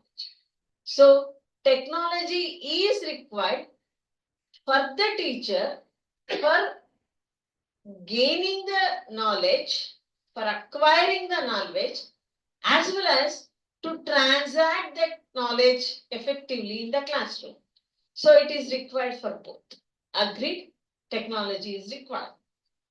So me as a teacher, go behind that technology, forget myself as a human being.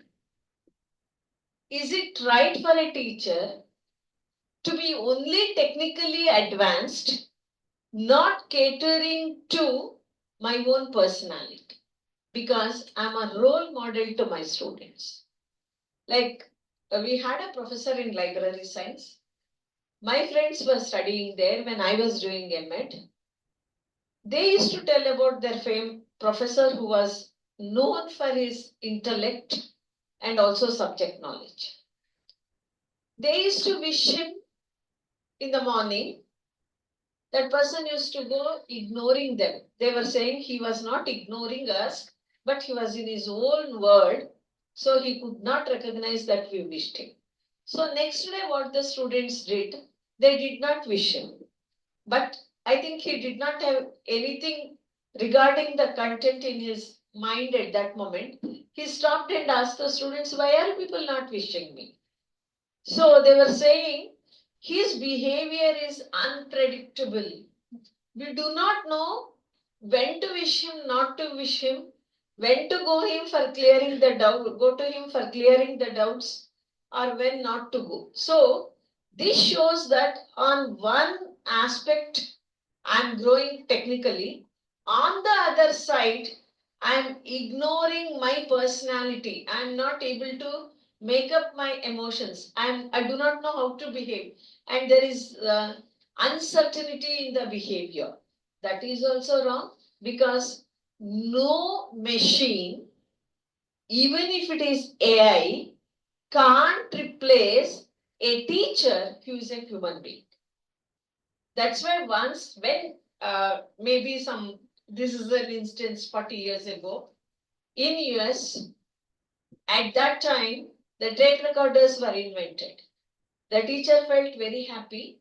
She recorded her own class, went to the class, switched on the tape recorder, went out of the class, because she had done it with lot of attention. So she thought that that is better than her. So she switched it on and went out. Next day she came to the class. She saw as many number of students, so many number of tape recorders were kept in the places of students. She got wild, she called the students. Why did you people do this? Then they asked her, why did you do that yesterday? She said, I had recorded. I had taken efforts. I had not even left one minute detail. They said, yes, we have brought such good system that it would record everything, whatever your recorder says. I think there was no mistake from the student side, because friends, let's always remember that no machine can replace a teacher. We are not dealing with machines. We are dealing with human beings. So many a time I can get to know whether my student is understanding or not by the facial expressions. Of course, sometimes there are pseudo expressions also. But still, majority of the faces will indicate to me whether they are getting what I am saying. I give an extempore joke sometimes in the class to make my student become alert. I think if I don't do that, they may go to sleep, however good I am. So sometimes it will come because of the situation. So that's where the teacher is. So friends, let us balance technology and also human interactions. Of course, the technology is letting us for interactive board, but again, it's an interactive board.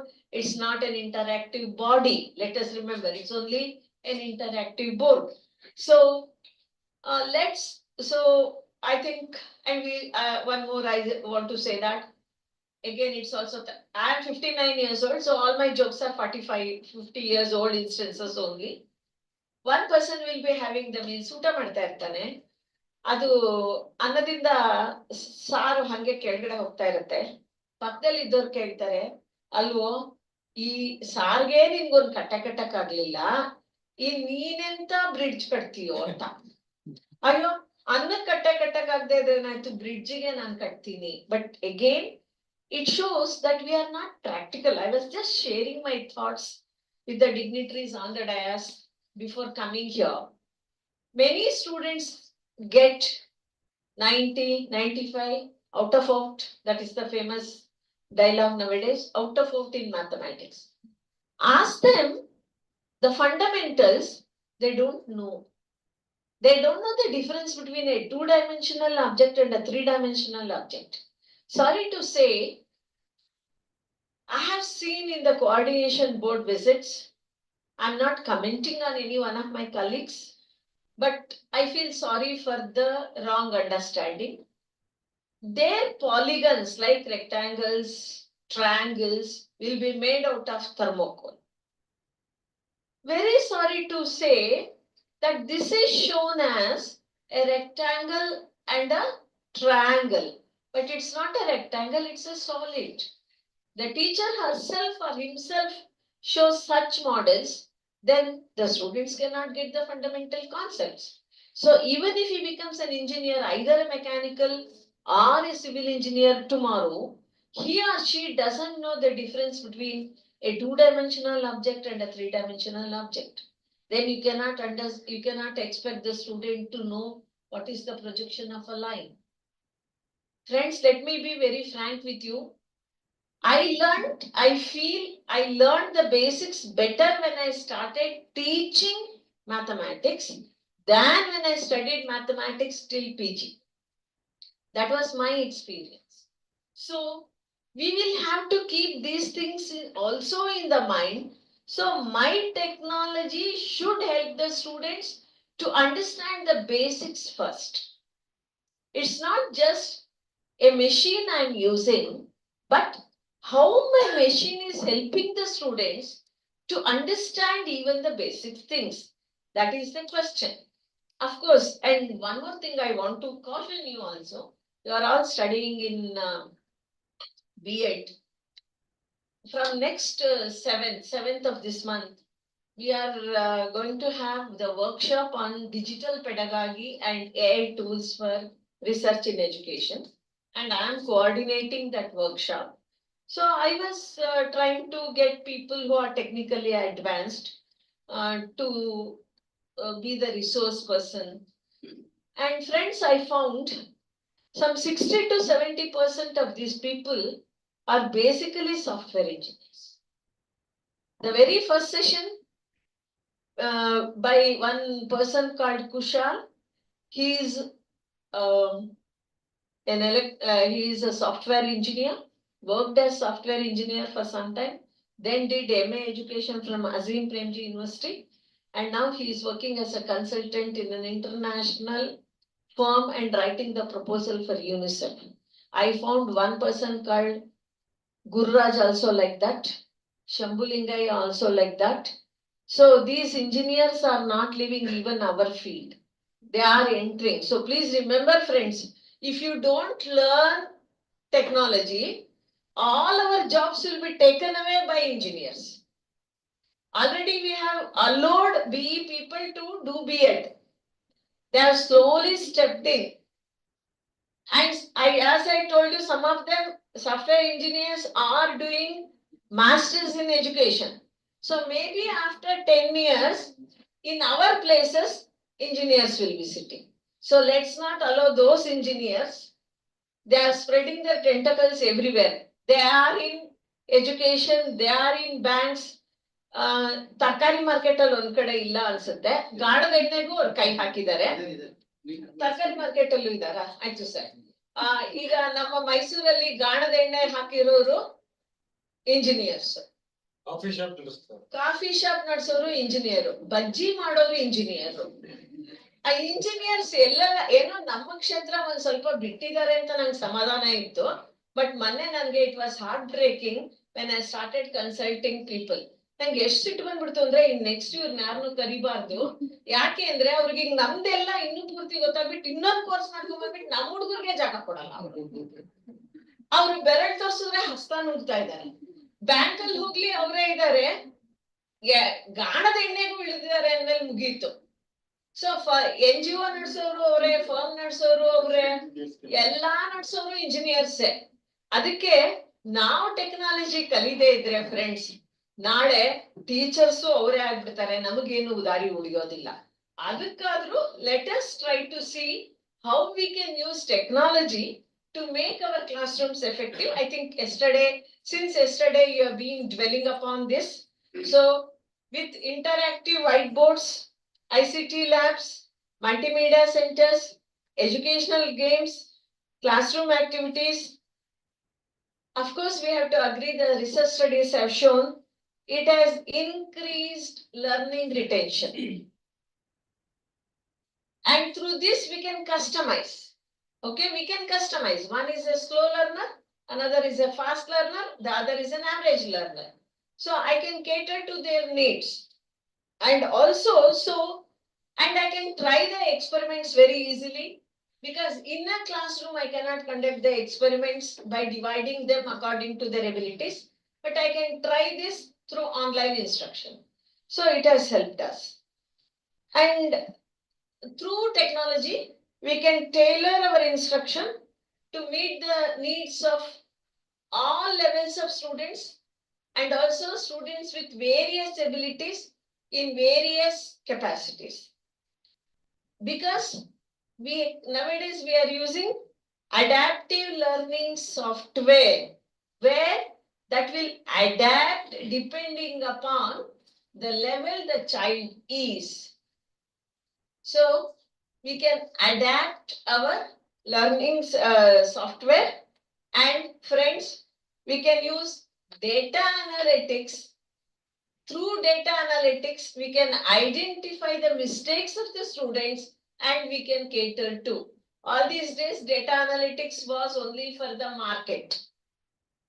Okay. And my son is a data analyst, but still it has not flashed to him that it can be used in education. I don't want to share this information because tomorrow he will start with that. And how did Byju's, again an engineer? So ಅವನಿಗೆ ಪಾಪ ಅವ್ರಿಗೆ ಇನ್ನೂ data analytics ಬಗ್ಗೆ ಗೊತ್ತಾಗಿರ್ಲಿಲ್ಲ ಅನ್ಸುತ್ತೆ. ಇದು ಒಂದು ಹೊಸ information ನನಗೆ. ಡೇಟಾ ಅನಾಲಿಟಿಕ್ಸ್ ಯೂಸ್ ಮಾಡಿಕೊಂಡು we can pinpointedly locate where the learning gap of the areas like of student A, B, C. Then I can cater to that learning gap only. So if we share this with engineers, tomorrow they will come and invade us. So let's not give room for that. So like this, it is helping us to cater to the needs of all levels of students and also their interest. Like some want to learn by playway, some want to learn, they don't want to mix with others. So we can cater to those solitude learners also. And it helps the teacher for communication as well as collaboration. This is very, very important because collaboration should be there. I'm collaborating in urban school students with a rural school students. I'm collaborating between science and mathematics teachers, among language teachers, and I can effectively communicate. Just a small thing. In our department last week also we had a week-long workshop and 2-day seminar. Our small, that collar mic, what we call, is missing. We felt so bad that each resource person was asking for the mic.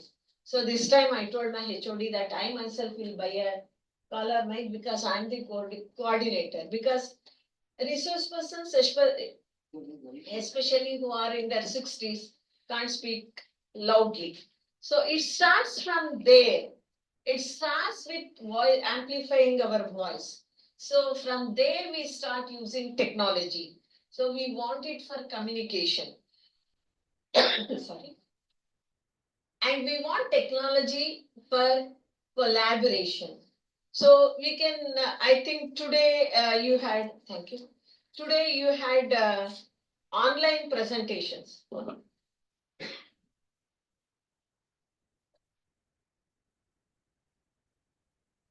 So miles across, you could invite and you could listen to the speakers because of hybrid mode or online presentation. So you collaborated also through technology and their presentation was also through technology. So technology helps us for communication and collaboration, both inside and outside the classroom. So all our take-home activities can be online. And of course, with the rise of MOOCs, that is massive online programs, courses, and edutech startups, you had high profile edutech firm that is Byju's. Of course, now they have landed in some problem. And we have so many tech startups which have started with packages for teaching, packages for evaluation, package for differently abled students. So all these are possible because of technology. Therefore, there is a growing demand for online courses. So we have Karnataka State Open University campus adjacent to our campus. People ask me, oh, you're working in Mysore University. I feel yes, I feel happy. ನಾನು ಖುಷಿ ಆಗುತ್ತೆ. ಓ ಮೈಸೂರು ಯೂನಿವರ್ಸಿಟಿನಾ ಅಂತ ಕೇಳ್ತಾರೆ. ಅಂದ್ರೆ especially ಊರುಗಳಿಗೆ ಹಳ್ಳಿಗಳ ಕಡೆ ಹೋದಾಗ ಓಪನ್ ಯೂನಿವರ್ಸಿಟಿನಾ ನೆಕ್ಸ್ಟ್ ಕ್ವಶನ್. ಅಲ್ಲ ನಾನು ರೆಗ್ಯುಲರ್. ಅಯ್ಯ ರೆಗ್ಯುಲರ್ ನಾವು ಓಪನ್ ಅನ್ಕೊಂಡಿದ್ವಿ. ಅಂದ್ರೆ ಸಾರಿ ಯಾರು ಓಪನ್ ಯೂನಿವರ್ಸಿಟಿ ಅವರು ಇಲ್ಲ ಅನ್ಕೊಳ್ತೀನಿ. ನಮಗಿನ್ನ ಅವರೇ ಫೇಮಸ್ ಆಗ್ಬಿಟ್ಟಿದ್ದಾರೆ. ನಾವು ರೆಗ್ಯುಲರ್ ಯೂನಿವರ್ಸಿಟಿ ಅವರು now we feel proud because we offer regular programs, but our famous they have reached even the remote corner of North Karnataka. Next cross ಆದ್ರೆ ಸೊಲ್ಲಾಪುರ್ ಬಂದ್ಬಿಡುತ್ತೆ, ಮಹಾರಾಷ್ಟ್ರ ಬಂದ್ಬಿಡುತ್ತೆ, ಈ ಕಡೆ ಬೀದರ್ ಕ್ರಾಸ್ ಆಗಿ ಆಂಧ್ರ ಪ್ರದೇಶ್ ಬಂದ್ಬಿಡುತ್ತೆ, ಈ ಕಡೆ ಗುಲ್ಬರ್ಗಾನಲ್ಲಿ ಕ್ರಾಸ್ ಆದ್ರೆ ನಾವು ಆಂಧ್ರ ಪ್ರದೇಶಕ್ಕೆ ಹೋಗ್ತೀವಿ. ಆದ್ರೆ ಅವ್ರಿಗೆಲ್ಲ KSOU ಗೊತ್ತು. ಆಮೇಲೆ ಅಯ್ಯ ಅಲ್ವಾ ಅಂತಾರೆ. ಅಂದ್ರೆ ಜನಕ್ಕೆ KSOU ಹತ್ರವಾದಷ್ಟು, KSOU ಫೇಮಸ್ ಆದಷ್ಟು ನೆಗೆಟಿವ್ ಆಗಿರೋದು ನಮಗ್ ಗೊತ್ತು, ಅವ್ರಿಗೆ ಗೊತ್ತಿಲ್ಲ. ಸೊ ನಾವು ಫೇಮಸ್ ಆಗಿಲ್ಲ. ಅಯ್ಯ ಅಲ್ವಾ ನೀವು ಬರೀ ಮೈಸೂರು ಯೂನಿವರ್ಸಿಟಿ, ಅವ್ರ ಬಾಯಲ್ಲಿ ನೀವು ಬರೀ ಮೈಸೂರು ಯೂನಿವರ್ಸಿಟಿ. KSOU ಯಾಕೆ ಇಷ್ಟು ಫೇಮಸ್ ಆಗಿದೆ ಅಂದ್ರೆ ಅವ್ರಿಗೆ ಯಾವ್ದಕ್ಕೂ ಲಿಮಿಟ್ ಇಲ್ಲ. ಅವರು ನೆನ್ನೆ ಒಬ್ರು ಕಾಮರ್ಸ್ ಪ್ರೊಫೆಸರ್ ಸಿಕ್ರು, 3,000 ಜನ ಇದ್ದಾರೆ ಮೇಡಮ್ ಅಂದ್ರೆ. ಯಾಕೆ ಇನ್ನೊಂದ್ಸಲ ಹಾಕೊಳ್ಳಿ ಅದ್ರ ಪಕ್ಕ ಅಂದ್ರೆ ವಿ ಆರ್ ಟ್ರೈಯಿಂಗ್ ಅಂತಾರೆ ಅವ್ರು. ವಿ ಆರ್ ಟ್ರೈಯಿಂಗ್ ಅಂತ. ಬಟ್ ನಮ್ಗೆ 50 ಜನ ಸ್ಟೂಡೆಂಟ್ಸ್, ಅದಕ್ಕೆ ಅವರೇ ನಮ್ಕಿನ್ನ ಜಾಸ್ತಿ ಫೇಮಸ್. ಒಂಥರ ಇದು ಹೆಂಗಾಗಿದೆ ಅಂದ್ರೆ ಬ್ರ್ಯಾಂಡ್ ವ್ಯಾಲ್ಯೂ ಅವ್ರಿಗೆ ಜಾಸ್ತಿ ಆಗ್ಬಿಟ್ಟಿದ್ ನಮ್ಗಿನ್ನ. ನಾವ್ ಅವ್ರ ಕ್ಯಾಂಪಸ್ ಅಲ್ಲಿ ಜಾಗ ಕೊಟ್ಟಿರೋದು, ಇನ್ನೊಂದ್ ಸ್ವಲ್ಪ ದಿನ ಬಿಟ್ರೆ ಅವರು ನಮ್ಮನ್ನೇ ಹೊರಗೋಡ್ಸಿ ಈ ಕಡೆಗೆ ಬಂದ್ಬಿಡ್ತಾರೆ. So why I am telling you this is KSOU is so famous because it can reach a remote corner of the state if permission is given. Remote corner of any part of the country. ಹಿಂದೆ ಒಬ್ರು vice chancellor ಮಾಡಕ್ ನೋಡಿದ್ರು ಅದನ್ನ. So they can reach the remote corner, but we cannot reach the remote corner because of our own rules and regulations. ನಾವು ಕೋಟೆ ಕಟ್ಕೊಂಡಿದೀವಿ, ನಾವು ಒಂದ್ ಸೆಟ್ ಆಫ್ ರೂಲ್ಸ್ ಇಟ್ಕೊಂಡಿದೀವಿ. ಅದನ್ನೊಂಚೂರು ವೈಲೇಟ್ ಮಾಡಿದ್ರು ಒನ್ ಸಿಂಡಿಕೇಟ್ ಮೆಂಬರ್, ನಾನೇ ಮಾಡಿದ್ದೀನಿ, one syndicate member raises an objection that it is violation of regulation number 14A ಅಂತ ಹೇಳ್ತೀವಿ ನಾವು. ಬಟ್ KSOU ಯಾವ್ದು ಲಂಗಲಗಾಮಿಲ್ಲ. ಯಾರು ಇಲ್ಲ ಅಲ್ವಾ ಇಲ್ಲಿ KSOU ಅವರು? ಓಕೆ, ಹಂಗಾರೆ ಆರಾಮಾಗಿ ನೀವ್ ಇನ್ನ ಹೋಗಿಲ್ಲ ಅಲ್ವಾ ಅಲ್ಲಿ? ಸೊ ಅವರಿಗೆ ಯಾವುದೇ ರಿಸ್ಟ್ರಿಕ್ಷನ್ ಇಲ್ಲ, and they have technology. But I don't know what kind of technology, whether it's really a machine technology or some other technology. But they are famous because the number of degrees awarded by KSU is much more than the degrees awarded by University of Mysore. Why is it so? It's because of, again, technology. And why? Because technology is making the students more comfortable because of flexibility. ನಮ್ಗೆ 10 to 5 department ಬಾ ಅಂತ ಹೇಳ್ತೀವಿ, ಅವರಿಗೆ before 10 and after 5 ಓದ್ಕೊಳ್ತಾರೆ ಅವರು. So flexibility is there, accessibility is there. If now we follow the timetable. If he comes and asks me the next day, I'll tell him yesterday my class was over, you didn't come. But for KSOU students, it's not so. My learning that whatever record is there or the write-up is there is available to the student irrespective of the day and time. I'm not required. Whereas Ningama is required in the department, but her lessons don't require herself. The student can go through any time. So because of accessibility and cost effectiveness, they have to spend if they have to come to our department. And we have to have a room. Okay, though we are not paying the rent, it is there. So it becomes cost effective. So technology is very useful because of the flexibility, accessibility, and the cost effectiveness.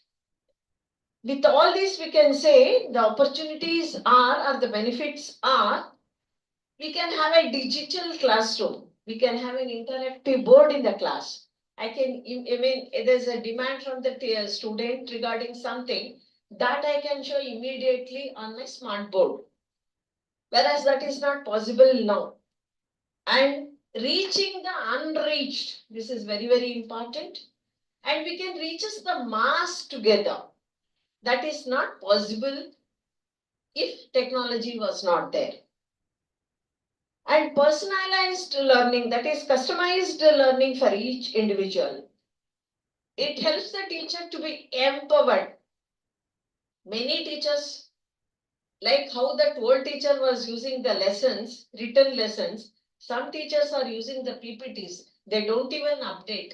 10 years old PPT. Tomorrow's class, I need not prepare. But my request for the teachers, make use of the technology, add one more slide for further information, or if there is any change in the content, especially the science teachers. Maths teachers gain agala, yakandre nam content yavattu change agala. Ashte irutte. So science teachers update, revise your slides, add. So that can be done using technology. So it makes the teacher empowered. I need not get scared if I have the class tomorrow because I have the PPT already. But of course, it's my duty to update it and also revise it.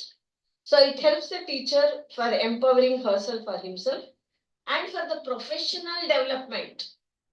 I have a PPT which deals with gamification. I can use those games in my class. So all these are advantages of technology. But at the same time, on the other hand, we have some shortcomings also, challenges also. We have resource constraints. Like, I should not disclose about my department, but still, I told you we are going to have a week-long workshop on digital pedagogy. We don't have, I think we have somewhere around 10 working systems in the department, but they are also not updated. So I had to go to the CPDPS department and take their permission. They have some 35 systems, so we will be conducting the workshop in that lab instead of in our department. So we ourselves, being the first university in state, has so many constraints for the technology. We don't have enough.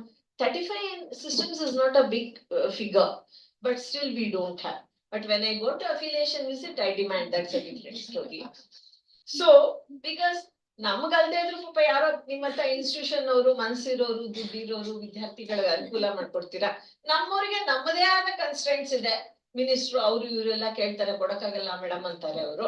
ಅದಕ್ಕೆ so resource constraints, right? We have resource constraints plus constraints of the experts. How many teachers are well equipped with the recent beda? Namali kelu teachers idru. We were given desktops first by the university. Avag iston constraints irlilla namali. Amele later we were given laptops. Friends, I am not exaggerating. I am telling you the truth. That desktop was not touched by the teacher at all. First day henge adu hosadittu, aur last day hogo tankanu adu hange ittu. ಆಮೇಲೆ laptops ಅವ್ರ ಮಕ್ಕಳಿಗೆ ಹೋಗಿತ್ತು, ಹಿಂದಿನ ದಿವಸ ಬಂತು. ಆ teacher ಮಾತ್ರ ಕಲೀಲಿಲ್ಲ. ನಮ್ಮಲ್ಲಿ ಒಬ್ರು ಕ್ಲರ್ಕ್ ಇದ್ರು ವಿಮೆನ್ ಸ್ಟಡೀಸ್ ಅಲ್ಲಿ, ಅವ್ರಿಗೆ ಏನ್ ಟೈಪ್ ಮಾಡಕ್ ಕೊಟ್ರು ಅವ್ರು ಹಳೇದು ಟೈಪ್ ರೈಟರ್ ಮೆಷಿನ್ ಇಟ್ಕೊಂಡಿದ್ರು, ಅದ್ರಲ್ಲೇ ಹೊಡಿತಾ ಇದ್ರು. ಅವ್ರು ಕಲ್ತ್ಕೊಳ್ಳೂ ಇಲ್ಲ. ನಾನ್ ನಿಮ್ಗೆ ಸುಳ್ಳು ಹೇಳ್ತಾ ಇಲ್ಲ. ಬೆಂಗಳೂರಲ್ಲಿ ಚಾಮರಾಜಪೇಟೆನಲ್ಲಿ ಸಬ್ ರಿಜಿಸ್ಟ್ರಾರ್ಸ್ ಆಫೀಸ್ ಇದೆ. ಅಲ್ಲಿ ನಾವು ಏನಾದ್ರು ಪ್ರಾಪರ್ಟಿ ತಗೊಂಡ್ರೆ ರಿಜಿಸ್ಟ್ರೇಷನ್ ಮಾಡ್ಸಕ್ ಹೋದ್ರೆ ಇವತ್ತಿಗೂ ಅಲ್ಲಿ ಮ್ಯಾನ್ಯುಯಲ್ ಟೈಪ್ ರೈಟರ್ ಇವತ್ತಿಗೂ. ಅದ್ರಲ್ಲಿ ಏನಾಯ್ತು, ನನ್ ಮಗ ಸರಿಯಾಗಿ ಹೇಳಿಲ್ಲ, ನುಂಗ್ಕೊಂಡಿದ್ದಾನ ಅರ್ಧ ಅದು ಪಾಸ್ವರ್ಡ್ ಅಕೌಂಟ್ ಓಪನ್ ಮಾಡಕ್ಕೆ. ಇವನೇನೋ ಹೇಳಿದಾನೆ, ಅವಳೇನೋ ಹೊಡೆದಿದ್ದಾಳೆ. So account got stop there, ಅಲ್ಲೇ ಬ್ಲಾಕ್ ಆಗೋಯ್ತು. ಯಾಕೆಂದ್ರೆ wrong password. We had to pay the money from his account only for K2. It cannot be paid from somebody else's account. But the whole process was stopped for 3 hours. We had to struggle because of that manual typewriter. This is the wrong attitude of persons, I feel. Learning how to operate the keyboard is not a big thing. Whether for our clerk or for our professor or for an official in the sub-registrar office. But we still have decided, anyway, ನಂದು government job, ನಂದು ನನ್ನನ್ನು ಯಾರು ಜಾಬಿಂದ ತೆಗಿಯಲ್ಲ, ನನ್ನ increment ಯಾರಿಗೂ cut ಮಾಡಕ್ಕಾಗಲ್ಲ. ಏನ್ ಬರ್ಸ್ಕೊಂಡಿದ್ರಾ? Appointment order condition ಇತ್ತಾ? ಕೊಟ್ಕೋಗ್ತೀನಿ ಅಂದ ತಕ್ಷಣ ಸುಮ್ಮನಾಗ್ಬಿಡ್ತಾರೆ. So this very negative attitude of the persons is also a constraint. We have some old thinkings we don't want to revise. That is also a big challenge. ಇನ್ನೊಬ್ರು ಯಾರೋ ಹೇಳ್ತಾ ಇದ್ರು, ಅಯ್ಯೋ ಅವ್ರೇನ್ ಪಾಠ ಮಾಡ್ತಾರೆ, ವೆಬಲ್ ಅಲ್ಲಿ ಇಲ್ಲಿ ಒಂದಿಷ್ಟು ಕಾಪಿ ಮಾಡ್ಕೊಂಡ್ ಬಂದಿರ್ತಾರೆ. ಆ copy ಮಾಡ್ಕೊಂಡಿದ್ದನ್ನ how I use it in the classroom is very important. The software part is mine, the information is there, I'm using a hardware, but that storyboard is mine. The technique of transacting is mine. I know the nature of the subject. I know the nature of my learners. Accordingly, I will write this storyboard, or accordingly, I will have a blended strategy which would cater to the needs without forgoing or without letting go the nature of the subject. So this is possible only when you have a positive attitude, but many of us have still that negative attitude. And of course, accessibility problem is there. The people in the remote areas cannot have the access. The poor children cannot have the access. Therefore, there will be a problem in quality teaching because the teachers are not trained from time to time. I will not blame the teachers. Whenever we have some workshops, we will request the principals to send at least 2 teachers. Sorry to say, all the esteemed principals of private colleges will send either 1 teacher or they themselves will come, will not. This principal will be old, about to retire, but he himself will come, he will not send the junior most. Therefore, they are not getting opportunities. So there is a problem in training the teachers. And of course, we have a framework, that is curriculum. We are not supposed to change it. So it is rigid. And that when technology is introduced, knowingly or unknowingly, there is a technological divide among the student community, like those who have and those who don't have. So it results in technical divide. So these are some of the challenges we have. And how to overcome these challenges? The first easy method is increase the funding. Of course, we can request the private managements, like the good managements like your National Education Society, but it is difficult at the government level, and provide the opportunities for teacher training. And now and then the curriculum revision should take place. We should have inclusive learning approaches. Then we have to have integration of technology in the classroom. I think when we cater to these needs, technology would be effectively integrated in the classroom. At the same time, we will take measures not to forgo our culture, not to forgo our values, and we will not lose that human relationships. Even if I use technology while teaching, after the class is over, I am available to my students as a teacher. I'm a human being. So they will also come with their problems. I'll talk to them. I'll clear it. So with technology alone, we cannot achieve everything. And of course, without technology also, we cannot achieve everything. So technology is required. With the appropriate use of technology, with respect to the content, will definitely yield good results. And I think, as we have seen, most of the technical inventions, progresses are because of the Indian brains. And I think if we have this today in our classrooms, tomorrow maybe 90 to 95% of the technological advancement in the whole world will be because of Indian brains. Hope that day will come, we will achieve. Let us be optimistic. So, and let us, as teachers, let us take a note today that I will definitely upgrade myself, use technology in the classroom as much as possible without forgoing the human touch with my students. I think the system will produce the best citizens of tomorrow. So thank you one and all for the patient hearing.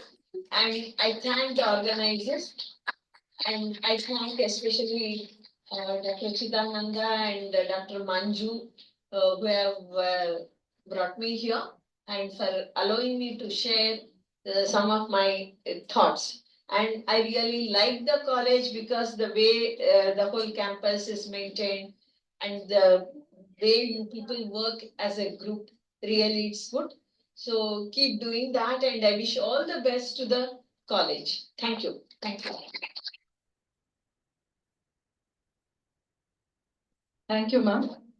Madam has highlighted that no technology can substitute a teacher. Technology can supplement the teaching. If a machine or robot is allowed to classroom, then it will prepare machine or a robot, not a human beings. We are teacher here to prepare the human beings with intellectual, moral, ethical, and social values with the proper usage of technology. So thank you, madam. Thank you for your insightful and inspiring words that beautifully encapsulated the essence of this conference. Now, I'll take the privilege of inviting our respected principal to convey a heartfelt token of gratitude to our esteemed speaker, Dr. Ningamma C. Betsur, madam, and I request all the dignitaries to join the felicitation.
Thank you, sir.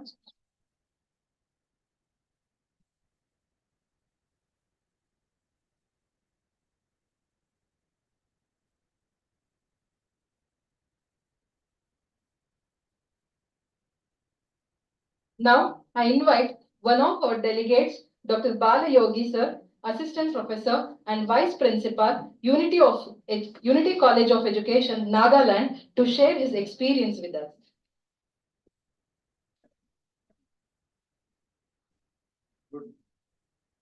So respected dignitaries on the dais and off the dais, this is Dr. Balayogi, Assistant Professor and Vice Principal from Unity College of Teacher Education, Dimapur, Nagaland, who came to Shivamogga, Karnataka. I crossed total 9 states, starting with Nagaland, after that Assam, next Bihar, next West Bengal, next Orissa, after that Andhra Pradesh, next Tamil Nadu, next Telangana, finally Karnataka. Totally 9 states I crossed to come over here.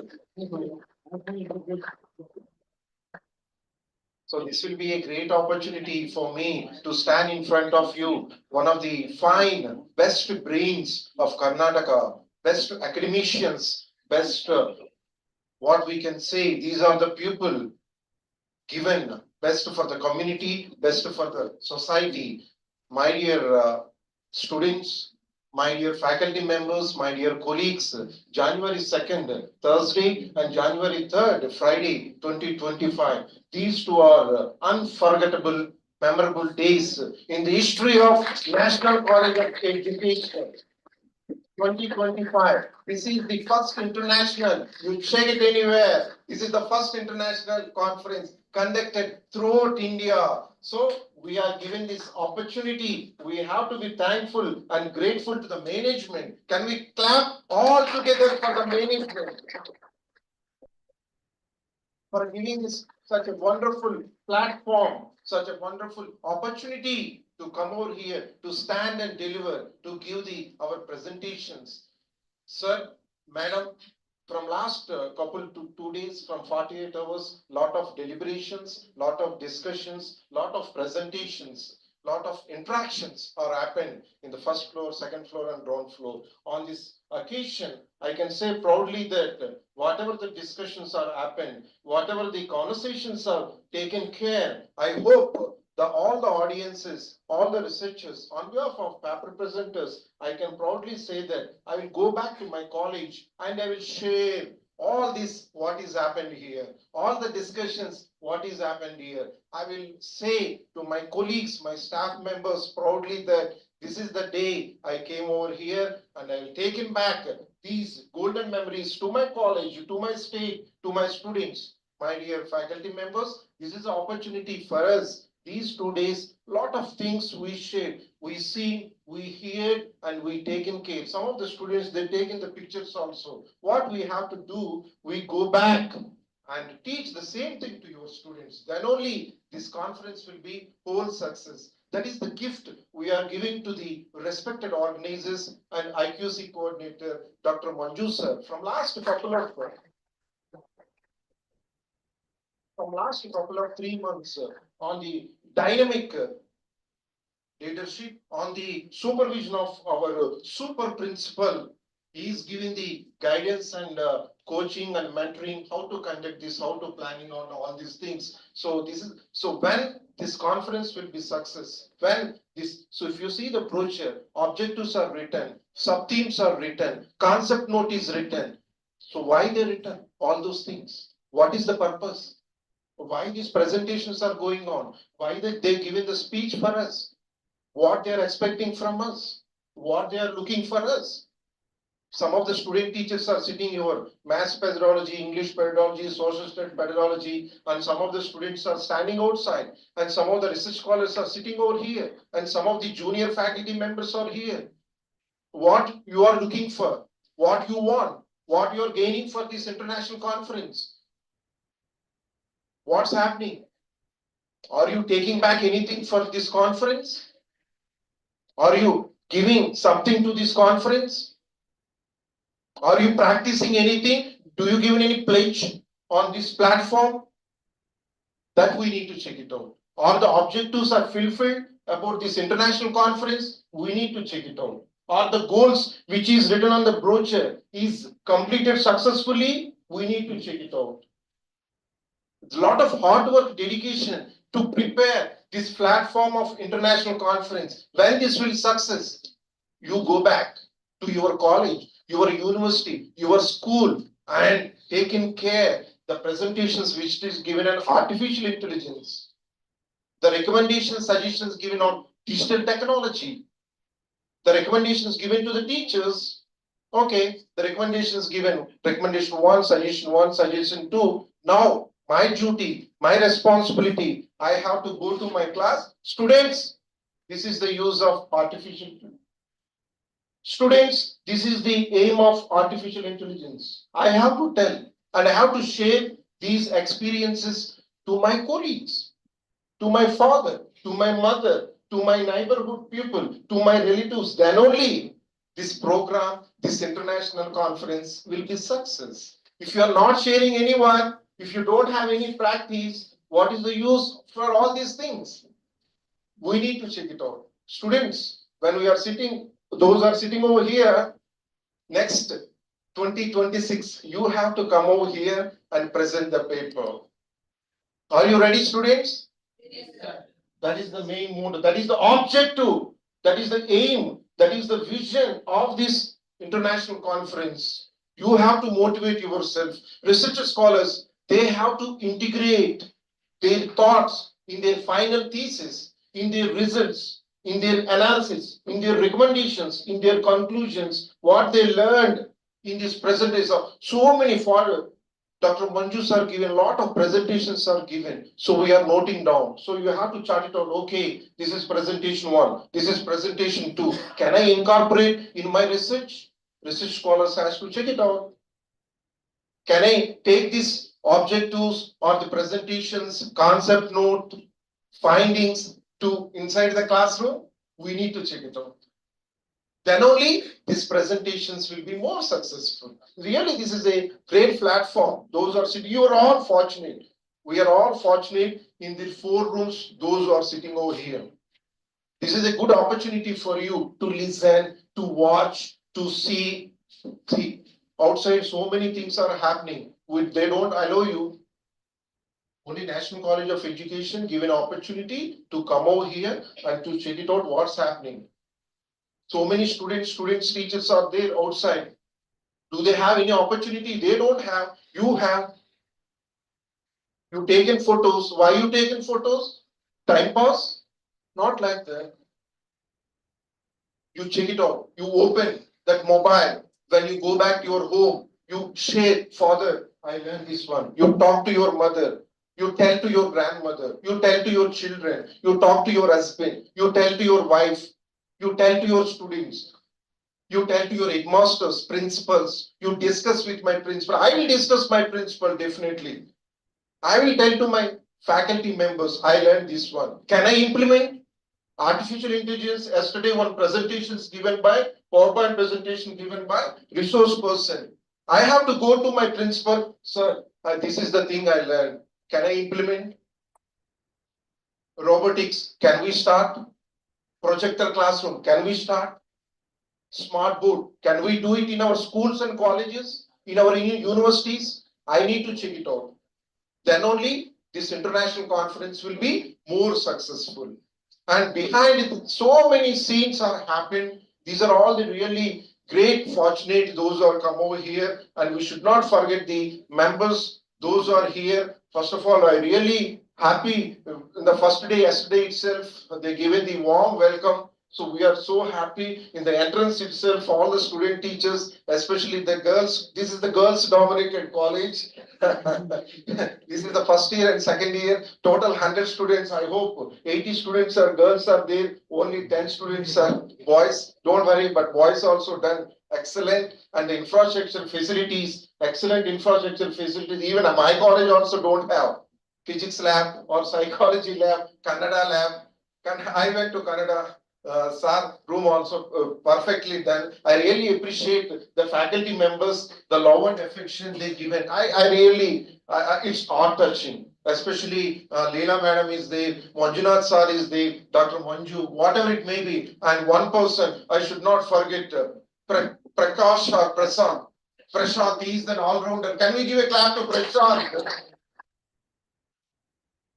He's an all-rounder. Wherever you go, he will be there. These are the people working over here. So we can learn love and affection towards the duty, towards the responsible. I should not forget our beloved library madam also. I visited the library from 40 years back, 50 years back. Still books are there, and a lot of books from the psychology, philosophy, whatnot. All the books are available, and the whatnot, everything is correct, and online presentations also given on time, and we really appreciate. I hope this 2025 is a good day for all the student teachers, especially the management, which always is supporting for this National College of Education. I hope in the coming days also, these type of programs will be more taken care of. Can we give a clap for him? Can we give a clap for him? See, first international conference, but I have some suggestions next time when these type of conferences are conducted. You have to preserve, you have to make an allotment, 1-day city tour. Shivamogga, having a lot of beautiful temples are there, historical places are there. So maybe if the international conferences are 3 days, first 2 days conferences will be there. Last day, third day will be a city tour, nearby places of Shivamogga, because those who are coming from long distances, they need to know what is the culture, what is the heritage, what is the food habits of Karnataka and Shivamogga, so that they will go back and share their sweet memories to their parents and family members. And again, one more request from my side that these type of programs are very beautiful, but when they give any opportunity for the student teachers to do one music or drama or mono action or dance regarding the culture of Karnataka. So at least some student teachers, they perform over here. Definitely, we can see the love and affection of National College of Education. I'm really thankful to the organizers. I'm really grateful and blessed. Actually, I came as a paper presenters. After that, I given a chance, Dr. Manju sir, to give an opportunity as the technical session chairperson. So he is given opportunity for me. For that, I am really grateful and honored. I remember a lot. I will share these beautiful moments. I will cherish. I will remember throughout my life. Once again, thank you very much, one and all. Thank you. Thank you. Namaskar.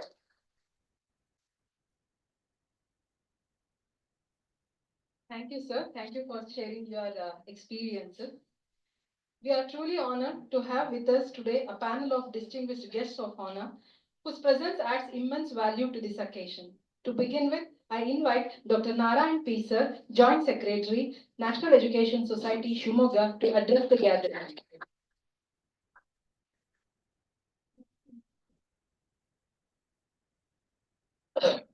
Dignitaries on the dais and all the participants of this and wonderful international conference and the persons who are behind the scene who have organized the conference. I am here on behalf of the National Education Society to compliment the organizers for organizing such a meaningful, thought-provoking, and very practical international conference during the first week of 2025. As our friend from Nagaland has stated, we have started the year on a positive note. Let us continue this positive note throughout the year. The topic of the conference itself, I don't know who coined these words, challenges and opportunities to ensure quality education through modern technology. There is no dispute. Education and modern technology should be integrated. There is no dispute in the theme of the conference. Being a doctor, I have also faced all these situations. We have a situation in my practice where you have the human approach and the technological background. Most of the times, my patients come and tell me, sir, I want to get investigated. I want that investigation, this investigation. Why don't you subject me for a scanning? Why don't you send me for a CT scanning? Why don't you do that, this, and all those things? And ultimately, what happens is the interaction between me and the patient decides what is going to happen. Technology is there to support medicine. That's why we have coined a word, what is called holistic medicine. I don't know how many of you have heard this word, holistic medicine. I think the same concept should be introduced into education also, holistic education. Individual approach and technology. There is no dispute about that. And you have to have that holistic education system. Guru Brahma, Guru Vishnu, Guru Deva, Guru Maheshwara. This is the concept we have, with which we have born, brought up, and grown up. The teacher is our whole guru, and whatever the teacher adopts makes us a man or a woman or whatever it is. Today, if I am a successful man in the society, I always remember every day I salute my teachers who made me like this. I remember all of them. When I was a student, there was no technology. The only technology was the blackboard, chart piece, notebook, copywriting, and all these things. If you call them technology in those days, with those things I have grown up. But that does not mean that technology should not be there. Technology should be integrated. And I think the two-day conference has discussed threadbare. Where is the role of technology? Where is the role of the teacher? And how to integrate them. Madam, you gave a visual Pradarshana of the whole education system. Having heard the visual Pradarshana, and from Nagaland, from Professor from Nagaland, I don't recollect your name. What's your? Bala Yogi from your Yogi. You came all the way from Nagaland. And I think you should have been given the opportunity of delivering co-valedictory address along with our madam. That was the way you did the summary of the whole thing. Thank you. Thank you very much for coming. And I think he has given you a great message. Go back from this conference with only positive things. If at all there were any negative things, leave them for Shumaga. Go back with only positive things. Become good teachers. A good teacher and a good doctor are always assets to the society. But a doctor can do a mistake. If a doctor does a mistake, one life may be lost. But if a teacher does a mistake, whole generation gets lost. That should not happen. You should always be successful teachers. You should go back. I am reminded of the motto with which the National Education Society was started way back in 1946. I don't know how many of you know that. 1946, before independence, there was a call from the father of the nation, Mahatma Gandhi. The country is getting independence.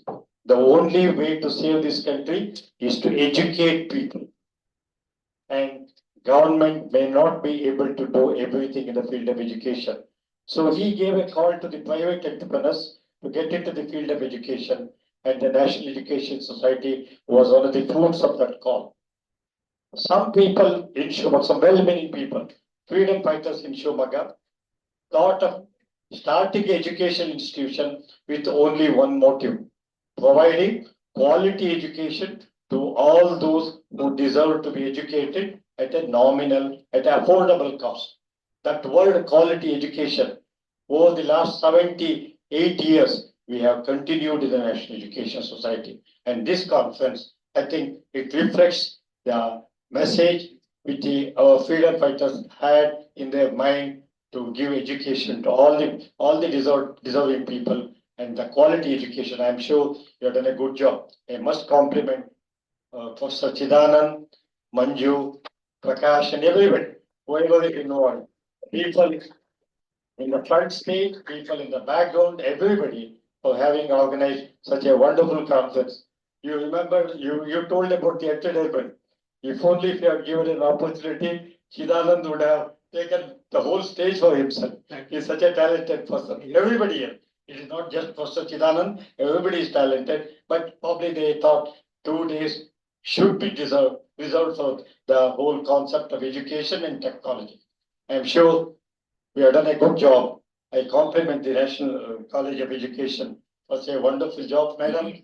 You told about the old professor coming with the old notes. I am reminded of an incident that happened in my own class. I was a student of pathology in the Mysore Medical College way back in 1964. My professor of pathology was about to retire. He had taught pathology for 54 years. And he was coming with a small book with notes every day to the school's college. In those days, even the refreshers had to attend the classes. The failed students also had to attend the classes, and this professor was dictating the same notes, same pattern of lesson, everything. Even the jokes were written on them. The jokes are outdated. He had written some jokes, about 50-year-old jokes. The student could not catch that joke. And some refresher with the back door in the back seat told, "Hey, Nagado, Professor joke cut bartida kodro." That was the way the notes were being used by that professor. I was reminded of that incident. And that should not happen. We should be one with the modern technology. You told about the taking notes. They will not is far off. And our students will open up the mobile and put on the recording system, take down all the notes. Those days are not far off. I think those things are going to happen. Let us accept them. Let us accept them for the good of the society, good of the education. And I'm sure the future is integration of human brain and the technology. You can't replace human brain with technology, or you can't do without technology. So all these things should happen together. I'm sure the participants had the right message. The participants had the takeaway message. I don't know what takeaway message you are taking from this conference. Let me, on behalf of the National Education Society, let me wish every one of you a bright career in education. Practice holistic education. Thank you very much. Thank you, sir. Thank you for your encouraging words, thoughtful insights, and unwavering support for this event. Now, I take the privilege of inviting Sri A.N. Ramachandra sir, Academic Administrator, National Education Society, Shimoga, to kindly address the gathering. Respected dignitaries on the dais and friends. I think I'm just standing between you and the finishing time. This is not the time to give a lecture, but I take the opportunity to thank you all for making it happen. I don't know whom to thank, from Chidan to Balayogi, who has come from all the way from Nagaland. Many of you have struggled hard. From Russo to Carol, nothing has changed. Russo, in his imaginary student of Emily in his book, said the same thing. You teach the reasoning at the first stage for the students to identify, classify, distinguish, discriminate. And at the secondary stage, you teach the scientific aspects, mathematics. And when they grow up and then cross the adolescence, you teach the values. Don't teach anything more than values, because the rest of the things they know how to learn. But the fundamental principle, what he said, is that we should teach them how to learn, what are the techniques of learning. He has used the word 1755. In Carroll model in 1993, the same thing is repeated again. And in 2025, we are also talking the same thing. Techniques are important, but it has its own limitation.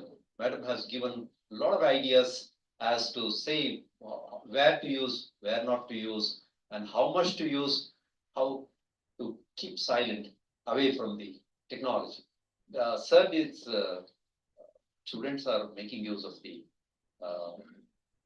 recorder. Today, the notes taking, perfectly. My son was telling when he was studying in US, that they're not like our classes where even after 5:30 at 6 o'clock you are sitting so silent. It's not so in US. But they keep walking out, and then somebody is eating something, somebody is sleeping inside the classroom, and there he was telling. Somebody is hugging also. Yeah. And he was telling that, no, if you have to make up the class, I have to have the recorder inside the class. He would record and then keep it and then go and study it. But classes are such that globally it has grown so fast. The classrooms are no way nearer to our imaginations now. A lot of information, a lot of techniques, a lot of strategies are being transacted inside the classrooms within a very short time. To overcome that kind of a time requirement, we need the technology. That we have been making use of it. I did a small survey, something like 30 years ago, 1993 or so, when the computers were just marketed inside the classroom. I'm using the specific words, marketed inside the classrooms. was not necessary at the time in the Indian classrooms, but still it was being done. I just went and asked the students, is it working anyway to you? Is it helping you? Students said, yes, it is working well. And it is, we are able to gather so much and it is able to help us. It was still a disk operated computers, but still they said, we know that this can change our life. Then I asked like madam who was just telling the advantages and disadvantages, what is preventive? I don't know, yesterday I had a small joke, I was just sitting there. And some of these words like, there are the one verb and one prepositions and two adjectives are used. Like one of them was being just blocked by the guest here. The same response the students gave that. It's all right, sir, but the teacher doesn't want to do it. Please don't force that. This is what the message the students are given. Then we worked a lot. We worked a lot to work with Intel, Microsoft, Oracle. We worked with many organizations to find out how to reach this technology to the students directly, not to bother the blocking agents of the teaching community. They said, sir, please. That's what because they respected a lot. The students respected teachers a lot. So we did that. And then again, today, what we now are in a position is that if the students are let free to use the technology, the learning speed will definitely increase. Of course, madam has specifically said, probably we will feel that our importance is going out, but we should not be so much crazy to carry our ego beyond our graveyard. So it will definitely finish there. So let's just leave it here itself and then allow the children to take technology. It is definitely useful. Assessment-driven learning probably will be the most technically facilitated topic nowadays. Probably some of you must have already talked about this in the gathering in the two-day conference. I thank Professor Chidanand and his team, whole team of this college for giving this opportunity. Thank you all for making it happen. Thank you. Thank you, sir, for your inspiring words and for sharing your vision for the future of education. Now, I invite Professor N.K. Hariyappa, sir, Registrar, National Education Society, to share his thoughts with us. Dignitaries on the dais, delegates and student friends. I started my teaching career during, I think, 1979. Then I retired in 2015. All through 35 years, only chalk and talk method we follow. So when I became principal in 2013, I introduced this technology smart board in 18cc, and most of the teachers were not ready to use that. But the problem is that technology we need, that is certain, that is essential. But when we visited most of the schools and colleges, we find that most of the teachers are still in doubt whether they can use technology successfully or not. They are having their own doubts. They are in crossroads, I think, whether to accept old method or go for new method. Infrastructure, of course, is needed. Support is needed. Everything is needed. But most of the teachers are still in dilemma, whether to use new technology or not. If we use, how far we are going to use it effectively. Those problems are there, challenges are there before us. So whenever you people come to the conferences, we always say that you should come with empty knowledge bag, a separate bag, empty knowledge bag. And whatever deliberations, whatever discussions, whatever knowledge you gain here, so fill it within that bag. And as Yogi said, you have to take all those things back home and distribute it to your students. Thereby, you can utilize the knowledge here. That is what we need.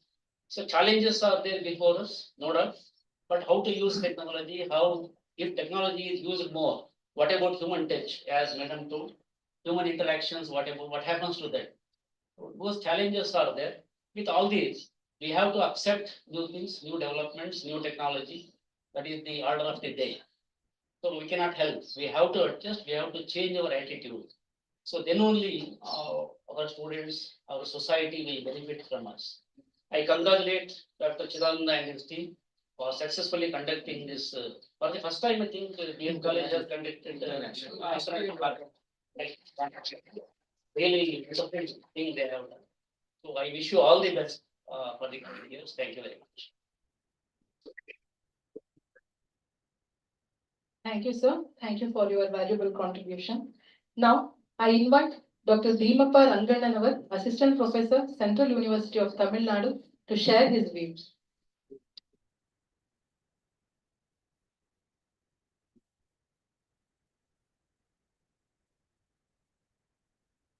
Very good evening to each and everyone. Dignitaries around the dais and chief guest of this function, Mr. Man, and secretary of these organizations, and all the facilitator of this function, and my dear delegates, my dear students. And once again, it's a very good evening. Time is, I will not take too much. I am Dr. Bhimappa Rangananavar, Associate Professor, Central University of Tamil Nadu. So I want to say one word. So it is a wonderful session from the last 2 days. What happened with the large of the informations. So I can say the great congratulations those who are organized here, from Manju to Prakash and Chidanand sir, and all the main features of these pillars. Without pillars, so we cannot see the many trees also. The roots are growing in the depth of the earth, means we can say that much the tree can grow. So this is the first and best also. It can take a future, because you are creating the future teacher. You are creating the future teacher. So this is the one word through the help of your the topics. So what you started from today onwards, maybe it can grow in one day in international level also. Just last month I went Bangkok. I saw international on conference. They given many opportunity already. Sir has said, I think it is not only 3 days. It is of course 5 days also. We went 5 days, and 2 or 3 days for interaction with the delegates and interaction with the students and interaction with the many faculty members, and got many informations. So this is the only center for to interact with the many things. I can say one word, yes, of course. And by hardly I'm telling you, even last last month, more than 20 lakh rupees our Central University has spent for one conference. That's an international conference with collaboration with the Department of Education and Psychology. But so such a wonderful the things also I can see here within 2 days. So we spent more than 2.5 months from VC. VC has taken that initiate and started. But with the help of the great pillars of these conferences, I salute for you each and one, Prakash sir and Chidanand sir and Manju sir and whole team of the these institutions. But one thing I can say, without support, nobody can grow up. So like the Nagarajan sir, I think our very coordinations with the correlations with our organization, Ramchandra sir.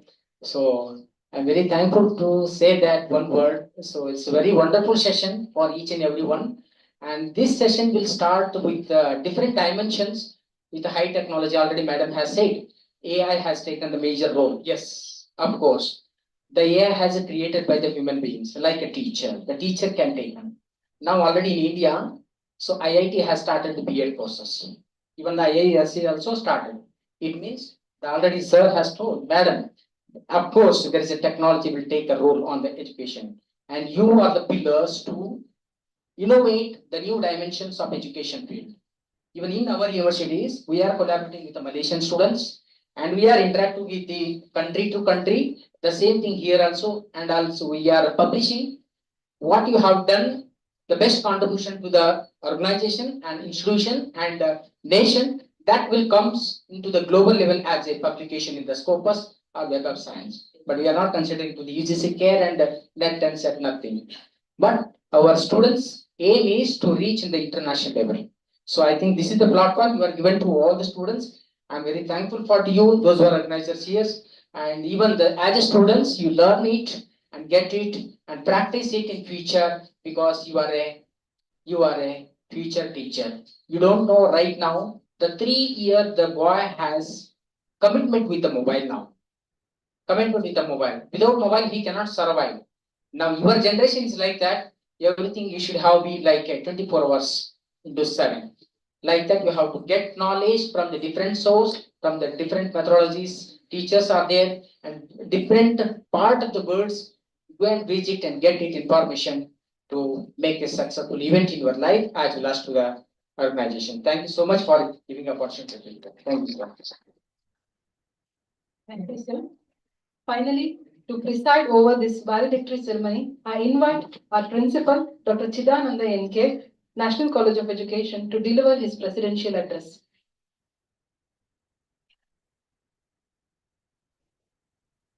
Very precise, very little span of time, I will finish my presidential talk.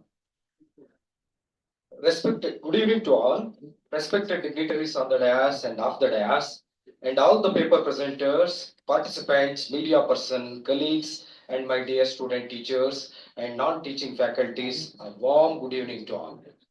In the past 2 days, our college hosted the international conference on the challenges and opportunities to ensure quality education through modern technology. With all our heads held high, I proclaim that this conference checked each of its vision in the most successful way. This conference was an endeavor for the holistic approach of the National College of Education to teach life apart from academic demonstration, resilience, and positive outlook. Our chief guest, Professor Ningamma Sibetsu, my teacher, my best teacher, Madam, your presence raised the dignity of the program, the constant support of very active, very inspirative, our Joint Secretary P. Narayan sir, and very administrative, very authentically administrator, Professor N.K. Hariyappa sir, Registrar of NES, and academic administrator A.N. Ramchandra sir, made organization this program a cakewalk for us.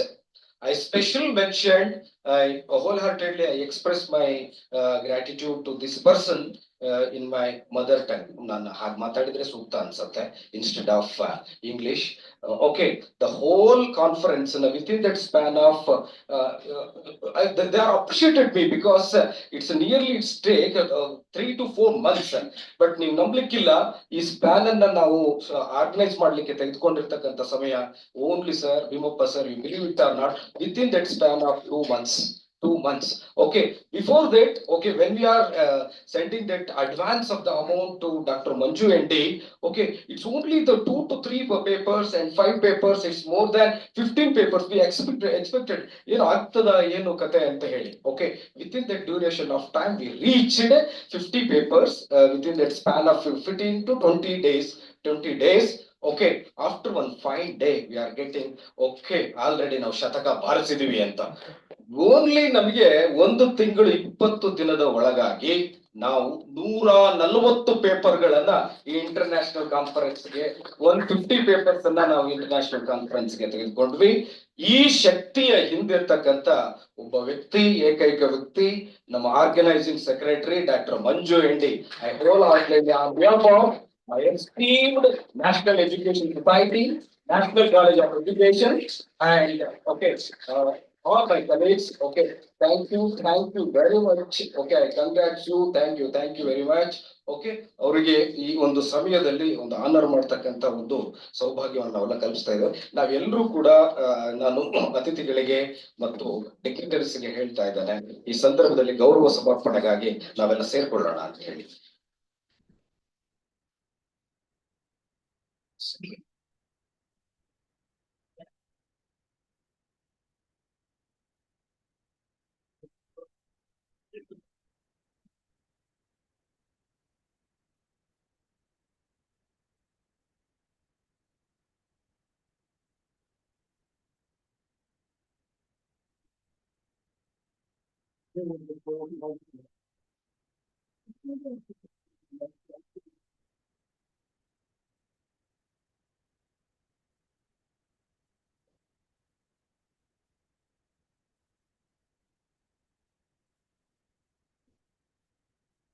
And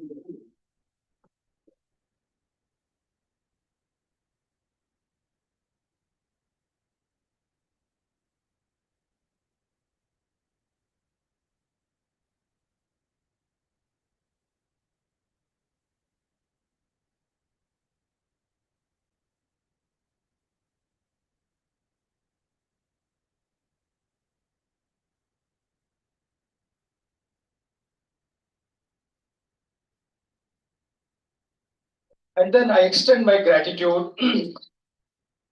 This is the right time. ಈಗ್ಲೇನೆ ನಾನು ಅವರನ್ನ ನೆನಪಿಸೋದು ಮತ್ತು ಗೌರವಿಸೋದು ಸೂಕ್ತ ಅಂತ ಹೇಳಿ ನಾನು ಭಾವಿಸಿದ್ದೇನೆ.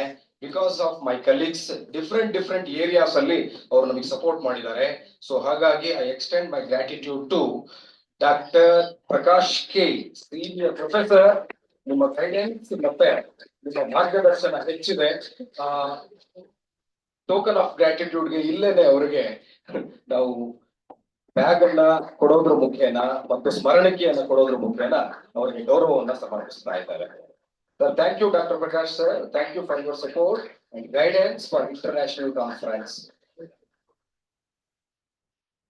Yes, and then before last year, okay, on the leadership of Dr. Lavanya C, ನಾವು ಮಾಡಿದಾಗ, okay, we are planned for that, but ನಮಗೆ ಭಯನೇ ಇತ್ತು.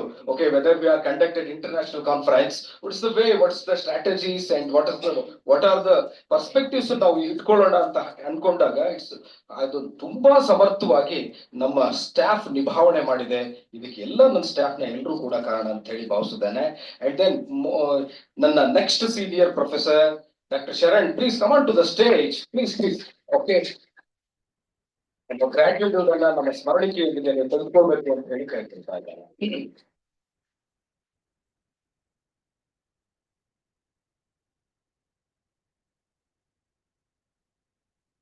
And then the next senior professor, Mr. Manjunath DS. Manjunath DS, please come on to the stage for your wonderful support for international conference.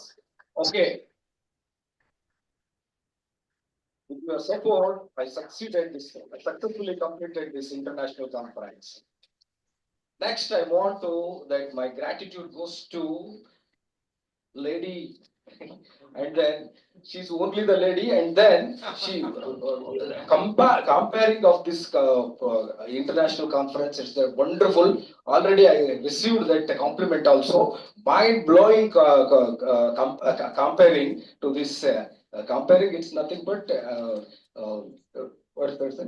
ನಿರೂಪಣೆ ಅದ್ಭುತವಾಗಿತ್ತು ಅನ್ನೋ ಒಂದು ನಮಗೆ ಮಾಹಿತಿ ಕೂಡ ಬಂದಿದೆ. Doctor Lavanya Shri, ನಿಮ್ಮ ಬುದ್ಧಿಮತ್ತೆ ಮತ್ತು ನಿಮ್ಮ ಪಾರ್ಟಿಸಿಪೇಷನ್ಗಾಗಿ ನಾವು ತುಂಬು ಹೃದಯದ ಧನ್ಯವಾದಗಳನ್ನ ಸಲ್ಲಿಸ್ತಾ ಇದ್ದೇವೆ.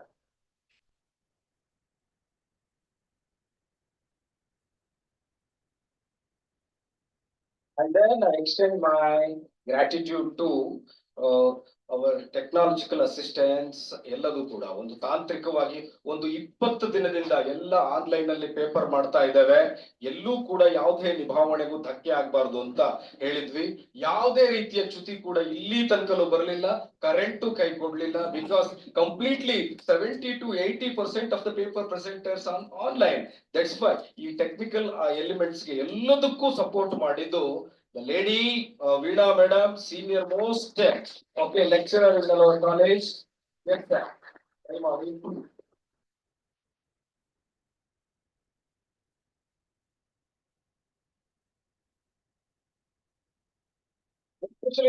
I especially mentioned one name because this person very supporting in our completion of NAC. ನಮಗೆ ಕೂಡ ಆ ಸಮಯದಲ್ಲೂ ಸಪೋರ್ಟ್ ಮಾಡಿದ್ರು. ಈಗಲೂ ಕೂಡ ಟೆಕ್ನಿಕಲ್ ಅಸಿಸ್ಟೆಂಟ್ಸ್ ನ ಕಂಪ್ಲೀಟ್ ಆಗಿ ನಿಭಾವಣೆ ಮಾಡಿದ್ದಾರೆ. That's the only person. Siddiq Pasha, please come on to the stage. Receive my gratitude. Okay, ಒಂದು ಸ್ಮರಣಿಕೆಯನ್ನ ಇಟ್ಕೋಬೇಕು. ಬಹಳ ಮೌನವಾಗಿರ್ತಾರೆ ಅವರು, ಆದ್ರೂ ಕೂಡ ಅವ್ರ ಕೆಲಸ ಇದೆಯಲ್ಲ ಅತ್ಯದ್ಭುತವಾಗಿ ಕೆಲಸ ಮಾತಾಡುತ್ತೆ ಅಂತ.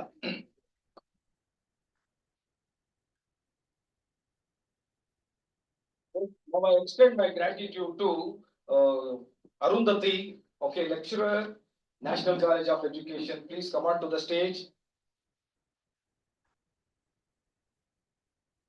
Balayogi sir, Now you mentioned that, okay, our library is fantastically, okay, very resourceful, you mentioned that, okay, that's the leader of library, nothing but Pavitra madam, please come on to the stage, Pavitra madam.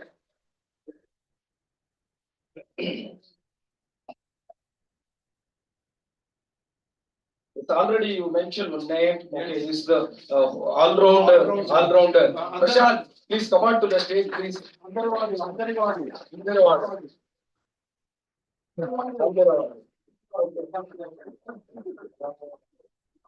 Yeah, you should also come to Ghana.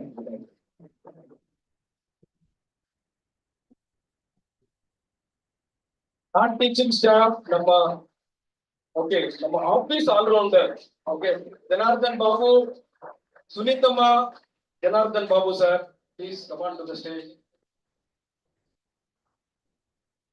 Office head of the department.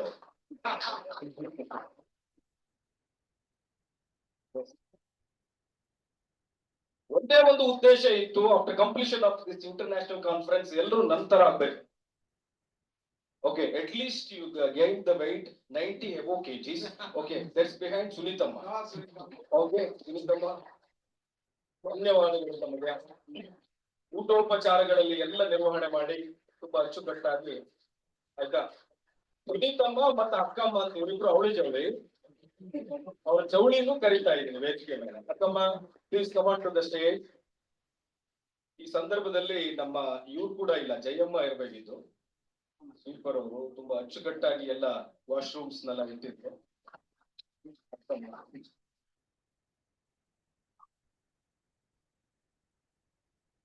Yes, okay, of course I am a theatre person. I execute one illustration. Yes, sir.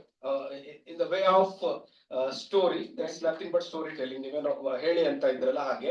Okay, because this is the inspiration comes from our teacher Ningamma C. Betsur madam. So hagagi one illustration ಮಾಡ್ತಾ. Sorry. Yes, that illustration like this. Yes, sir. Okay. How technology influence or how technology is very essential in the society ಅನ್ನೋದಕ್ಕೆ ಒಂದು ದೃಷ್ಟಾಂತ ಸುಮ್ಮನೆ ಅದನ್ನ ಈಗ ನಾನೊಂದು ಕತೆ ಹೇಳ್ತೀನಲ್ಲ, ಈ ಕಥೆಯಲ್ಲಿ ಕಮಂಡಲ ಇದೆಯಲ್ಲ, ಕಮಂಡಲ ಅಂತೀನಲ್ಲ, ಅದನ್ನ ನೀವು ಟೆಕ್ನಾಲಜಿ ಅಂತ ಅನ್ಕೋಬೇಕು. ಕಮಂಡಲ ಟೆಕ್ನಾಲಜಿ ಅಂತ ಅನ್ಕೋಬೇಕು, ಆಯ್ತಾ? ಈ ಊಟ ಇದೆಯಲ್ಲ, ಊಟವನ್ನ ನೀವೇನು ಅಂತಂದ್ರೆ ಈ ಯಂತ್ರೋಪಕರಣಗಳು ಅಥವಾ ಮೆಷಿನ್ಸ್ ಅಂತ ಅನ್ಕೊಳ್ಬೇಕು. ಓಕೆ, ಒಬ್ಬ ಸ್ಟೂಡೆಂಟ್ ಮತ್ತೆ ಟೀಚರ್, ಆಯ್ತಾ, ಒಬ್ಬ ಗುರು ಮತ್ತು ಶಿಷ್ಯ ಇಬ್ರು ಕಾಡಿಗೆ ಹೋದ್ರಂತ. ಕಾಡಿಗೆ they are going to forest. Okay, just ವನವಿಹಾರಕ್ಕೆ, ದಟ್ ಫಾರ್ ವಾಂಡ್ರಿಂಗ್. ಊಟನೆಲ್ಲ ಕಟ್ಕೊಂಡ್ರು, ಲಂಚ್ ಎಲ್ಲ ಕಟ್ಕೊಂಡು ಬುತ್ತಿ ಗಂಟಲು ಕಟ್ಕೊಂಡು ಹೋದ್ರು ಬಹಳ ದೂರ ವನವಿಹಾರಕ್ಕೆ ಹೋದ್ರು. ಓಕೆ, ಫಾರೆಸ್ಟ್, ಥಿಕ್ ಫಾರೆಸ್ಟ್ ಎಲ್ಲ ಹೋಗ್ತಾ ಇದ್ದಾರೆ. ಓಕೆ, ಒಂದು ಮಿಡ್ಲ್ ಆಫ್ ದ ಫಾರೆಸ್ಟ್ ಏನಾಯ್ತು, ತುಂಬಾ ಹೊಟ್ಟೆ ಹಸಿತು ಇಬ್ರಿಗೂ. ಅದನ್ನ ಶಿಷ್ಯ ಹೇಳಲಿಲ್ಲ, ಗುರು ಹೇಳಿದ, ಹೊಟ್ಟೆ ಹಸಿತಾ ಇದೆ, ಊಟ ಮಾಡ್ಕೊಳ್ಳೋಣ ಅಂತೇಳಿ. ಊಟ ಮಾಡ್ಕೊಂಡು ತುಂಬಾ ದೂರ ನಡ್ಕೊಂಡು ಹೋಗ್ತಾ ಇದ್ದಾರೆ, ವೆರಿ ಲಾಂಗ್ ವೇ. ಹೋಗುವಾಗ್ಲೇನೆ ಕಮಂಡಲದಲ್ಲಿದ್ದ ವಾಟರ್ ಖರ್ಚಾಗ್ತಾ ಇತ್ತು. Okay, last very little span of water ಇತ್ತು ಅಲ್ಲಿ. ಎಸ್, ಊಟ ಮಾಡಿದ್ರು. ಊಟ ಮಾಡುವಾಗ ನತ್ತಿಗೆ ಹತ್ತಿದ ತಕ್ಷಣ ಇರೋ very little span of water ನ ಗುರುಗಳು ಕುಡಿದ್ರು, ಶಿಷ್ಯನು ಕುಡಿದ್ಬಿಟ್ರು. ಆಯ್ತಾ? ಕುಡಿದಾದ್ಮೇಲೆ ಆಫ್ಟರ್ ಕಂಪ್ಲೀಷನ್ ಆಫ್ ಫುಡ್ ಅಥವಾ ಊಟ ಆದ್ಮೇಲೆ ನೋಡ್ತಾರೆ, ಕೈ ತೊಳಿಲಿಕ್ಕೆ ನೀರೇ ಇಲ್ಲ. ಏನ್ ಮಾಡ್ತಾರೆ? ಎಷ್ಟೇ ಅಂತಂದ್ರು ಗುರು, ಟೀಚರ್ ಆಲ್ವೇಸ್ ರೈಟ್ ಅಲ್ವಾ? ಆತ ಟೀಚರ್ ಏನ್ ಮಾಡಿದ್ರು ಅಂತಂದ್ರೆ, ಆ ದಟ್ಟವಾದ ಅರಣ್ಯದಲ್ಲಿ ಒಂದು ಎತ್ತರವಾದ ಮರ ಹತ್ತಿ ನಾನು ನೋಡ್ಬಿಡ್ತಾನೆ. ಆಯ್ತಾ?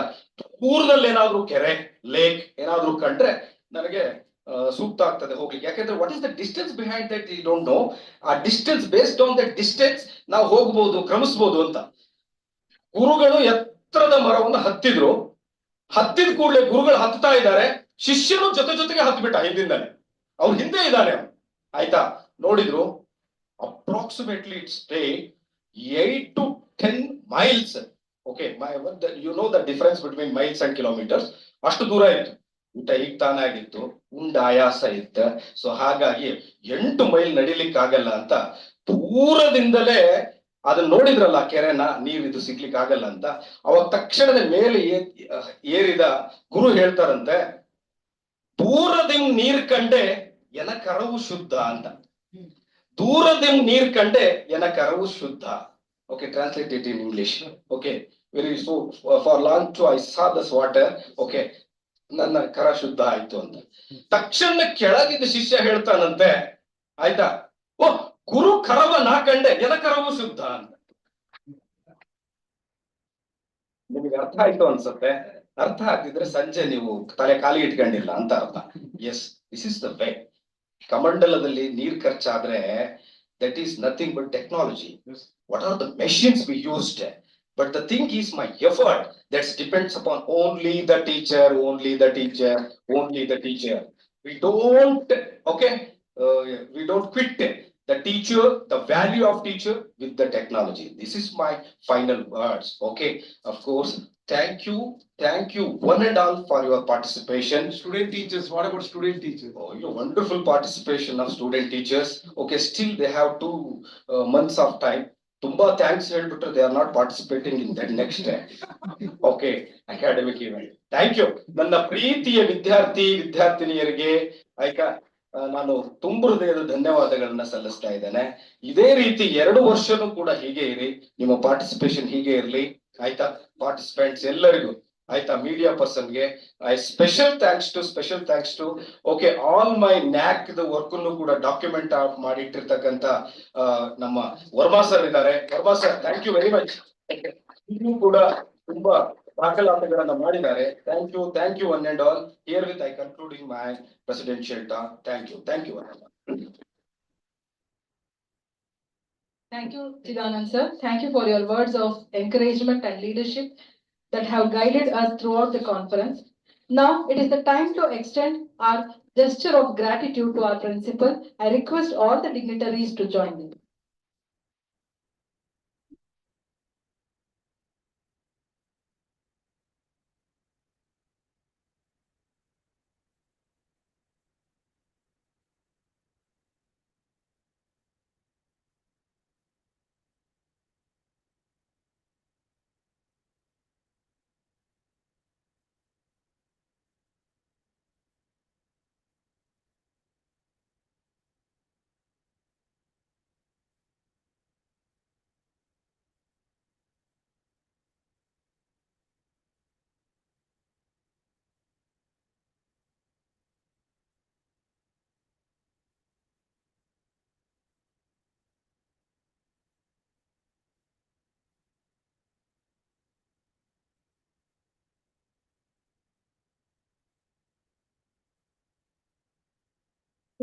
Thank you, Mike.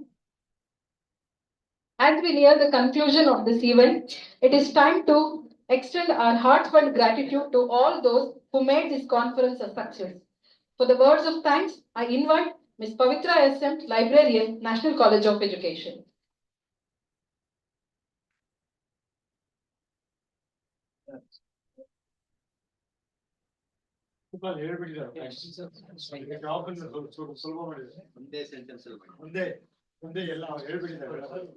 Good evening all. I would thank for the session for the coordination of the National Education Society for this 2 days international conference. Myself, librarian of this college.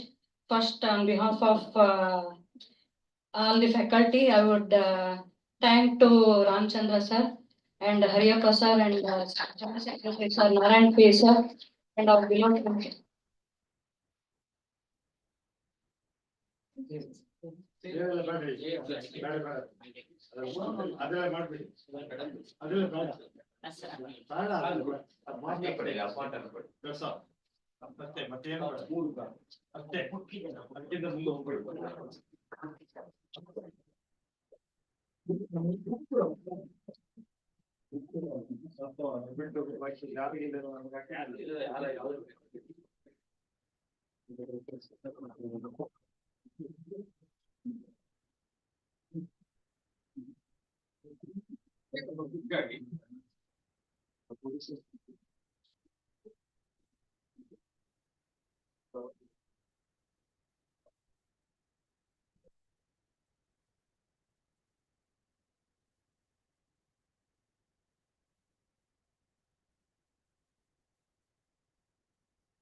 And I also thank our Chief Guest Professor Ningamma C. Besto, Professor DOS in Education, University of Mysore, and our senior faculty, Dr. Prakash K. Sir. I also thank you, sir, and Professor.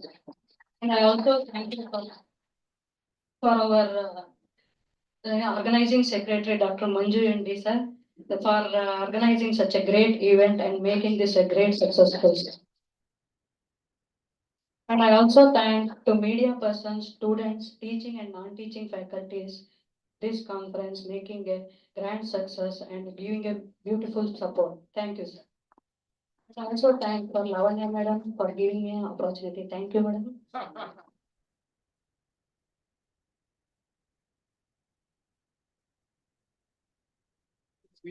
Sweet and short. Before we conclude this remarkable event, let us come together to honor our nation. I request everyone to kindly stand and join in as we pay our respects with the national anthem. I request all the student teachers.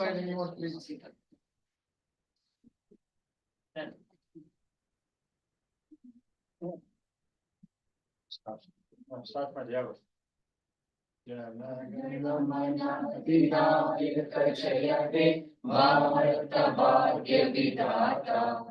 Punjab, Sindhu, Gujarat, Maratha, Dravida, Utkala,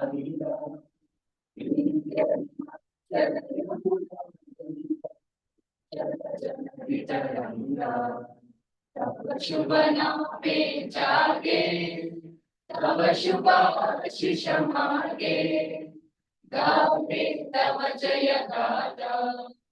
Gana Gana Mangala Dayaka Jaya He Bharata Bhagya Vidata Jaya He.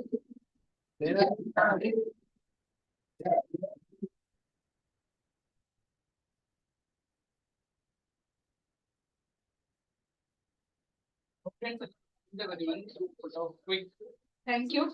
With this, we formally conclude the valedictory ceremony. Thank you all for your participation, enthusiasm, and commitment. Thank you all.